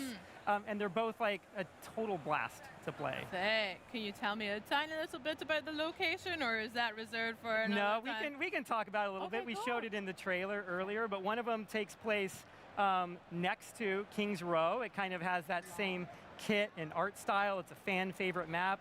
And then another one takes place near Route 66, and it kind of has this like Deadlock gang sort of like references to it. Sick. Aaron, those are 2 of my favorite maps from Overwatch and Overwatch 2, so you're talking my language, Aaron. That sounds sick. I can't wait to see those in the new mode as well. Now, it sounds like you're giving us exactly what we want, but is there anything else coming in Season 18 that is a highlight for the team that you want to share with us today? Yeah, I mean, yes, there's a lot to go over, but one of the biggest things that we're doing is we're releasing a huge update to our perk system. perks went live earlier this year. It was a really big hit with players because it allows them to kind of like change their heroes' capabilities over the course of a match. And in Season 18, we're going to be introducing over 60 new perks to the system. In fact, like every player is going to get at least one new perk that's going to allow like sort of like these fresh choices to help make each match maybe feel a little bit different. And the cool thing about these is that some of them are like really, really impressive. Why I'm do hoping that we can Michael go over, Jordan like, a fans few treat examples any? right now. Yeah, let's do it. Absolutely. I want to hear some examples. Okay, so let's jump into maybe the first one. It's for our hero, Juno. Okay. Now, normally Juno has Why her do primary Michael fire, Jordan it's just a short fans round treat burst. any But critique? when she equips this latest perk, it converts it into a fully automatic weapon as long as glide boost is active. That looks sick. Yes, so like you can see, this gives her like the potential to have like huge burst healing or damage if you want to be that type of player. I was just thinking that, exactly. I mean, as a support main, yes, I am guilty of also trying to dabble in DPS, so that looks great. Wow. Speak of MJ. Like, the DPS support is so fun in Stadium. It really is. Okay, so we have another example that we can take a look at. It's for May. She's like our favorite meteorologist, and when she chooses this perk, she gets like this boost to her mobility. And what it does is it allows her to double jump by automatically firing this ice pillar under her feet, and it launches her up into the air. And so, like, this gives her like a more Overwatch 2 fluid cooked, not even style gonna of lie. mobility than she normally has. All And it also rivals lets took her his like spot, access low-key, high ground high-key. in different parts of maps easier, really, than she ever could before. That makes sense. I mean, it feels like an evolution already on May's wall that you can already use to boost yourself or the team upwards, but I love that you can just do it automatically. Because I'm so guilty for just clicking everywhere and looking down at my feet too much and then being like, no, please, I'm already dead. That sounds great. And now you can do both of these back to back, so you can really start getting into new places. We're climbing. That's sick. Yeah. Any other examples that you want to share just now, or we'll leave that There's for some later? really fun Moira perks that are coming. Like there's this one where you can send the orb out, and then when you activate it again, it returns to you. And so now you've got the ability to kind of like use it both ways, and to be like a lot more strategic on like whether you want to like send it out and pull it back in. Yeah, perfect for corridors and stuff like that. Just Yeah. yo-yo it straight away. Love that. That sounds great. Now, we also have some extra kind of news, I believe, about a new certain hero that we'd like to talk about. Shall we dive into this guy? Yeah, so we do. We have a new hero joining our ranks in Season 18, and maybe we can take a look at that special little glimpse I talked about earlier. Do that, indeed. And could you tell me a little bit about their name and maybe introduce him up? Yeah, so we're going to be looking at Wu Yong, and he's from China. He's going to be our latest support hero, and he attends this school in China with his sister Onran. And so he's learning to be like our version of a water elemental mage. She's learning to be sort of like our version of a fire elemental mage. And then I think we can kind of like see what happens when the piece plays. Love that. Shark girl and lava girl and shark boy coming out. I love that. Shall we Here we take go. a look? Yes, let's do it. Okay. Well, this is not how I thought my night would go. My name is Ye Wuyang. This here is my sister, Ara. She loves me, I think. It all started before dinner. I slipped this under my dorm room Fatality. Cool is that? Oh wait, aren't they still outlaws? I'd be a criminal. But I'll be so famous!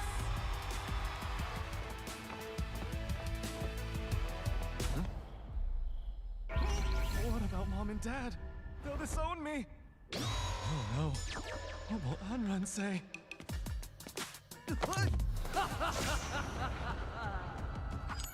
Oh! Anran! Overwatch, huh? Cool. There must have been a mistake. I'm not good enough. I don't deserve that. You were invited to Overwatch, and you don't think you deserve it? You and me, sparring arena, now. But look, I don't really... What the... I'll run. No warm-up? Nobody cares if you're ready. If you can't take me here, you won't make it out there. Exactly! Not ready! It should have been you!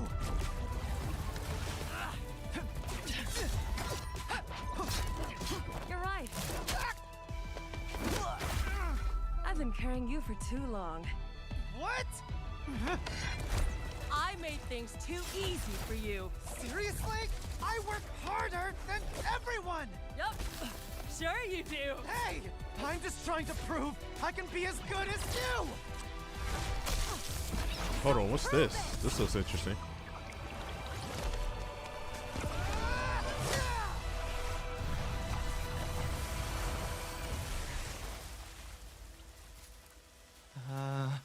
Amron? You okay? I'm so proud of you. I never want to hear you say you're not good enough again. Because I will literally fight you if you don't go. We literally just fought. I'm gonna miss you, though. Well, maybe not. What? They invited you, too? Put me through that! You kidding me? You could have burned me! You know how dangerous fire is! Stop laughing. Oh, Aaron, that was sick! Oh my gosh, I love that. A Hell new yeah. sibling New dynamic hero? that we get. Oh, with new hero. Jack Okay. and Wu Yang. He looks Okay, like because I heard something about Overwatch. See, I wasn't paying That was attention such on a this cool session. little I was insight putting my into a tiny groceries bit away. of his making some backlore, but can you tell me making a some bit oatmeal. more about him as a character? No his gameplay? story, Of course his no lore, gameplay. And maybe Of a course bit they're not about gonna his show no sister and his gameplay. family, what we can expect. Yeah, and Of course thank that's you. how they were gonna do I it. love that piece too. And like, that's I'm not why supposed Marvel to do Rivals this on is camera, but I'm taking like tearing that up a little Overwatch spot. you know, it's like such a cool sentimental moment between those two siblings.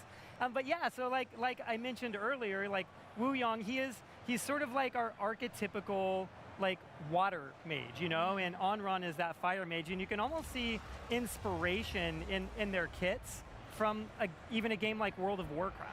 You know, it's just Okay, like wait there's a minute, some we got a similar character model visual here. elements there, and they No both attend gameplay, this Is he school supposed to be in like- China, and they're kind of This looks like an both Avatar really character. formidable fighters, and even just Like a male recently Korra. they managed to repel a null sector attack Wu Yang. in China, and this is really why Overwatch wants to recruit them now. And since Overwatch Okay, here we is go. recruiting them, We got a I little- have a feeling we'll probably see little more of gameplay here. them in future stories. And Wu Yang also, he's going to a be our waterbender. newest support hero. So most of his abilities, they're all based off of water. And I have to make a call out. He has this really over the top personality. It's so unique, and a lot of it is based off of or the benefit of like an absolutely incredible voice actor, Howard Wong, who's turned in an incredible performance here. Yeah, absolute legend as well. I can't wait to hear some of the more quips and voice lines that we can expect from Howard. That sounds sick. Now, can we talk a little bit more? He's a support character. Can't wait to try that out. What's going to be his gameplay like? We saw a tiny glimpse there, but can you break it down for me a little? Yeah, definitely. So like I said, a lot of his abilities are based off of water. And so since he is a support hero, one of his primary roles is healing. And the way he heals is he sends out like a channeled beam to teammates, and that will heal them. But what's cool about it is when he turns his attention elsewhere, that aura will stay on that teammate, and it will continue to passively heal them as they're moving around doing other things. He also has this really cool ability where he puts like this torrent of water on his feet and uses it as like this mobility in order to be able to get around a map easier. It gives him a speed boost, and it also like really expands the distance that he can jump. So he can start crossing gaps in maps, or he can use it I might go try him out. Get out of a tough try him situation, out, or to get to an just to ally see. to try to save them. He does He look can use fun his to staff. play. He'll like slam it into the ground to create this wave of water. You saw like a giant version of it in the hero trailer right there, but what that does is it'll knock back enemies, it'll start amplifying healing on all the teammates that you hit with it, and so it's one of those really cool abilities that has multiple purposes, and it gives you a lot of strategy over how you're going to use it and when you're going to use it. Nice. And then, okay, let's talk about his ult a little bit, because his ult is really, really cool. Like, what he does with the ult is he'll place like almost like a ticking time bomb style mechanic on a teammate or even himself if he wants to. And what it does is after a few seconds, it's going to detonate. And when it does, it knocks down any enemies within range, and it also gives the person that was holding it a really big healing boost. And so the cool part about that is because you have that healing boost, you can have the confidence to be kind of aggressive when this is on you. You'll dive into an enemy team knowing that that's going to keep you up, and hopefully you're able to make like that really big play with that ability. And then I think maybe like the most unique part of Wu Yong's kit is his primary fire. You saw a little bit of it in the hero trailer, but what he does is he shoots out orbs of water. Now, once those orbs are out, he can take control of them and start guiding them around the map. And you can steer them into enemies, and when you get good at it, you can even start bending them around corners. So if there's like an enemy that ducks behind cover, something like that, you can bend it around that corner and hit them. And there's like nothing maybe like as satisfying as like seeing an enemy trying to disengage at low health, run into a building, and you curve that orb into it and take them out. It's like, it's pretty amazing. No getting away, that's class. No, there's like no getting away. And then, you know, we talked about perks earlier. Wu Yong is getting a complete set of perks when he releases at Season 18. I think my favorite one is rather than just shooting one orb at a time, he'll shoot 3 orbs out simultaneously, and you'll be able to continue to control those. Control all of them? That sounds so good.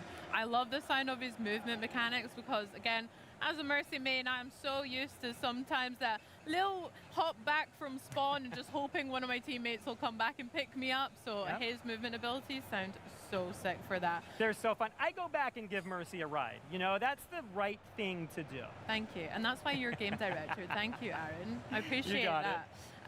So I wanted to ask a little bit about his ultimate there. Now, you said about this ticking time bomb that can attach to himself. Could that also be then put on other characters on your team to kind of like send them into the fray as this way to blast other enemies down, almost like a diversion or something like that? Yeah, and that's what's so cool about it. So when you activate the ult, you have the ability to choose like, do you want to place it on yourself, or are you going to place it on like the teammate that you're targeting right there? And when you hit them, he does his big ult voice line. They get it. It's very obvious that they have it on them with VFX. They know it's on them.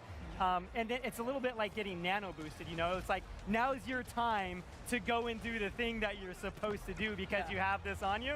There's a little bit of pressure, but you also have the opportunity to make a pretty big play for your team. Okay, that sounds good. Always the pressure of getting nano boosted by Nana. Yeah, oh my gosh, the amount of times. That sounds so good. I can't wait to try that out. Do you have a personal favorite ult voice line, by the way? Mine is obviously High Noon, Cassidy called by the wonderful Matt Mercer. I have to go with that one. But do you have a favorite ult voice my God, line? that's such a good question. I kind of go back to some of the original heroes because it was just like, it was such a formative time for the game. And so there's a few there that I really love. There's something about Reinhardt's where like that character is so over the top in the way he delivers everything, and even with his animations. And because there's so much counterplay with that ult, just kind of like hearing it, especially if you're a Rein facing off with him and you start to see that little wind up on the animation, it's like, I don't know, I think that one is really, really cool. Sick, I love that. Aaron, I am absolutely gutted that is all the time we have to talk about Overwatch 2 and Season 18, but you and me, we're going to talk more after this, for sure. I can't wait. Thank you so much for having us today and coming on and speaking about that. And you guys at home, be sure to jump in and experience Overwatch 2 Season 18 yourself next Tuesday, August 26th. Let's go. I'll see you in the lobby.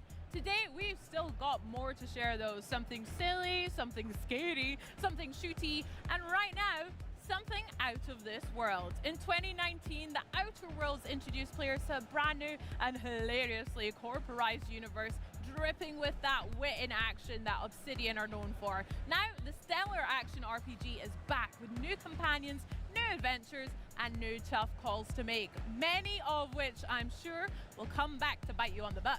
But to learn more, let's head to the theater for an awesome presentation from the Outer Worlds 2 game director Brandon Adler and design director Matthew Singh. Hello, my name is Brandon Adler. I am the game director on the Outer Worlds 2, and with me today I have... I'm Matt Singh. I'm the design director on the Outer Worlds 2. And we're really excited. Today we're actually at the Outer Worlds 2 theater at GAMESCOM, and we're here to take you on a demo of the Tomb of the Matriarch. So why don't we just jump right in? Cool. Oh, right, Brave Titan Grizzly. What's going on? I don't know who's running this place, but I've been trapped in a porta potty for over 45 minutes. Let's go take a look at our companions. So our first companion is Niles. He's an Earth Directorate agent, so he's an agent just like you. He's really handy with a wrench. Trapped in a porta potty for 45 minutes. You better kick that door down. It's plastic. He's got great ranged capabilities, so he's really good with range damage and whatnot. So we're going to use him like that in this demo. We also have Tristan. So Tristan is a part of the Protectorate. He's an Arbiter. Why do kind of think of him like Michael a Jordan Red type character? We're going to use him as a tank. You can see he's got big heavy armor. He's got a big hammer. But welcome to the again, he's gonna be great as a stream. tank for us. Fans, Brave Titan critique of Brave Titan Grizzly. Welcome to the stream. Appreciate you joining in. So yeah, let's just take a look at our skills really fast. So yeah, you can see here. So we've got pretty good guns. We have decent sneak, so we're going to be using that in a few different places. Also, we've got lockpick. This is going to be very important because we're going to get into a lot of different areas. Engineering, hack, also great things for using interactions inside of the tomb. And maybe the most important thing is observation, and I'll explain why in a bit. So why don't we head over and look at our inventory real fast. All right, so the first piece you have is the Scrutinizer's eyepiece. This one comes with a grenade bandolier that gives you an extra grenade slot. But the cool thing about this is that strong enemies get weak sooner. So basically gets them to the weak state much faster. And that also scales with your observation skill, important from what we showed you a little bit earlier as well. Why don't we go down into the heavy hitter? Yeah, so we have the heavy hitter armor. This is just good all-around armor that has a lot of damage resistance. It's going to be very useful in the combats that we have ahead. Let's go to our weapons. Heavy revolver. This is just a normal heavy revolver, but we've modded it with a silencer. Again, really good for sneak attacks, for sneaking around and stealth. We also put a prism sight on it, which increases weak spot damage. So if Matt hits the headshots, which we'll see if that actually happens, that should actually do a good amount of damage. Let's jump over to the assault rifle. So we have a compact assault rifle. This one has a reflex sight. Again, this is great for critical hits, so it adds critical hit chance. Also reduces recoil, so really good for actual range combat. And then lastly, we've got the antimatter plasma sniper. So this one just does a ton of damage per shot. We've added the advanced energy modulator onto it, which reduces ammo costs. That's just gonna give us more shots that we can use. So yeah, why don't we go ahead and jump on into the demo. So real quickly, we're going to be heading into the Tomb of the Matriarch. So the reason you're going into the Tomb of the Matriarch is you're actually trying to get into a high security facility elsewhere on Praetor, the world that you're on right now. There's a secret entrance in the Tomb of the Matriarch itself. So we're heading into the tomb. The tomb is deleted by the place. Not only is it the resting place for the Matriarch, kind of like a god figure for the Protectorate. You think they was trolling or something? But it's also kind of almost like a museum. You get a lot of really cool lore elements in there as well. So we're going to see a lot of that as we play through. Yep, so what happened with it's guarded pretty I don't know. heavily. I didn't take that Matt's message no kind of way, but take these guys out. I don't care that you I'm going to use this it. stealth grass to get kind of a People be strike coming in the weirdest stuff. I'm not gonna lie. hidden in the shadows right now, and one thing I'm going to do is I'm actually going to equip my tactical time dilation gadget. So in the Outer Worlds 2, you have a number of different gadgets you can play with. This is actually a returning favorite from the first game where you can slow down time. I'm going to do a stealth attack on this guy, and then I'm going to go to town. Oh, well, he's missing his head. All right. Let's see if we can get in there. One of Matt's favorites. Are you going to be able to shoot it? All right, he had to slow down. Oh, he's time built machine, different. folks, That's what it's there He's for. built different. And you can see Tristan's jumping right in there as well. You can take on that melee guy. Okay. Yeah, well, you missed that. Let's take this guy out. All right. Give Niles a little bit of help. Yeah. You might want to take out some of the cover too. So something here is we have destructible cover. Taking this stuff out and destroying it means that enemies cannot use that as cover spots. Take this guy's out. Yeah, so there you go. So you can see right there, Nice, you're able to and I knock can him out of clear him cover. Just get some free shots on him that way. One guy over here. Anybody play the Outer Worlds one? I never got around to it. Head inside the tomb. Gotta get that loot. Gotta get the loot. Truly gotta get the loot. Oh yeah. All right, let's head on in. All right, so here's the Tomb of the Matriarch. Beautiful. You can see here the first thing we see is the 2019. Golden Shroud. So the Golden Shroud is a piece of armor that they saw. Outer Worlds 1 is kind of bad. This looks in better. The Arcadia Okay. Colony. So this one's under lock and key.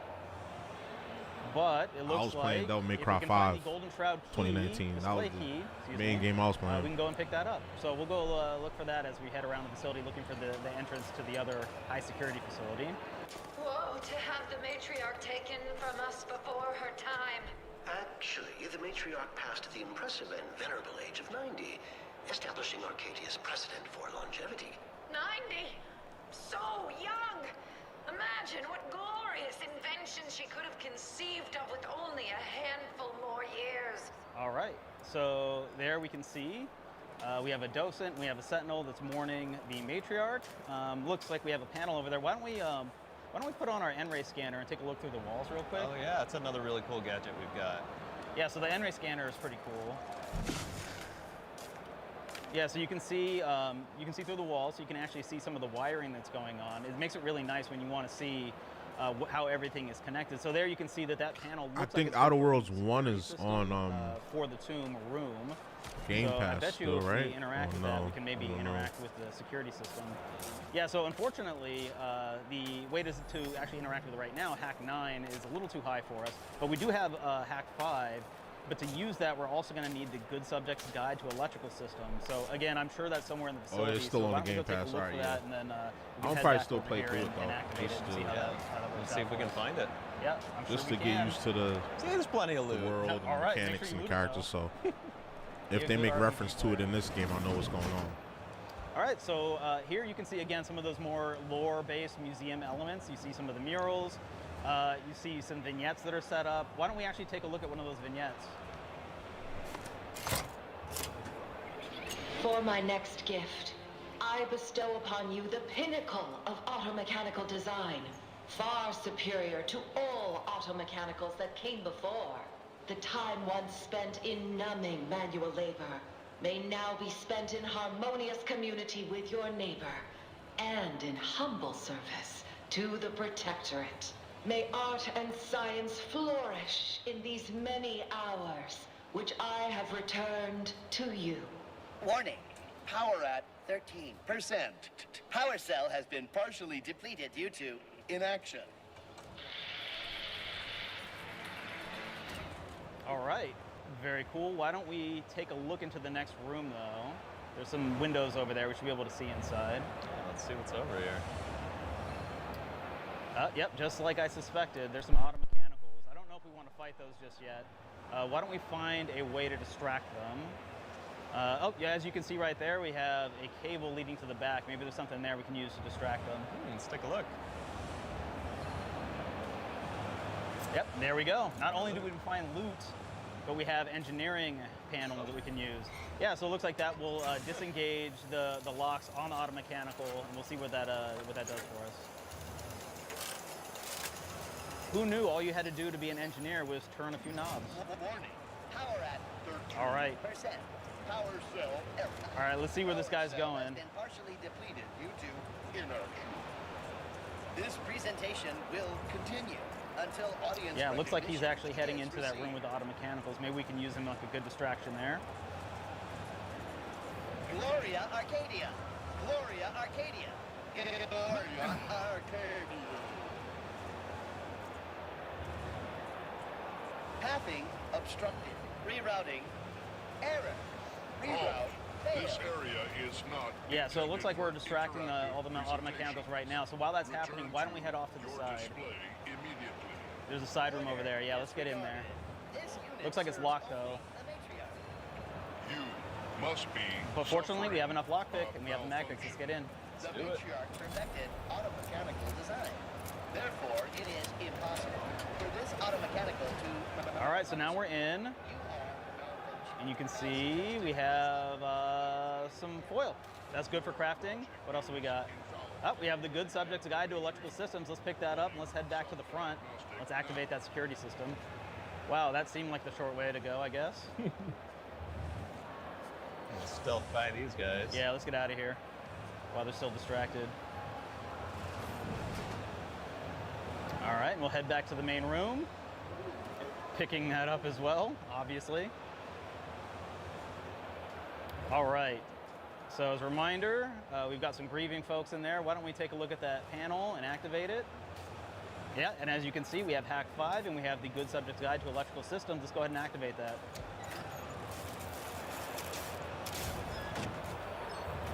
Excellent.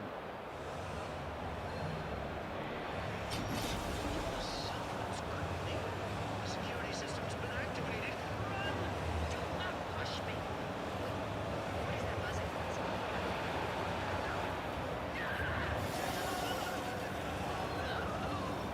And that, my friends, is why you always listen to your docents. Yeah, that's bad for them. But why don't we go down there and make his day a little bit worse?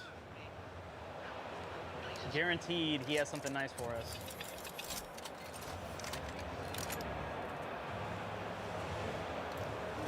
Looks like they're still distracted. Let's head through. All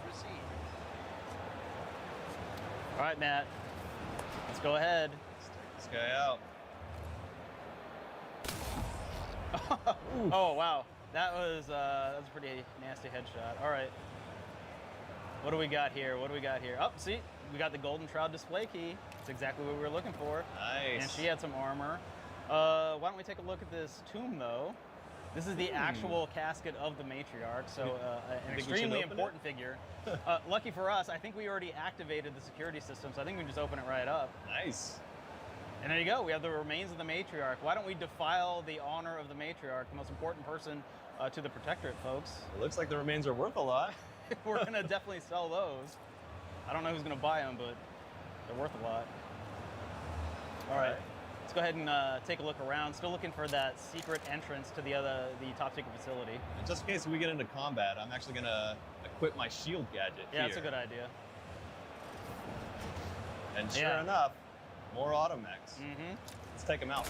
And you got to be careful with these guys, especially because they leak Zeranium, and Zeranium can actually empower automechanicals to walk through it. Yes, you can see he's overcharged. Yeah, and he took out. Yeah, he already took out Tristan really fast. He's taking you out as well. Did you get him? All right, cool. All right.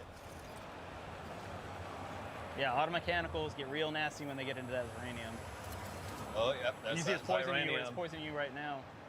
But why don't we take a look around? There's some good stuff to loot here. Oh, that looks sick. All right, sick. so we unlocked that with lockpick. Yeah, no, that's a pretty nice looking weapon. Let's use that later. We grabbed a helmet. Again, I'm sure a priceless protectorate artifact. It's over here. That looks like a pitch ball card or a toss ball card. Nice. So these are pretty cool. You can actually collect these, and if you collect enough of them, you get a cool reward later on if you find the quest. It looks like that one gave me some extra health too.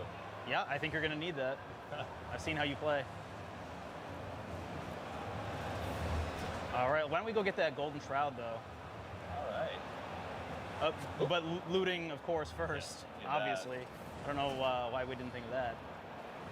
So yeah, here's the Golden Shroud, and we have the key. Let's open it up. All right. Now, go ahead and loot it, and then let's take a look at that. Yeah, this one's actually really cool. It gives you damage resistance. That actually scales with your speech, but it'll cost you bits each time you take damage. So it's costly, but it can be really effective. Yeah? Pretty good for a Monarch. I think pretty good for a Monarch. They can afford it. All right, let's look for that secret exit. Oh, let's loot stuff first. More loot. Oh, look, right there. Oh, yeah. You see the observation eye. Yeah, so that little element there is telling you you have an observation check. There's something hidden because of your observation skill, you're able to find it. So that looks like the secret entrance to the top secret facility. Nice. All right. Where's Yeah, this go? Yeah, there you go. It looks like that heads to the facility. Very cool.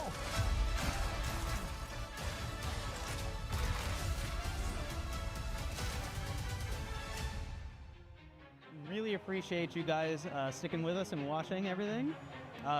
The Outer Worlds 2 actually comes out on October 29th. You can pre-order that right now. And have a great Gamescom, and thanks for being with us. Of all the amazing stuff happening at Gamescom this year, obviously a pretty big standout is the upcoming release of the ROG Xbox Ally and Ally X, Xbox's very first handhelds, dropping on October 16th. Yesterday, my best friend Henry got to sit down with some of the Ally team and get hands-on with it for the very first time. I know, I'm jealous as well, but let's check out that demo one more time. Show me how you turn on one of these things. Yeah, so one thing that's great is there's a fingerprint reader on the power button, but as Dom mentioned, we've made a lot of improvements in Windows to help add gamepad navigation across the device. So I can press A to dismiss the lock screen, and I can navigate all elements that I would expect to with a gamepad. One of the features I really love is that we've added gamepad indicators to the pin pad. So if you're familiar with them on console, you'll be able to enter your pin or have your own kind of combination that you would have to put in your password quickly.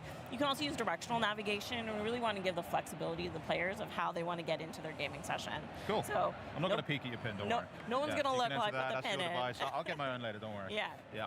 So I'm going to quickly put in a pin for this device, and you'll boot right into the Xbox app. Cool. And what's the first thing we're kind of seeing here? Yeah, this is that Xbox full screen experience that we've talked about.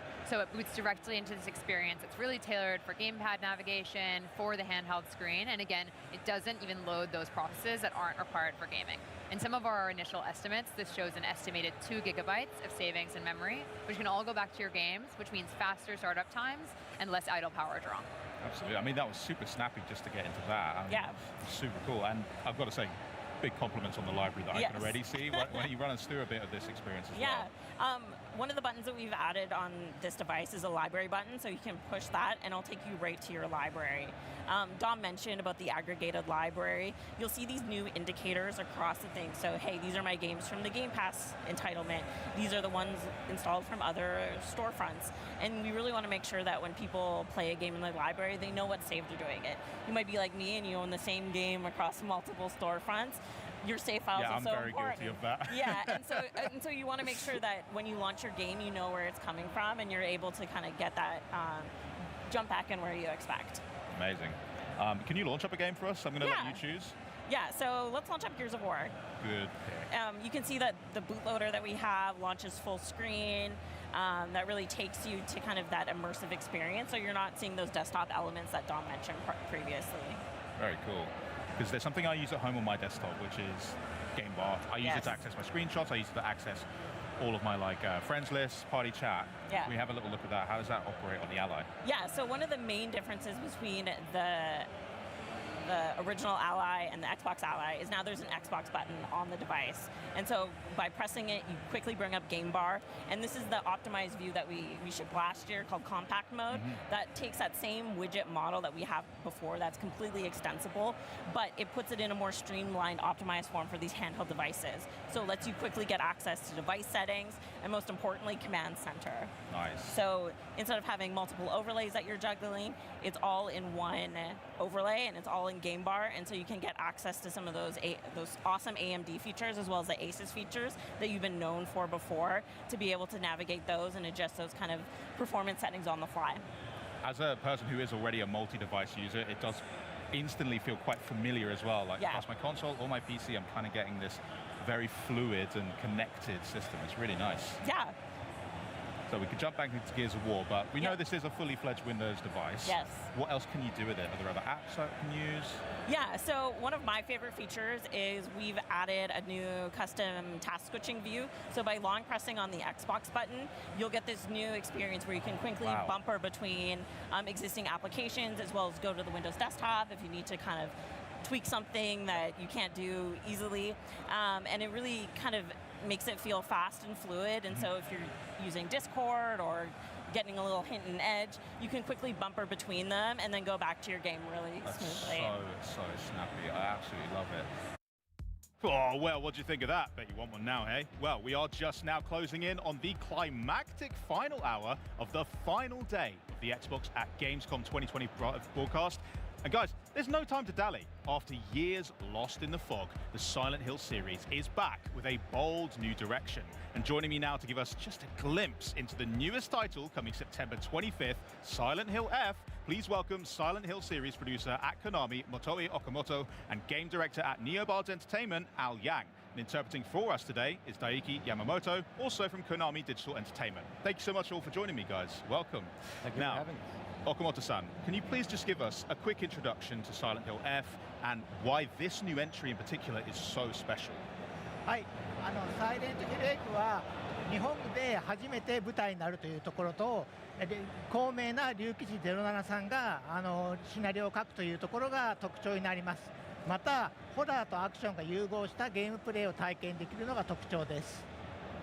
So, what makes Silent Hill F stand out is that this is the first ever game to take place in Japan. And we also have enlisted the help of Ryukishi07 as the scriptwriter for the game. Another important aspect is that the gameplay centers around a fusion of both horror and action. That's amazing. I mean, Mr. Yang, what does that unique setting really bring for the horror of the game? So something that Silent Hill series has always been about is that kind of feeling of tension and unfamiliarity. So with Silent Hill F setting in Japan and actually in Showa era Japan in 1960s gives us kind of two main points.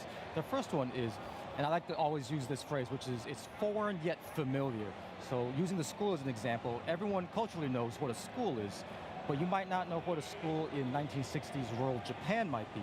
On top of the time period, which is the 1960s, where you might have seen like a rotary phone before or like an old style car, but you've never actually maybe experienced that before in real life. So it adds that kind of extra layer of unfamiliarity, so it feels a little bit foreign yet familiar to the players. That's so true, yeah. Anytime there's a sort of retro element, it somewhat feels a bit creepier to me at least instantly, so I really appreciate that. Okamoto-san, the new trailer, that debuted at Opening Night Live, and we did get to hear the English voice of the protagonist, Hinako.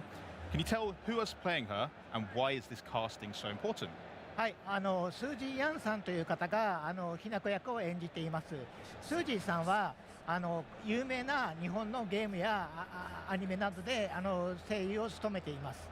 本作は女性が抑圧されている状況でおいてその抑圧に抗う女性を描いているんですけれども、その過酷な役を華麗に演じてくださっています。So, Hinako in this game is voiced by Suzy Young, who is a very renowned actor who does many prominent voices in Japanese games and works. So, Hinako has to fight oppression, female oppression that she faces in the game, and we felt that Suzy was a great match. Amazing, that's beautiful. And also Okamoto-san, fans are really curious after seeing that trailer, so I'm going to ask some really important questions for them. First off, who is that mysterious guy wearing the fox mask? How does the Silent Hill F story connect to the rest of the Silent Hill universe? And also, what does Ryukishi07 bring as a narrative writer to the franchise? はい、キツネ面の男はですね、非常に重要なキャラクターで、ひなこの人生であったり物語の根幹に関わっています。ただネタバレになるので詳しくは言えないんですけど、ストーリーの根幹に関わっているキャラクターであるのは間違いありません。また龍吉さんはサイレントヒルの従来のユニバースの上に今回の日本の設定を作られているので、シリーズのファンの方にはニヤッとするようなイースターエッグ的な要素が込められています。So the man in the fox mask is a very important person to both the plot and to Hinako's life in general. But we won't delve into too many details because we don't want to spoil everything for you. Yep. But also, Rikishi 07's involvement has placed the Japanese setting in the overall Silent Hill universe. So there are some nods and a couple of Easter eggs that the most tentative, that the most intuitive players can find and enjoy for themselves. Amazing. So something there for you guys to check out then. Okamoto-san, let's talk a bit about the gameplay, because that's a very important part of a horror game. You do have a new weapon to reveal that has a really big impact on the action, so what's that all about? 本作はソウルライクゲームではないかって言われてるんですけれども、ソウルライクゲームではありません。ホラーとアクションが融合した新しいゲームプレイを体験できます。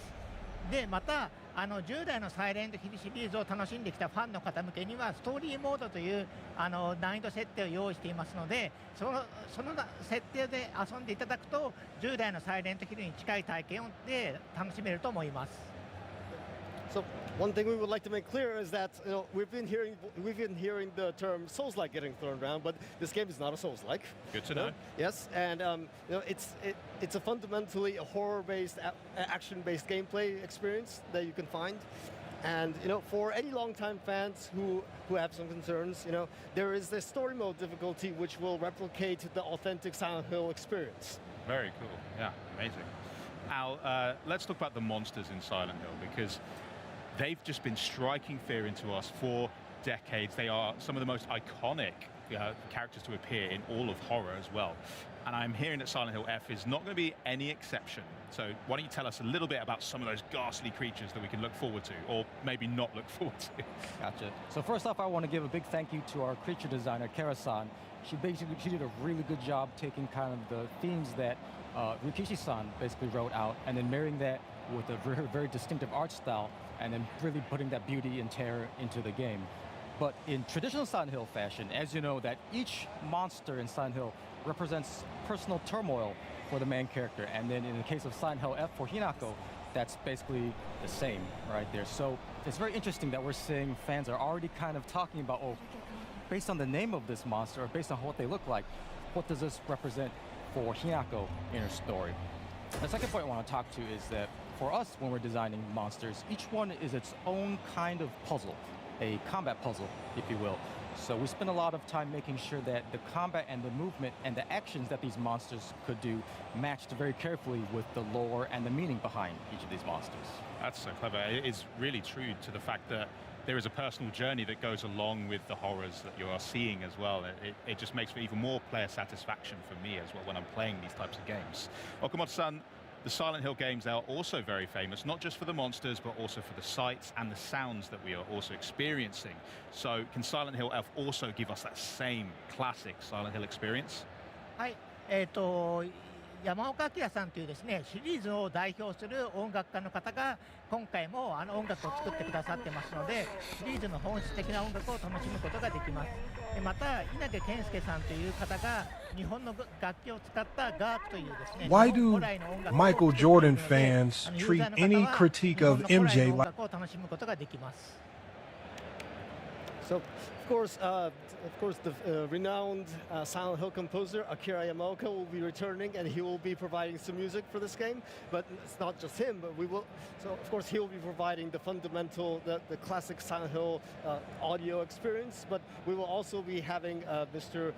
Kensuke Inage, who will be providing some more Japanese-themed music in the form of gagaku, which is a more classical type of Japanese music that interweaves like native instruments and more classic elements. So you can expect a very diverse musical experience. That's incredible. I'm very excited for that sort of melding of a very authentic representation, but mixed with the classic Silent Hill that we all love. So it's all really exciting. Thank you so much, guys. Is there any last thoughts that you'd like to share with the audience before we check out our next segment? 最後にもし一言ファンに向けて何かありましたらお願いいたします。非常にですね自信を持って送り出すシリーズですので、ぜひ楽しんでいただければと思います。コンバットに関していろいろご意見いただいておりますが、ストーリーモードで遊んでいただければ従来のサイレントヒルに近い体験で楽しめますので、よろしくお願いします。So we would like to say that we are going to deliver this game with the utmost confidence, and so we sincerely hope that all the fans get to enjoy the game. Of course, to any people who have some concerns about what the gameplay externals will be like, again, story mode will be providing the most authentic and quintessential Silent Hill experience. So please give it a try. Excellent stuff. Thank you so much, Okamoto-san. Thank you so much, Mr. Yang, and of course, thank you as well, Yamamoto-san. Guys, thank you so much for joining us for these insights. Silent Hill F, shaping up to be an unsettling rebirth for the series. By the way, it's available to pre-order now, and it's launching September 25th. I just cannot wait to experience the horror for myself. Now, some fresh gameplay from a game about a sentient rail-grinding school bus. And yeah, I know what you're thinking. That doesn't sound as scary as monsters, but you try saying that when one's bearing down at you at 65 miles an hour. And then more on Valor Mortis when the Xbox at Gamescom 2025 broadcast continues.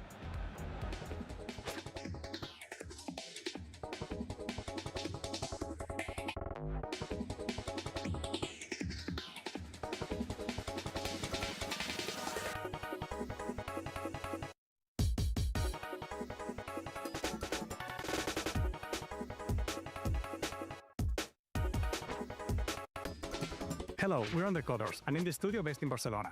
Recently, we've been focused on developing 3D platformers, but our studio is heavily influenced by arcade classics, Japanese culture, and extreme sports games. And Dense Attack is our dream project, a step forward for the studio combining everything we love.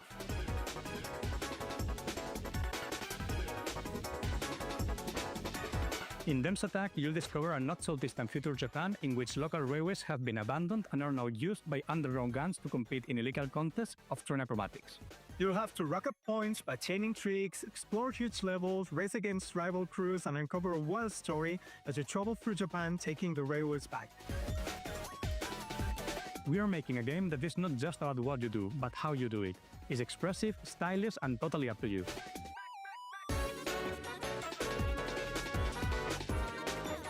From our first trips in the late 90s, we've been obsessed by traveling across Japan by train and being able to dive into the local culture, getting to know the architecture, the landscapes, the folklore, and we're always captivated by the sheer contrast of their peaceful countryside and the high energy of its huge cities, which somehow feels connected and part of the same cultural rhythm. It's a never-ending source of inspiration that has been fueling our creative energy throughout all the years and has now materialized in Dense Attack. On your adventure, you'll find a variety of challenges to move forward, from trip-pack arenas to compete for high scores, to objective-based exploration levels, and even racing circuits. The world is packed with a bunch of unique characters from different gangs and personalities that you will have to face on your journey through Japan. And with every new challenge, you will grow as a Dense Attacker and further add to the chaos. We've handcrafted every stage from the ground up, pulling from real-world locations to make every landscape different but recognizable. You will go really fast, but if you look closely, you'll catch references to every corner of Japanese culture. You'll be fighting wild boss battles against gang leaders, which will test everything that you've learned. These are always full of surprises. You'll never know what secret technique your rival hides, so you'll have to get creative to work content with your train. They're a mix of spectacle, personality, and challenge that one could expect for an anime-style showdown-made game. Dense Attack is a love letter to anime, skate games, and Japan's iconic train system. If you like Jet Set Radio, Tony Hawk, or Dense to Go, you can't miss this train. Pun intended. Wishlist now. We can't wait to show you more.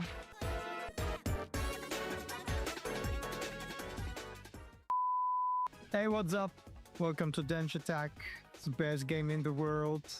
See us. Hello, we're Undercoders. Hello, Mr. Hello. Wishlist now. Wishlist now. Wishlist now. We can't wait to show you more. Oh, what a crazy trailer. Well, Valor Mortis surprised everyone at opening night live with its intense looking combat, stylish historical grotesquerie, and a certain je ne sais quoi, which I believe is French for exploding a zombie's head with your pistol. But here to tell us more about Valor Mortis is game director Radislav Ratushnik. Hi Radislav, how are you today? I'm great, to be honest. Thanks for having me. It's quite some exciting time right now for us because we've been working on this game for the last 2 years, and it's just amazing. The whole reception of the trailer, of the gameplay also is great, and we are very happy to be here at Gamescom and share the news about our title. I bet it's exciting, and thank you so much for coming to talk to me and nerd about Souls. I'm really excited to dig into it. So you did just reveal the game at opening night live here at Gamescom. You've got playable demos, the booth and things like that. It's a very exciting time. How's that been for you personally and the team? Well, it's been great so far. I mean, I just mentioned that we put a lot of passion into it, a lot of hard work, and seeing the reactions of the players. I mean, also the genre that we are working on. It's something quite demanding and challenging to make, especially in the first-person perspective that we are working on. I bet. We'll get onto that in just a second because I want to know more about that. But tell us about Valor Mortis. What is it and what was your development vision for it? Sure, so Valor Mortis is our most ambitious, the biggest project in One More Level's history. It's a first-person action game, but with a strong, solid Souls-like foundations, but also with some elements of Metroidvania. So you have all the elements that players expect from this genre. So you have stamina-based combat system, checkpoints that are kind of expected also in Souls-likes, but on the other hand you got all stuff connected to the Metroidvania. So you are unlocking some new abilities, you are able to revisit some levels and unlock some new paths, uncover some secrets. And on top of that, there is this Ghost Runner DNA. The pure action excitement is also there. A little bit slower, but it's there. Okay, I'm very excited. I mean, I'm always glad when there is a checkpoint finally in a Souls game, and also in Ghost Runner as well. Hitting a checkpoint is always very clutch and very satisfying. So, coming back to the first-person perspective, naturally, you guys are drawing quite a lot of attention for that decision. Can you tell me a bit about why you went with that? Well, yeah. I mean, we have this experience of creating first-person games. Both Ghost Runners were first-person games. And we thought that why not bring this genre, this Souls-like, to the first person and how it changed the whole perception of it. You know, it's a little bit a challenge, of course, because of in Souls-like you need to check the enemies' animations, the behavior of the enemies.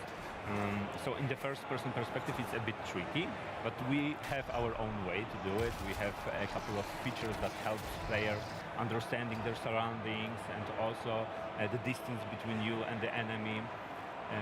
And also, I think what's very important is that in the first person, you feel way more immersed.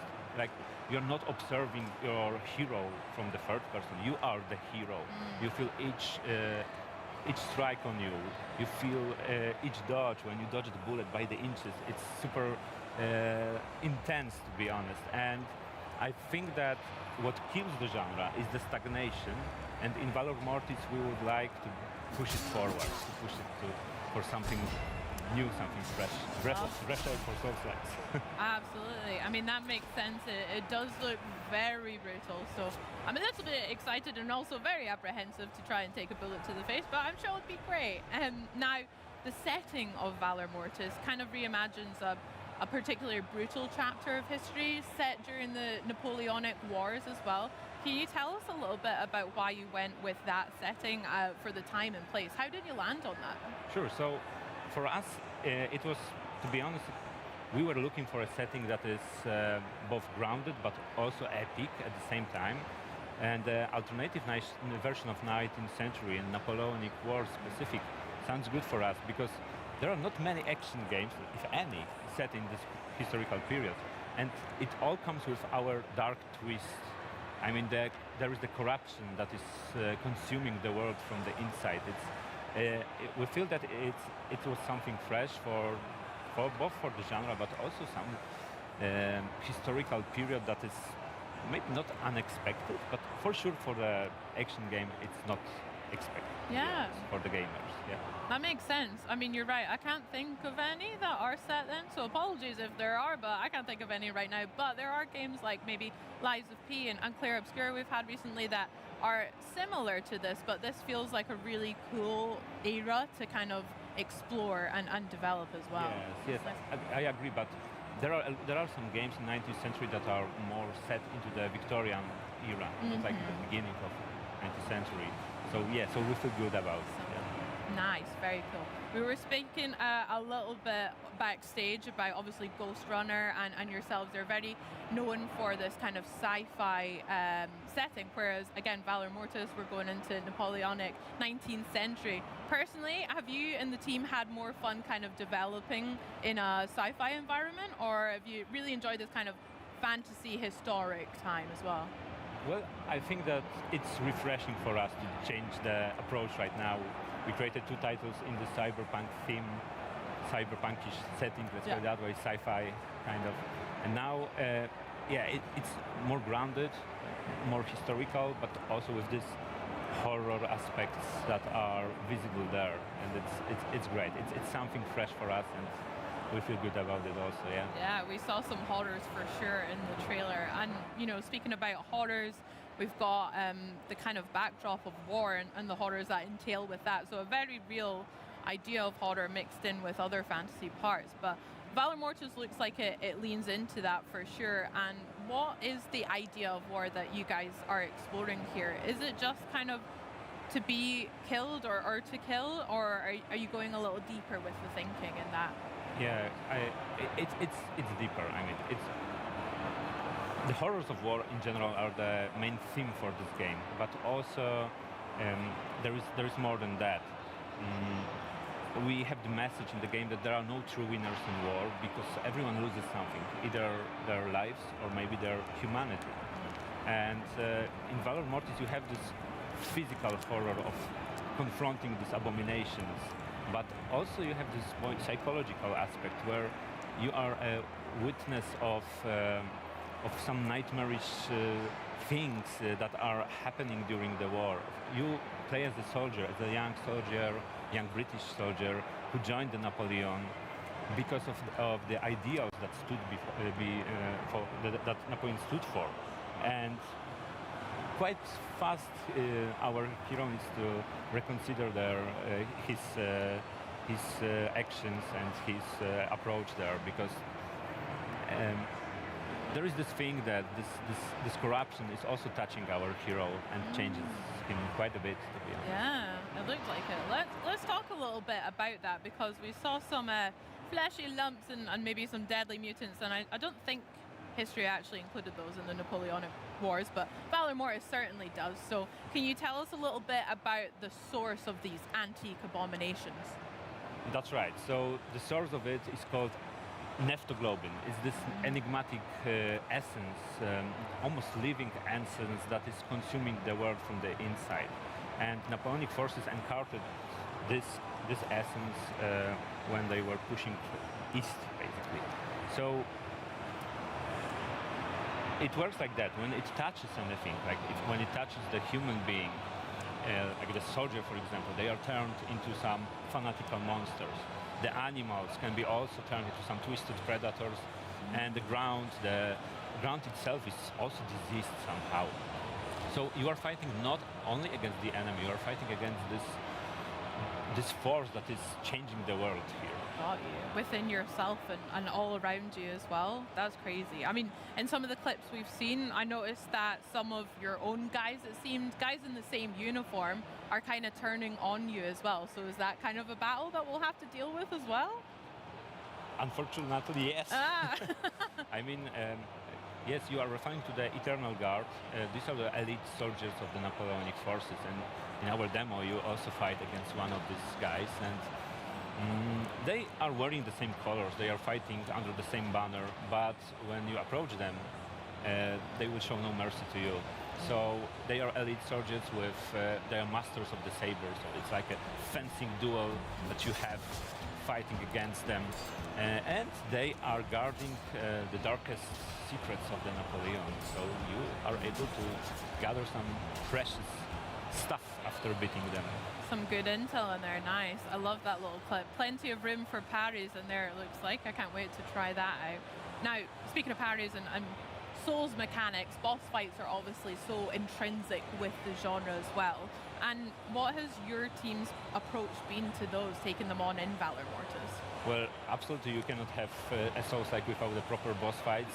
So we designed our boss fights to be quite unique encounters, to be honest. So players need to use all their tools they are gathering. So we have this our beloved saber, and on the left hand, because we have this dual wielding combat system, you can wield your gun or your power, let's call it that way, that we are calling transmutations. For example, you can set ablaze the enemy, and your goal is to combine all of these tools. It's the key to success, basically. So you have to shoot the weak points, you have to parry the attacks, but it's not like that we are forcing players into only one play style. You can also just, when you are master of saber as well, you can just use your saber and be successful too.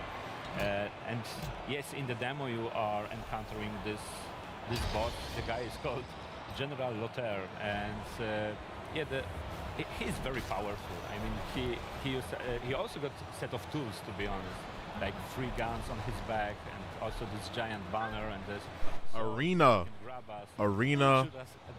BV14. What's going on? Welcome to the stream. Said hello. How are you? I'm sensational. How are you? Create this bosses. How are you? Just chilling, watching this here. Yeah, and players.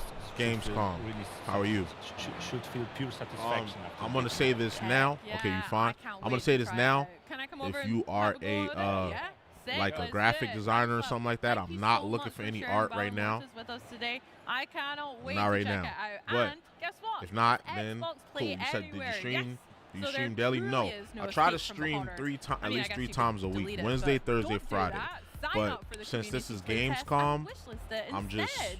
And don't click you know, away I'm doing because all we've 4 still days. got I'm doing High all Life 5 to days. come. But for now, let's Because it's check opening out night the and then there's gorgeous like 4 Germany days. City update So to I'll be Microsoft streaming Flight Simulator majority this week. 2024. Yes.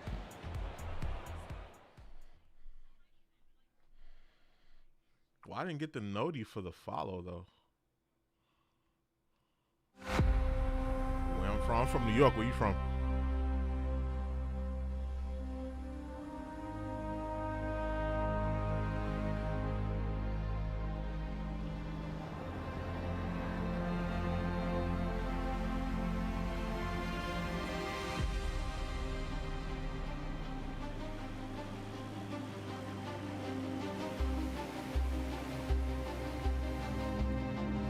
UK? Okay. Shout out to Mandem. Shout out to UK. Shout out to UK.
I don't play like that.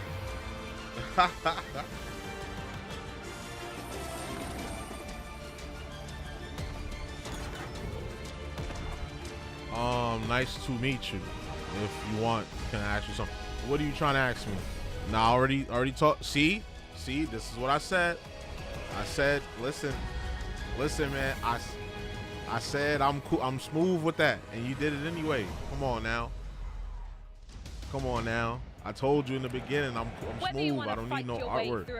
And you did it anyway. Perhaps a real one, we've got you covered Come on here. now. Here to tell us all about the latest update to Say Age my of word. Empires I'm 4, good. our All right. You seem to not get it. Harrison, So I'm gonna have to. Christopher Rubio. Thank you so gonna much have to for being cook here, you. guys. How you doing? You good? Yeah, we're doing great. I'll have to cook you. Good stuff. Told you, stop. Like, come on, bro. I need to talk on camera for a minute. We're doing awesome. I think we're having the show has been great. So and it's awesome to be here to talk about the game. Absolutely. That's why you can't you can't be nice to people. I politely said, listen, I don't need no artwork. Let's hear a little bit And they more about still it said, oh, I'm offering you some artwork. Please don't ban me. Absolutely. Like, I mean, I've been you waiting just to disrespect talk that. about I this take that as expansion for disrespect. ages. Like, that's not meant to you be a fun. disrespected my request in my stream and my chat. So you gotta go now. So I'm so excited that today is the day. I'm going to be patient for, I don't know, 15 more seconds, though, because I think it's important to say that, this is a big week for Age of Empires 4 All Up.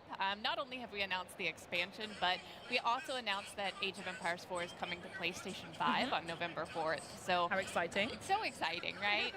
We're so excited to have more people able to play Age 4. So I don't know, just a great week. We're overjoyed. Yeah, it's awesome. Expanding the family. Yes, it's always great to expand and age up. Yeah, 100%. The puns here are ridiculous. Are you kidding me? Don't worry, we've been practicing them. I'm sure we'll pull out a few more. But Dynasties of the East is really going to be a great expansion to jump in with. It's full of content that we know people know and love. We're introducing 4 new variant civilizations, 8 maps, which are a mix of kind of very competitive focused and also a little bit more casual, a little bit more fun and quirky. So we're really excited for people to learn more about them. And then 6 new biomes, which are just breathtaking. I mean, they'll take you from the temperate fall to the Greek islands. Those are my favorite ones so far. Absolutely love those. Yeah. You did a great job. I want a vacation in there. Absolutely, yeah, for sure. So should we talk a little bit about the Crucible then, actually, here? So this is the new single-player mode. So Savannah, can you explain exactly, I've got loads of questions here. I'm going to try and pace it because I'm so excited. What exactly is a roguelike RTS and how does that work within the context of Age? Yeah, absolutely. I mean, the Crucible, we're incredibly excited about it, right? Franchise first experience.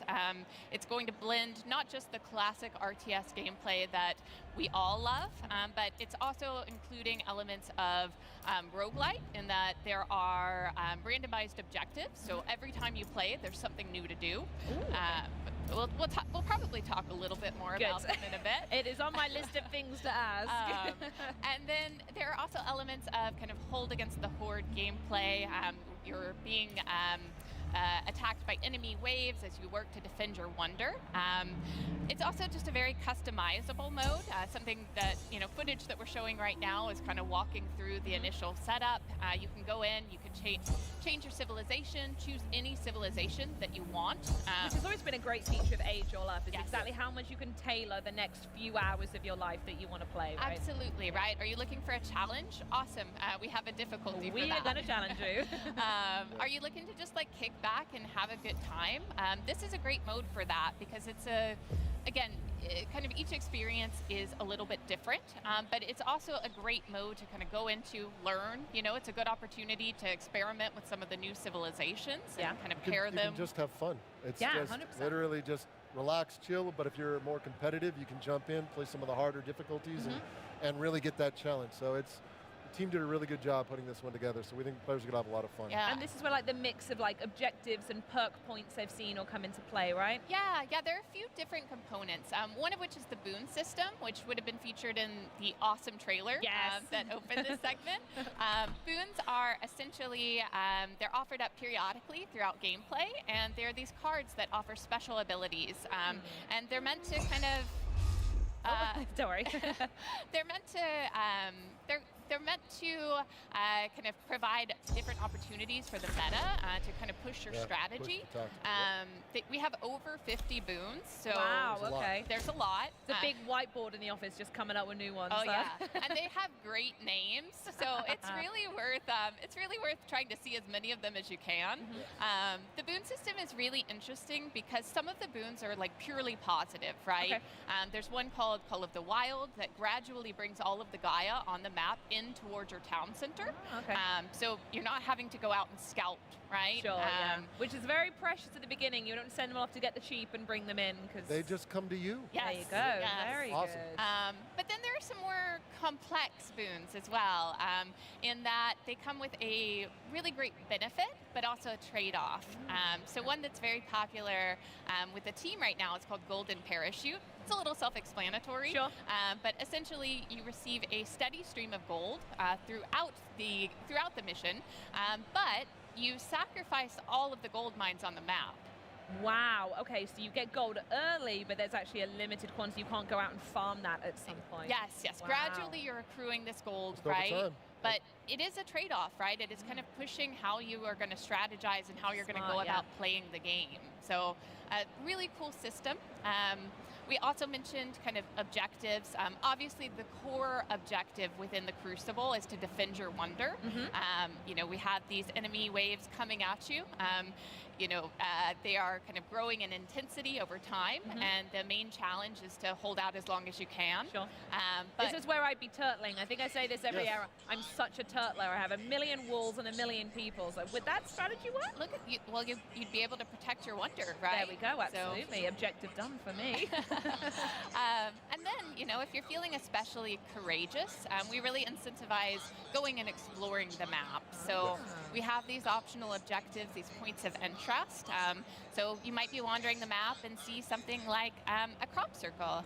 You might be wandering the map and see a coliseum that is defended by a champion unit, and if you defeat that unit, they actually come over and join your forces. So it's really worth being beneficial to maybe step away from the walls a little bit and exploring. Just for a little bit. I promise you can go back to turtling. Thank you so much, Savannah. I appreciate that. Wonderful. Now, the thing I really wanted to talk about was these 4 new variant civilizations. I don't know how much time we have to talk about all of them, but I know we've got, well, as I say, 4 that we can talk about. So can we maybe focus on the Golden Hordes? Absolutely. That one looks like my favorite. The Golden Horde they're actually right now one of my favorite. And I don't like to play favorites in the game because there's so many great civilizations. We do have the Golden Horde. We have the Sengoku Daimyo. We have the Tugaluk Dynasty, and we have the Macedonians. But the Golden Horde, much like every civilization in Age of Empires 4 was inspired through history, right? So unlike the baseline Mongol Civ, the Golden Horde is all about conquest and rapid gameplay. So they produce units very quickly, and they sacrifice the mobility, which the mainline has. That mobility being able to pack up structures and move around the map very quickly. The Golden Horde does not do that. At the center of the Golden Horde is the Golden Tent. Here's where players manage basically their age-up process. There's a lot of really fun and unique, I should say, upgrades and technologies that they can get as they age up, which gives the Golden Horde player a lot of flexibility in managing the tactical managing their tactical play in the battlefield in itself. So a lot of great stuff there. They also have all of our civs. I should say every variant civ has unique units, structures, and technologies. It's not and elephants. And there are elephants in the game, which we associate that's back to the Tugaluk Dynasty. But there's a lot of really cool things. One of the things that I love about the Golden Horde are the fact that they can build palisades onto the battlefield. Beautiful. The baseline Mongols cannot do that. In addition, they also have fortified outposts, some more powerful units. They also bring the mighty Batu Khan onto the battlefield. Again, and they have these Torgud units that are heavy melee or heavy cavalry that they bring on. There's a lot of really cool synergy between the units and how they play on the battlefield. So there's a lot of great stuff that players can take advantage of. And again, basically, it all comes back to one of our core pillars in Age 4, which is there's a lot of asymmetry in how the civilization's played. And our teams have done a fantastic job of maintaining that now that I think, we'll be at 22 civs with the release of this DLC. So, and that's a lot to maintain. And as you say, have that different sort of play style. And that's actually one of the core things about each civ is that when we go to design them, it's how are these civs going to play? How are they different when they're brought onto the battlefield? And I give the teams a lot of, I give them a lot of, I poke at them a lot, like how are we going to make them feel fun, right? The most important thing, are they fun? Are they different? And that's really it. But we got 4 civs in this, and it's going to be, I think players are going to have a great time. So. Wonderful. Savannah, I have to ask, do you have a favorite civ from the new variants? Oh my goodness. I am quite partial to the Sengoku Daimyo, but you brought up elephants. And so I do have to mention the Tughlaq Dynasty. There are 3 new elephant units. 3? You're treating us. Wowzers. And one of them is my favorite unit with this Why expansion. It's the worker elephant. And essentially, he works as a mobile drop-off point. Beautiful. So really great for managing your economy. And I mean, he's just the best. Love it. Thanks so much. Well, I suppose I have to ask now, is there anything else that you can share? I wish you could stay here forever, but I think if there's some final words you wanted to pass on. Yeah. I mean, for those of you who are at Gamescom, we have a booth set up. We have the demo here. We'd love for you to swing by. You'll have the opportunity to play the Crucible. You'll have the opportunity to check out the Tughlaq Dynasty as well as the Macedonian Dynasty. So we'd love to say hello. We've also got our design director from Relic Entertainment, Zach Robinson, with us. So he'd love to say hi. He'd love to say hi. And then for those of you who aren't at Gamescom, we have a lot of information on our website, ageofempires.com. You can actually find 4 civ pages that kind of go into specific detail about these 4 civilizations. It's awesome. Just a really good read. Grab a coffee and sit back with it. And then obviously, Dynasties of the East is available for pre-order today on your storefront of choice. So you can learn more about it there as well. And we also just want to give a huge thank you to our community. Our players are so passionate and dedicated, and obviously this is content that we've made for them, and we can't wait to hear more of what they think about Dynasties of the East. We can't wait to see more people play it. So I'm just thrilled. I want to add on that what Savannah's saying about the players, that we have teams. We have Relic Entertainment, Forgotten Empires, Climax Studios. These teams are incredibly passionate about building on the greatness that is Age 4, continuing to make it better, more fun. What are new types of modes and experiences that we can add that players haven't seen before? So these teams are, I got to tell everybody, they are really passionate. They want to make the best Age 4 possible out there. So, and again, we got teams here. They would love to talk to fans and players and show off all the greatness that we have in Dynasties of the East. Beautiful. And based on the reaction alone from this news, I think the fans feel that too. It's been so good to talk to you both. Amazing to hear more, especially about the elephants, Savannah, and I cannot wait to play myself. So, real-time strategy fans, remember, you can pre-order Dynasties of the East now for 15% off. Didn't say that before, but there you go, fun fact. But hurry back or just open another tab or something, because we're about to go mad with High on Life 2 to wrap up the day. But first, a new chapter for My Hero Academia. Let's get scholastic. I fight for everyone! But still, I also can't pretend I didn't see you crying in there! With the greatest roster of heroes and villains to ever clash, are you ready for one last smash? To protect everyone! I can do it now! Okay, let's go. Let's go all out! Enter the fray in teams of 3. Victory is achieved when you eliminate all 3 members of the opposing team. Freely switch between characters. Strategic character switching can counter your opponents and create new opportunities for you. Time your switch commands correctly during attack combos to seamlessly swap characters and continue the assault. Switching characters while guarding can be a highly effective tactic to turn defense into offense. With normal controls, even beginners can pull off impressive combos with simplified controls. Destroy everything, that's all. Master the 4 core actions: target combo, counterattack, guard, and unblockable attack to dominate the battlefield. Combat is a battle of wits, quirks, and timing. Outsmart your opponent and target openings to unleash devastating combos. If your opponent gets the upper hand, use evade action or counter crash to escape from danger.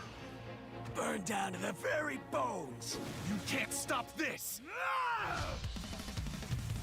Experience a diverse range of quirk skills only possible in My Hero Academia. Mix and match your team's 3 quirks to find synergies and add depth to your tactics and strategies. Unleash the devastating power of Plus Ultra moves.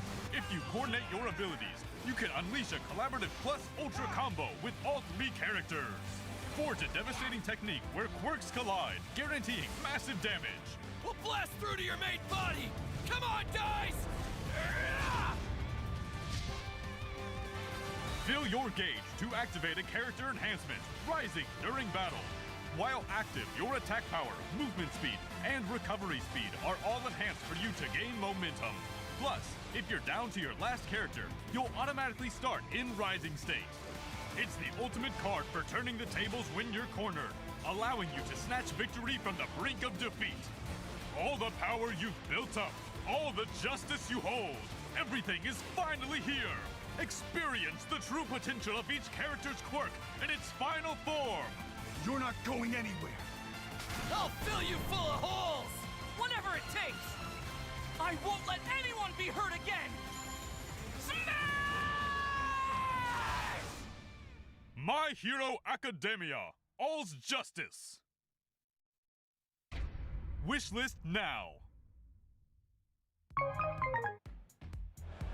Well, that was a look at the battle system in My Hero Academia All's Justice. And before that, we got a lovely overview of Age of Empires 4 Dynasties of the East. And I think so far at Gamescom, we've had some world premieres, some surprise sequels, some updates, some interviews, and enough gameplay demos to drive any gamer silly. But you know what? I think we should keep things that way with perhaps the silliest FPS series ever made, High on Life. I mean, if you thought the original Henry, High on Life was a wild, drug-fueled fever dream, then the sequel is here to double down and crank it to 11, I hear. The announcement trailer dropped back in June during the Xbox Game Showcase. We got a trailer breakdown, and now we know you're not the hero anymore. Wow, you're skateboarding through alien worlds, and the galaxy hates your guts, but what's new? I mean, it's weird, it's wild, and it's so Squanch. Joining us are Matty and Mikey from Squanch Games to spill even more juicy details. Matty, Mikey, welcome me. Thank you so much. Thanks for having us. Great to have you guys. Now, how are you doing? How's your Gamescom been so far? It's been awesome. Yeah, it's a lot of nerves coming for the first time and seeing if people are actually going to like it. And I've been so nervous, and our first play session went really well, and then it was just from there, all positive. Oh, amazing. Really, Love really that. nice. Big It's been really relief. sweaty. Yeah. Yeah, you get used to it? No, you don't. Yeah. No. I'm not even going to bother. Maddie and I are competing. Who can sweat more? Oh, nice. Who's Let me winning in so on far? that, yeah. Les guys. Easily. Okay, so let's start with the basics, guys. Mikey, walk us through the events that set up the sequel here and what we can expect from those big bad pharma bosses this time around, please. So in the sequel, at the end of the first game, you've beaten the G3 cartel, which is the big fleshy weird guy. At the end, he was kind of the leader of it. You destroyed him, cartel's falling apart. So you're this famous bounty hunter. Everybody knows who you are, and you're kind of being a fame kind of jerk. You know what I mean? Just doing like fame jerk stuff. I don't know how to say it without cursing, but you know what I mean. So anyway, you're living high, right? And you get a bounty, and the bounty is your sister, Lizzie, from the first game, because while you've been famous and living it up, your sister, she's been kind of fighting the good fight for humans still, because humans still really aren't accepted in the galaxy yet, right? And so in that process, you realize, hey, this is a really high bounty on my sister. I better get there first so that she doesn't get killed, right? And so in doing that, you end up on the other side of the law. By protecting your sister, you've killed a bounty hunter, you've broken the bounty hunter code, and now all the bounty hunters are after you, you're a wanted criminal, and it's very different to be the bad guy this time. Kind of sounds like it is our fault and we deserve it in a way. Oh no, humans suck. I mean, you know, I feel like humans know that more than anybody else. Yeah. That's fair. Do you guys prefer being the antagonist or protagonist day-to-day gaming stuff? What do you think out of those kind of storylines? I mean, it's all made up anyway, I think. So it's kind of like, maybe that's an antagonist behavior, right? It's like, the rules mean nothing, right? Yeah. You know? We very specifically try not to put much personality into the character at all. So the stuff that's happening around you might make you feel like you're the antagonist or the protagonist, but really how you feel when you're playing, you're not being told how to feel, right? You're just feeling it yourself. Very quiet. It's very Half-Life 2, you know, the whole like stoic Gordon, like non-speaking character, and that way the guns are kind of like your conscience, and depending on which one you have out, they're kind of playing as the protagonist or the antagonist. And so it's really down to you yourself how you feel. We'll definitely get into the Gatlians in a bit, but I want to talk about something that's a bit new, because lately in gaming we've kind of been going through this skateboarding renaissance period, and High on Life 2 is getting involved in the action. So how mad can we really get with this thing? It is core to the game. It's replaced our sprint. So initially we had it as like a power-up, and we found it so fun that we kept saying, well, what if we used it here? What if we used it here? And we kept going to the point where we were like, let's just replace sprint with it. And doing that meant we had to really polish it and make it feel fluid. And so once we got that right, it's like, I can't imagine the game without it now. I can't believe we had a game that didn't have the skateboarding in it. It's so perfect. It's great. Yeah, our design director, Eric, he went back and played the first game, and he was like, it's like moving through molasses. It's a really cool addition, and you know, we're going to keep tuning it till the game comes out, but I feel like it's already in a really fun space. Awesome. Let's talk about the Gatlians a bit then. Who's going to be back in the game, and are we going to get some new friends as well? Absolutely, yeah. Almost all of the original from the first game are back. So we got Sweezy, we got Gus. You'll see them in the demo. Sweezy played by Betsy Sidaro, Gus played by JB Smoove, the Inimitable, right? And you're also getting a new gun in the demo whose name is Sheath, and he's played by Ralph Einstein. I heard him say it. No way. Ralph Einstein. That's how Ralph he says Einstein. it. He says it like that? He says it like that? Oh, I have said it to his face incorrectly. We had we had a big debate about it, and then we looked it up, and our producer Bex was like, no, Arbex. it's Einstein. Arbex.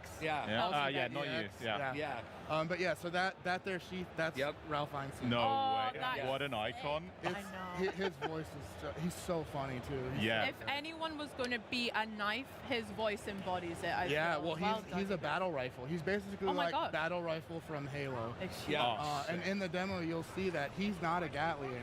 What's happening there is you actually pretty much kill him in a boss fight, and he has the same target that you're pursuing, so he tells you how to save his head. And so his gun is like a life support system, and there's a whole scene where you're performing surgery to remove his head and attach it to his gun. It's in the demo. That sounds sick. That's not in the demo, but like Preacher Tim Robinson is also Preacher's back. back. Yes. We just recorded some Tim last week. It was amazing. I love him to death. Can you please tell him how much I love him? I will tell him. I will use this opportunity. I freaking love. I think you should leave. The sweetest obviously, man. He's just a wonderful man. Yeah, you stop that. I am so jealous. Can I become producer Bex with you guys? We'll swap places. No, we've got a job to do here. Come on. Okay, fine. Well, I do have one more suggestion, maybe for a new gun. Have you guys ever thought of like a chainsaw thing?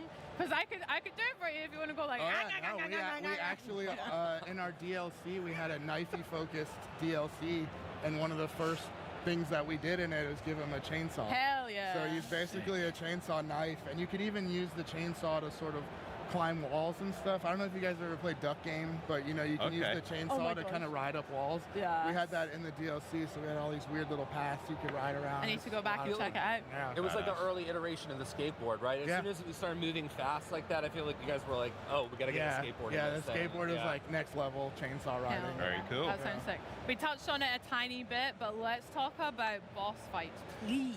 I mean, we've got a little bit of something that you kind of talked about there, and we might have showed it off, but can we talk about, or can we maybe see what you were just talking about? Let's take a look, shall we? Yes. It's from the inside.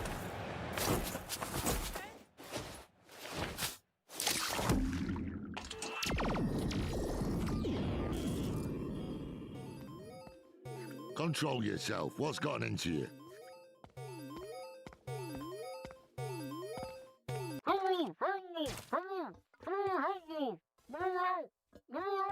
You never catch me. I'm inside you. This is very... Oh my God, thank you so much.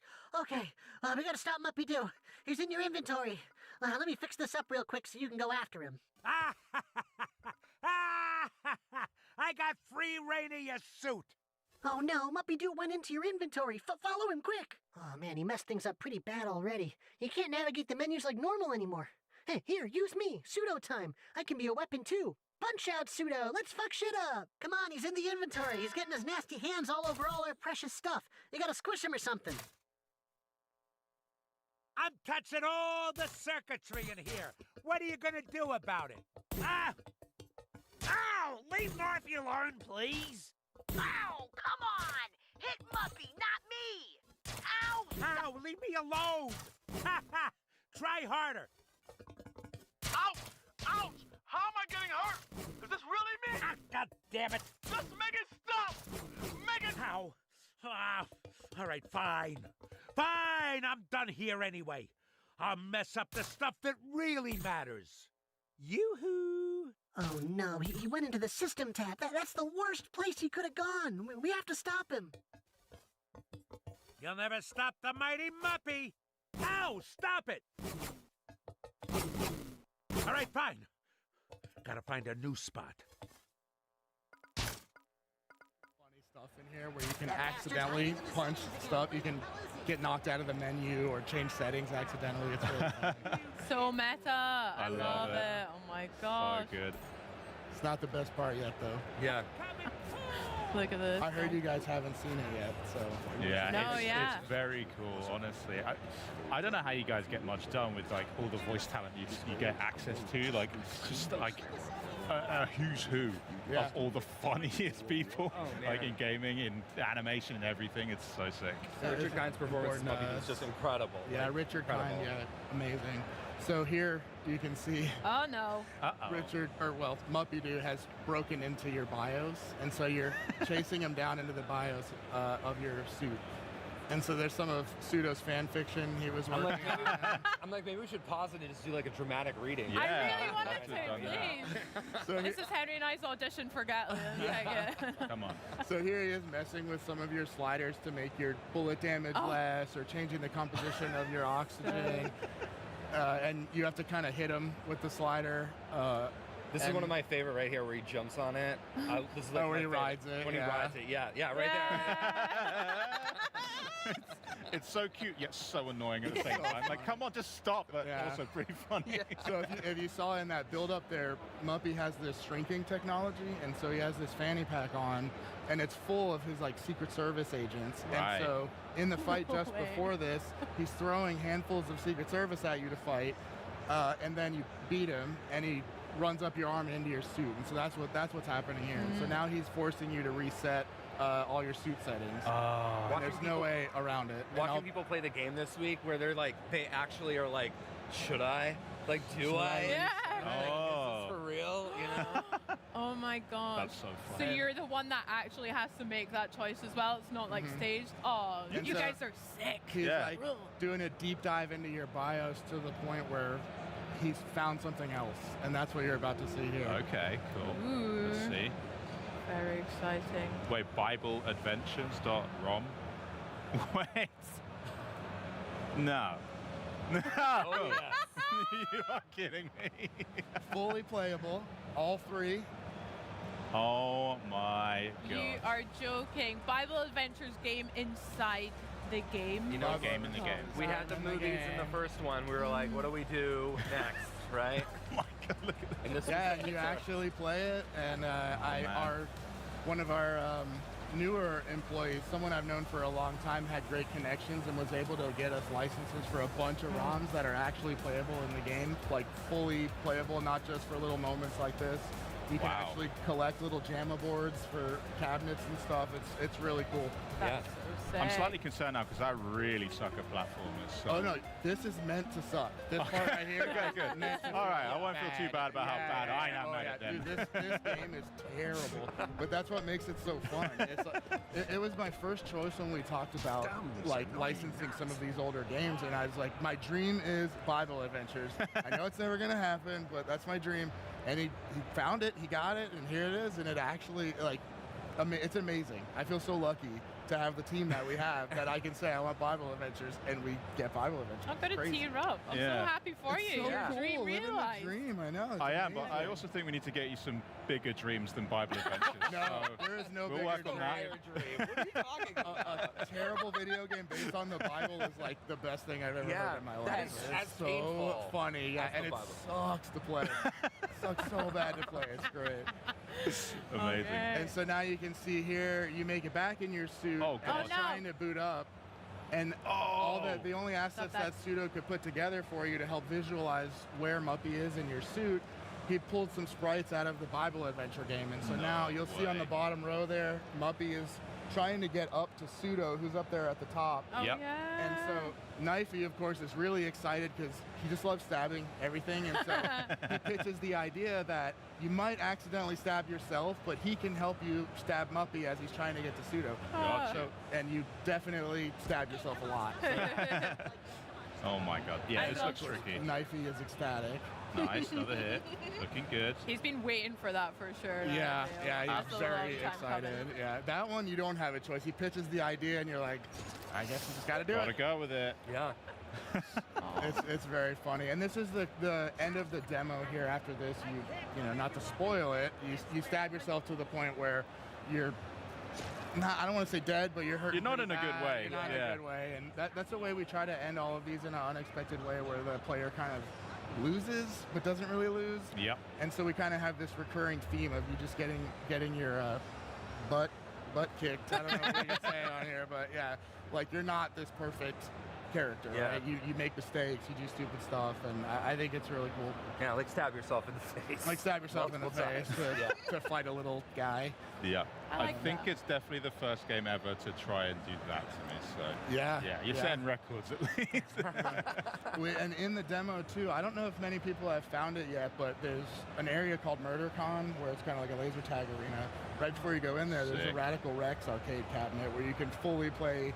I don't know if you guys remember the old skateboarding game, Radical Rex, like a little dinosaur on a skateboard. Oh my God, no. Also very hard to play, but it's in there and it's really funny. Yeah. I'm into it. Yeah. It's cool. Yeah, that's right up your alley. Looks good. I'm going to seek that out for sure. Well, on that very bizarre bombshell, why don't you take us through some of those new biomes then, and some of the new environments in the trailer? I mean, they're all just so wild, but what are some of your guys' favorites?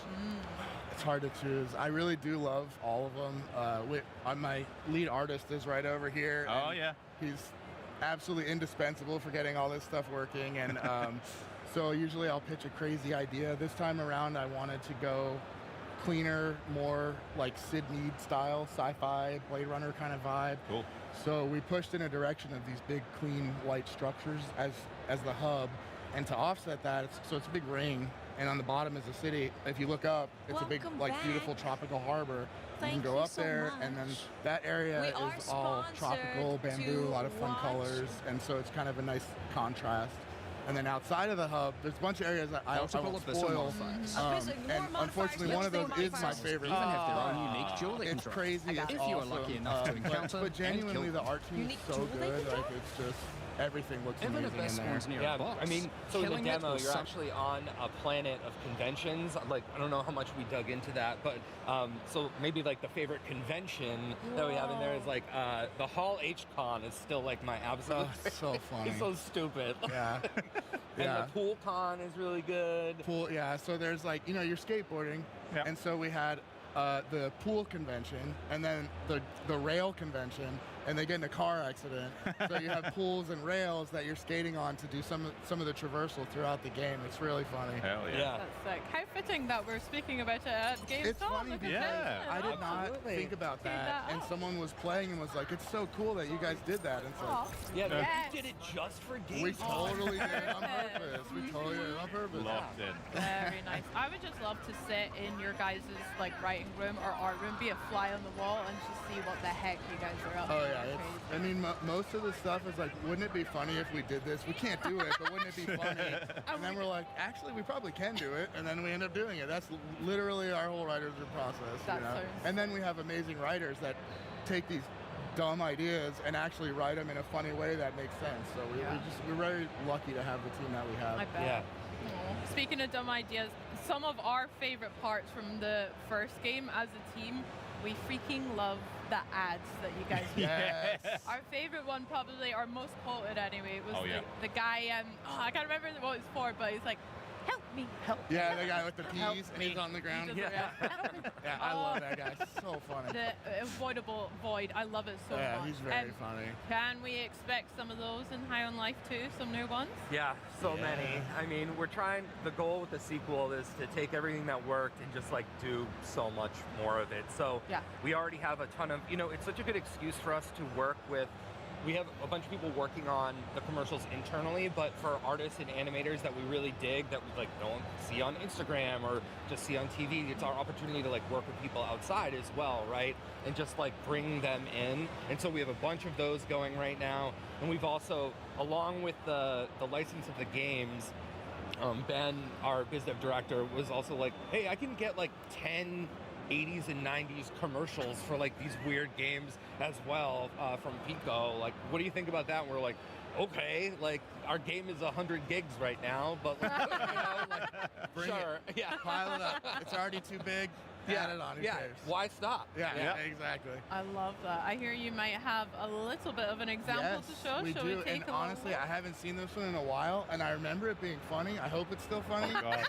Oh God! It's definitely weird and cool. And so this one was done by Brian Weissall, who I don't know if you guys are familiar. He is the creator of a show called Hot Streets on Adult Swim. It's a really funny show. He's so funny. We brought him on as a writer not long ago, but he is also a hilarious animator. Yeah. And so we just kind of put him in a corner, and he just comes up with this really weird, funny stuff. So that's what this is one of Brian's animations. It's really funny. Yeah, let's check it out. Yeah, let's have a look.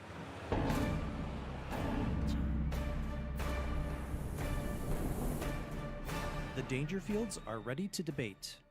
I tell you, I'm Rodney Dangerfield. I tell you, I don't get no respect. Hey, don't listen to him. I'm Rodney Dangerfield. Hey, give him some respect. Yeah, I should get some respect because I don't get none. Because this guy over here is claiming to be me, Rodney Dangerfield. Hey, you know I'm the real Rodney Dangerfield because I don't want no respect. I'd be nothing with respect. This fraud over here doesn't get it. He thinks we don't want respect. Rodney Dangerfield does want respect, and he's mad because he don't get none. All right, if you think Rodney Dangerfield doesn't want respect, so we can continue in the spirit of Rodney Dangerfield, vote for me, the real Rodney Dangerfield. Vote for me in the upcoming election for Best Dangerfield. Take the shot. Blow his brains out. He's the fake Rodney Shoot Dangerfield. me, not him. I'm the real Rodney Shoot me, because I get no respect. No, shoot me, because I'm the real Rodney Dangerfield. Hey, which one of you guys is the real Rodney Dangerfield? I tell you. I tell you this one. I tell you. So that's the caliber of comedy we can expect. What the hell's wrong with you guys? So much. That's the highest praise, honestly. Yeah. And like, it's just dry and weird and unexpected, and like, that's just one of a lot. We have a lot of really weird, funny stuff in there. Yeah, best review we got so far was, I mean this in the best way possible, but it's so stupid. Yeah. Yeah. And then that just like warms my heart. Yeah. Perfect. Like you said, being in that writer's room, just seeing, like, how do you even know what's the good stuff, what fits, when it is all just kind of zany and out there, and you'd think like, just chuck it all in. Yeah, you know, a lot of us have really similar tastes, and so we'll have an idea or a spot we need to fill, and we think we know what it's going to be, so we start jamming on like, oh, it's going to be this, and then someone will say something a little bit off, and we're like, let's follow that, and then we just end up in a totally different place, but at the end of it, we're all like, that's great, and we don't really stop until everybody is invested, because they then have to go and actually put it on paper, cast the people to do it, and if they're not on board, then it's not going to be funny, right? So we just kind of jam in a room with terrible ideas, and the writers are so funny that they can make anything work, right? So like two Dangerfields, like, and honestly, that's just in the background. It's not even like a major thing. There's so many of those, and people are gonna be finding stuff forever in this game. Yeah, it's really hard because, you know, we get so close to the jokes too, and like, you know, you hear a joke like twice and you're like, ugh, like, come on, what, like, this isn't funny anymore. And so, like, even coming here, we're like watching people laugh and we're like, oh, before we're like, we're the worst, we're not good at this, and now we're like, we're geniuses. You know, like, we planned this the whole time. Yeah. Great ego boost. Yeah. Hell yeah. It's just a lot of trust in the team. Let them do their thing because, you know, I'm not the best writer. I'm not the best programmer, right? So I'm not going to even try. It's like, just let the writers do their thing. We're going to jam out an idea. Writers are going to do it way better than I could, and then it's funnier. It's better than anything I was picturing in my head. So, and a lot of even gameplay concepts come from writers in that room, and then we end up turning them into like a feature in the game. Like, I'm pretty sure that Muppy-Doo fight in the UI was just a random joke we had in a writer's room that ended up turning into a real thing. Yeah, so cool. We have a lot of the same talent too that stayed on from High on Life 1, so everybody gets it, right? We know what we're building. Now it's just like, keep going. Yeah, definitely. Yeah, and in terms of like the caliber of our writers, you're a Tim Robinson fan, so you probably saw the little egg game. So our narrative director is the one who made that game. He's the guy who made the Tim Robinson from I Think You Should Leave Little Egg game. So like that vibe of like little weird stupid games, that's like everywhere in the game. Yeah. That's kind of just the DNA of everything that we do. I can't wait to find all of the little hidden pieces like you're saying, and watch all of the ads. I'll take that challenge. I'm going to have to block out a lot of time to do all of that. Yeah. All right, enough yapping though. It's time for our favorite question, Bex. When can we play this game? Friday the 13th. Friday the 13th, February. Of what year? 2026. Excellent. No, just kidding. We're not going to slip. He's like, we're not 7, going to 8, slip. 9, 10. February 13th, 2026. It's going to come out. Hell yeah. Whether it's done or not, it'll be done. Yeah, it'll be done. It's going to be done. You're going to get it done. It's going to be good. We have an amazing team. It's going to be amazing.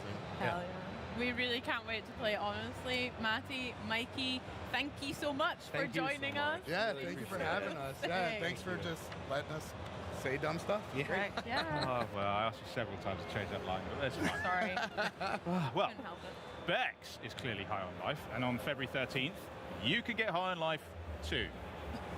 The game. Very nice. Yeah. All right. Write it down. Professional. You can say that one. Now, remember though, the important thing is that you can wishlist the game right now on Xbox and PC. And here's the best part: it's Xbox Play Anywhere, and it's going to be available day one on Game Pass. Now, yesterday we talked about the Order of Giants DLC and how Indiana Jones is afraid of snakes. So naturally, we want day two to be even more epic than day one. So why don't we finish strong with a trailer for a game about a guy who's not afraid of snakes so hard that he eats them for breakfast.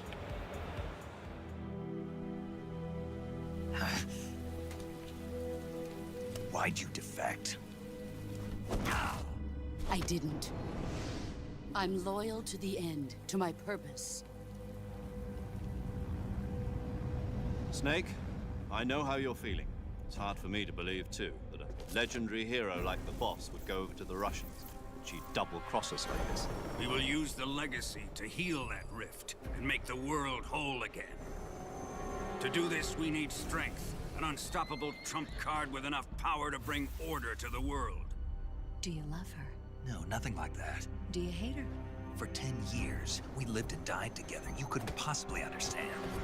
And you think you can kill her now? Hey, don't you go getting any funny ideas. We can't leave yet. I've still got one last job to do. She's at the lake. She's waiting for you there. We were Yo, years. What's going on? She's my enemy. You said What what? about you, Jack? Why did I just What's see it going to be? Okay, it seems Loyalty like Clockwork to your country or is loyalty Xbox to best me? game coming up. Your Yeah. country or your old mentor? And Gears E-Day, yeah, Passion or your agreed. beliefs? Xbox Rock could be good for console-only people personal feelings? who don't have PC. Yeah, You I don't haven't need heard it. the truth yet. I don't But need sooner it. or later you'll I'm- have to I choose. have a ROG Ally, I don't expect and I you to have a forgive Steam me. Deck, so I don't need the ROG Xbox. You've got to do it. You said she got back from walking the dogs. Yeah, this is about to be over. I'm about to actually, I gotta step out for a little bit, and then I'm gonna come back. Your mission. I'll hit y'all in the Discord. If y'all want to get on Fire Team, I'll just hit y'all in the Discord. I've I gotta been step waiting, out after I waiting for finish your this. This is your growth this is about to be and over. the finality of today. Yeah, but Clockwork, yeah, Clockwork and Gears. That seems to be like the main two hot games coming out. But Clockwork, you know what they're gonna say? They're gonna say, "Oh, it's like BioShock." What was everyone's favorite bit, Charlie? I'm gonna say good Age one. of Yeah, Empires. man. It's always Age of Empires. You too, bro. I hit y'all on the Discord, but I don't think it's over yet. But it's about to be. I don't know. I don't know what they talking. I don't know. Like as a 14-year-old, I was playing that I think it's a game few minutes for left 12 on hours this. a day, and getting to do that on this stage was The amazing. views is going crazy though. The What short stream. How are y'all feeling about the vertical streams? The vertical streams okay? Like, or do y'all like the horizontal streams better? Because the vertical streams, the views go crazy because they put your stream in the shorts feed, 150 views. I think we had 9 viewers at most. Just performs so quickly. That's decent considering how many views, you know. October 16th. Super soon, guys. Super soon. Yeah. Can't wait. Of course, that's only really Y'all fucking with the scratching vertical surface of streams, this. or Absolutely. what's I mean, up? just today here in Cologne, we saw the Outer Worlds 2, Age of Empires 4, Metal Gear Solid Delta, Snake Eater, and Fates, and Onimusha Way of the Sword, Ninja Gaiden 4, and that was just today. Oh my Okay, I god. feel a little bad. Had to spank my dog after you go. Oh, that's the one that be running around, acting up. At least I think you should put the show on top, reaction on the bottom. So flip it. Okay. Okay. Bet. I'm gonna try that. The chat is blocking the show. Okay, let me look at it on my phone. I can see what you're talking about. Oh, okay. Well done, Bex. Good work. Take a breath. Every year at Gamescom, it does get better, though. And it couldn't happen without the collective excitement of Oh yeah, I see what you're talking about. Yeah. you, the millions chat tuning in is around the globe. blocking In 2 days, we unpack The show, dozens so of you games, can't read the full chat and look at the show at the which same you can time. play with Game I'd rather Pass, be blocking and me number 30 than are blocking the able to show. play Yes, let me switch that. Perfect candidates then for the new Xbox Ally or the ROG Xbox Ally X, which are the first ever Xbox handhelds, and they're set to release on October 16th. Yes. That's it for us though, guys. Thanks so much for joining Team Xbox On for our coverage of Gamescom 2025. Damn, I didn't even notice that. Thanks. And start downloading some games. I didn't even Thanks think so about much, that. everyone, and we'll see you next year. Bye. So that should be better, right? Yeah, that looks way better. Let me come the camera on. Yeah, that looks way better.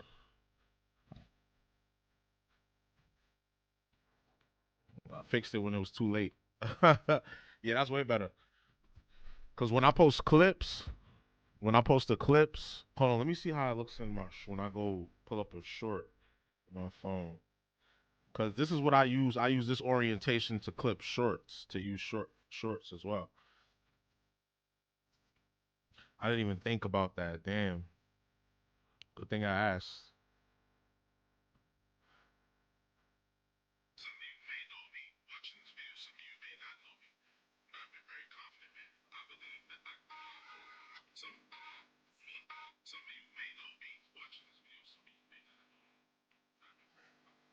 Okay.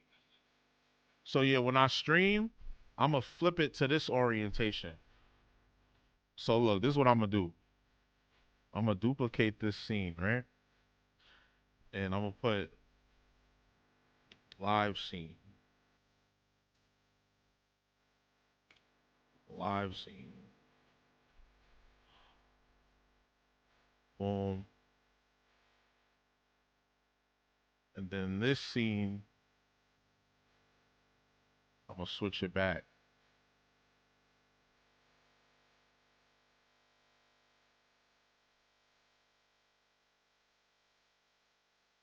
I'll do like that.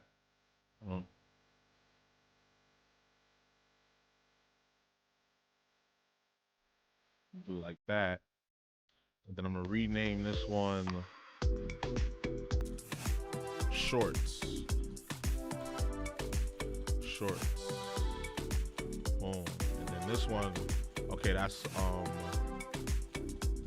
rename. That's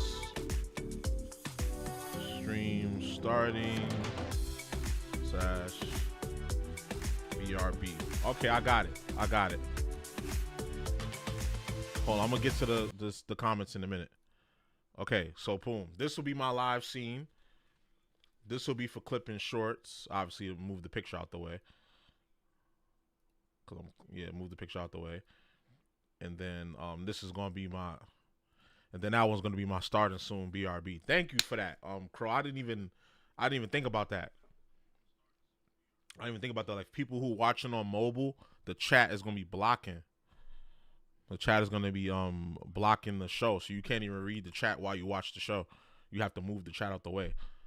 So cool. And then you said I was trying to walk upstairs and go outside. He didn't want to come back, so I got mad. Nah, I feel you. I feel you. Sometimes, you know, it be like that. You gotta discipline them. You gotta discipline them. So I get it.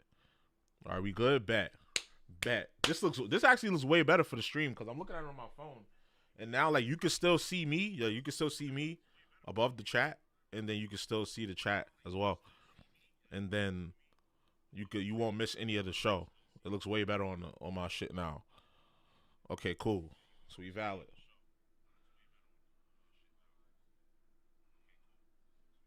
How you hit the like on this shit?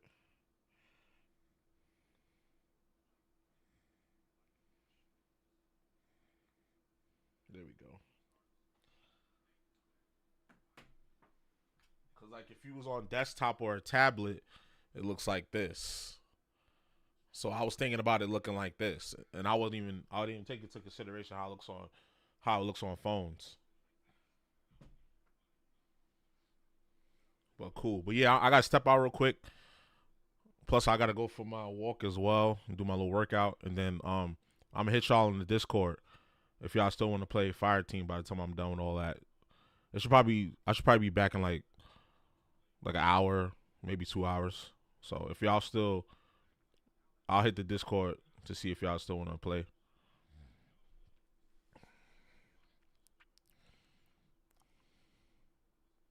We will be back to let me double check. We will be back tomorrow. Let me double check the Xbox site, make sure they got day 3 up already, because all I do is copy their metadata and put it on my stream and then just restream it. Just make my life easy. Is there gonna be a day 3?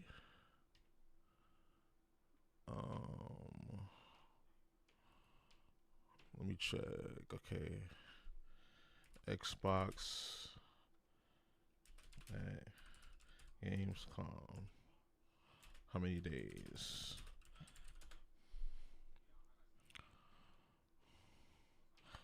Okay, Xbox is holding 2 days of broadcasts on August 20th and 21st.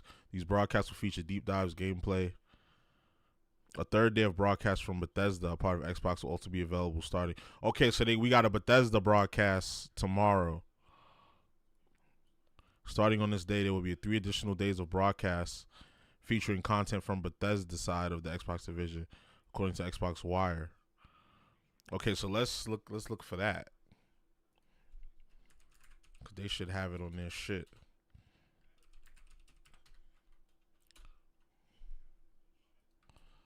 Bethesda. They should have the live streams already cooked up.